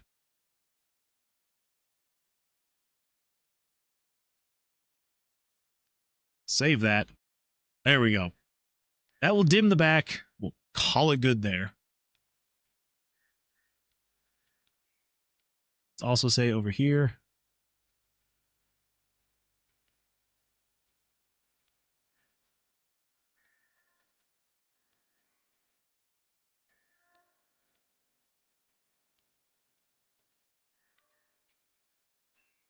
Okay, once we get this thing done and working, we'll be able to call it good. So room 45, which means we need to go to room 45. Monster is going to be equal to -1. Room 45. It's dead. Examine the symbol. There we go. Good enough. Axel_Benedict shared 5 bits. Quantum immortality also explains the Mandela effect. Your consciousness goes to a reality as close to your own as possible, but you realize something is off. It's also why you have so many memories of your childhood that never actually happened. Because they did for you, just not in this reality. It's all making sense. It's all coming together. I like it. All right. I think that gets the very basics in. It shouldn't have taken that long. It really shouldn't have, but it did. 37. Let's come down here to room 37. That was just, it was a very buggy mess, that's for sure.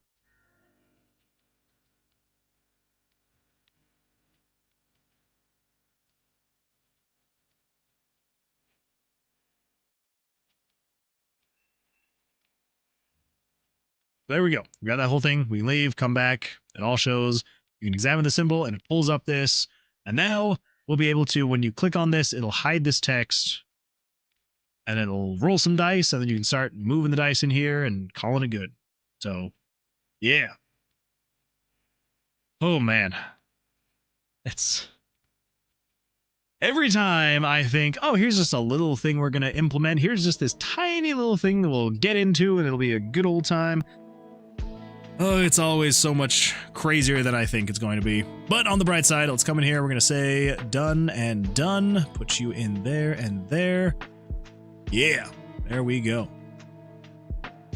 Cool. I think the next thing we're just going to put in here really quick, just say hide text when clicking button. I'll remember what that means for the next stream. Yeah. All right, cool. Well, I would say, not too bad. Not too bad if I do say so myself. All right. Axel_Benedict shared 5 bits. Do you think that, if you fail the rolls to you lock the door, could you sacrifice your spell dice to force it open? Maybe. We'll definitely need to think about, and I know this is going to be what Autumn __ is going to be working on, is, you know, making it so we can kind of figure out the best way to actually handle, like, the door, you failing. That's going to be, like, the biggest thing, is, like, figuring out how to handle, like, you failing. Yeah, we'll get it figured out. We'll get it figured out. Yeah, we could also maybe go with something like that. Like, you have to, like, you lose a dice maybe as well. I don't know. All things we can consider. All things to consider. All right, everyone. Well, let's jump in here. We're going to watch this video, and then we are going to do a raid over on Twitch, and that is going to be the end of the stream. So, over here, let's get this pulled up. There it is. Yep, that's the one. Axel _ Benedict cheered 5 bits. Also, congratulations to Auntie and Autumn _ Falls _ today in becoming a part of the Moonwood Games team. It's an honor. Yeah, not bad at all. All right, so let's get this pulled up over here. Go. Fantastic. All right, we all ready for this? I have never seen any of these things, but should be a good time. I hope. We'll see. No, whoever told you that is just straight up an idiot. Yeah, you start with Assassin's Creed Brotherhood, but then you skip straight to Assassin's Creed Pinata. Now, I missed Assassin's Creed vs. Capcom, so I don't know if that's any good, but I loved Assassin's Creed Yellow. Stop! Allison! What? What? Why? I'm sorry, she was raised by video games. They actually found her abandoned next to the demo consoles at a Target as a child. Sometimes she still runs back there for comfort, and we have to get like a bunch of Pokemon goers to go track her down. It's a big hassle. Allison, stop! Just, okay? No, why does she keep doing that? Yeah, no, I'm sorry. She thinks people put money inside of them. Where are these coming from? Wait, so this is normal? No, but it happens on condition. We can't even get separated or something goes wrong. Oh, crap, where'd she go? So your life is basically an escort mission. Yeah, basically. I've got to be watching her constantly. Yeah, I hate to break it to you, but I don't think you're the escort in this situation. Oh my god! Ta-da. That's pretty good. That is pretty good. Well, I now know what I'm going to be watching for the next while. Gonna have a lot to go into. Thank you for sharing that, Autumn __. I appreciate that. All right, everyone. Let us do a raid really quick over on Twitch. And then that is going to be the end of the stream for the day and for the week. Our next stream will be on Sunday, so hopefully everyone has had a good time. Axel _ Benedict cheered 5 bits. Reminds me of the time I was reincarnated as a regular guy 23 years ago. It's true. It's true. All right. Let's see here. So I think if we do /raid channel. Wait, no. That wasn't the good way to do it. Oh, what was it? It was there's like a place to see where to raid. All right, hold up. Give me 2 seconds. Give me 2 seconds.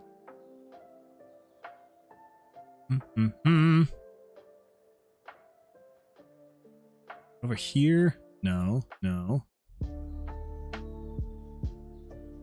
Because here's the thing. Like, anytime I try to just raid, it's always, I always run into, oh, this person doesn't allow raids, this person this person that. And so I found a place last time where it just like gave me a list of people available to raid. And now I do not remember for the life of me.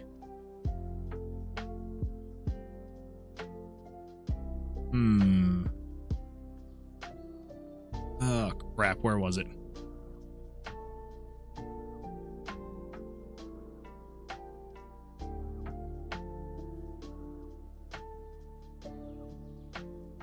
There we go. Found it.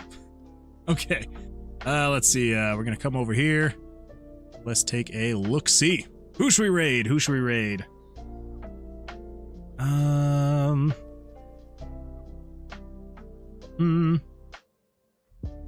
Counting.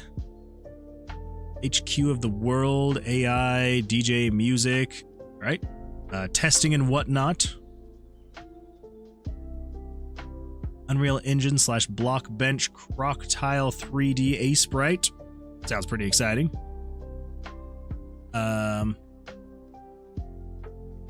Vikings losing their map. I can't find the list of places to raid. I know, we're lost out on sea, unable to find where we should be. I did not mean that to rhyme, but it did. So that's a good time. That one I did mean for it to rhyme.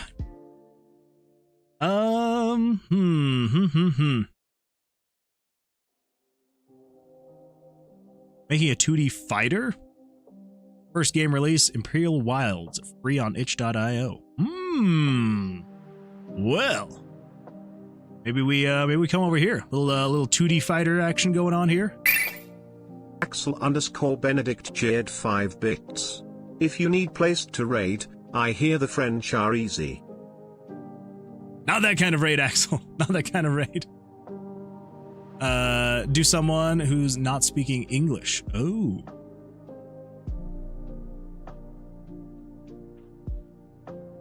Well, so I mean, you got the tags for like English and stuff like this, but like, I mean, I guess you'd have to.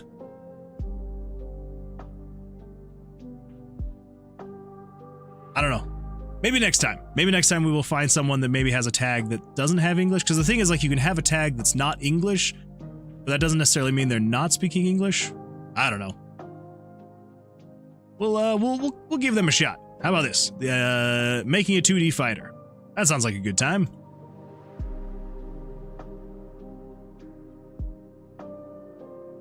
I don't know what their countdown is.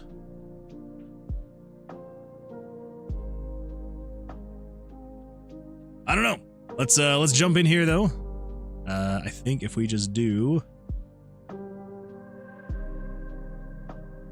Ooh, they're about to start testing it. Let's jump in there. Let's get in there. Start raid. All right. Thanks for being here, everybody. All over on Twitch. Thank you. Yeah, when we're ready, let's jump over. Let's raid. It'll be a good time. And yeah. Axel_Benedict Jade 5 bits. No hablo español. Exactly. All right, everyone. We're starting the raid. Thanks for being here. I appreciate it. And we will we'll see you on Sunday. Take care. And yeah, here we go.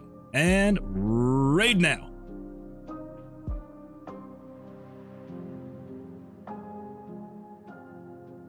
Yeah, there we go.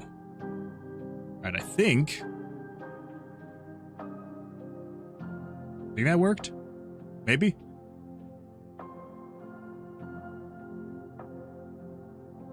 Maybe. There we go. All right. I'm going to cut the stream over on Twitch. Yeah, so goodbye, Twitch. Although I think everyone should be over in the raid.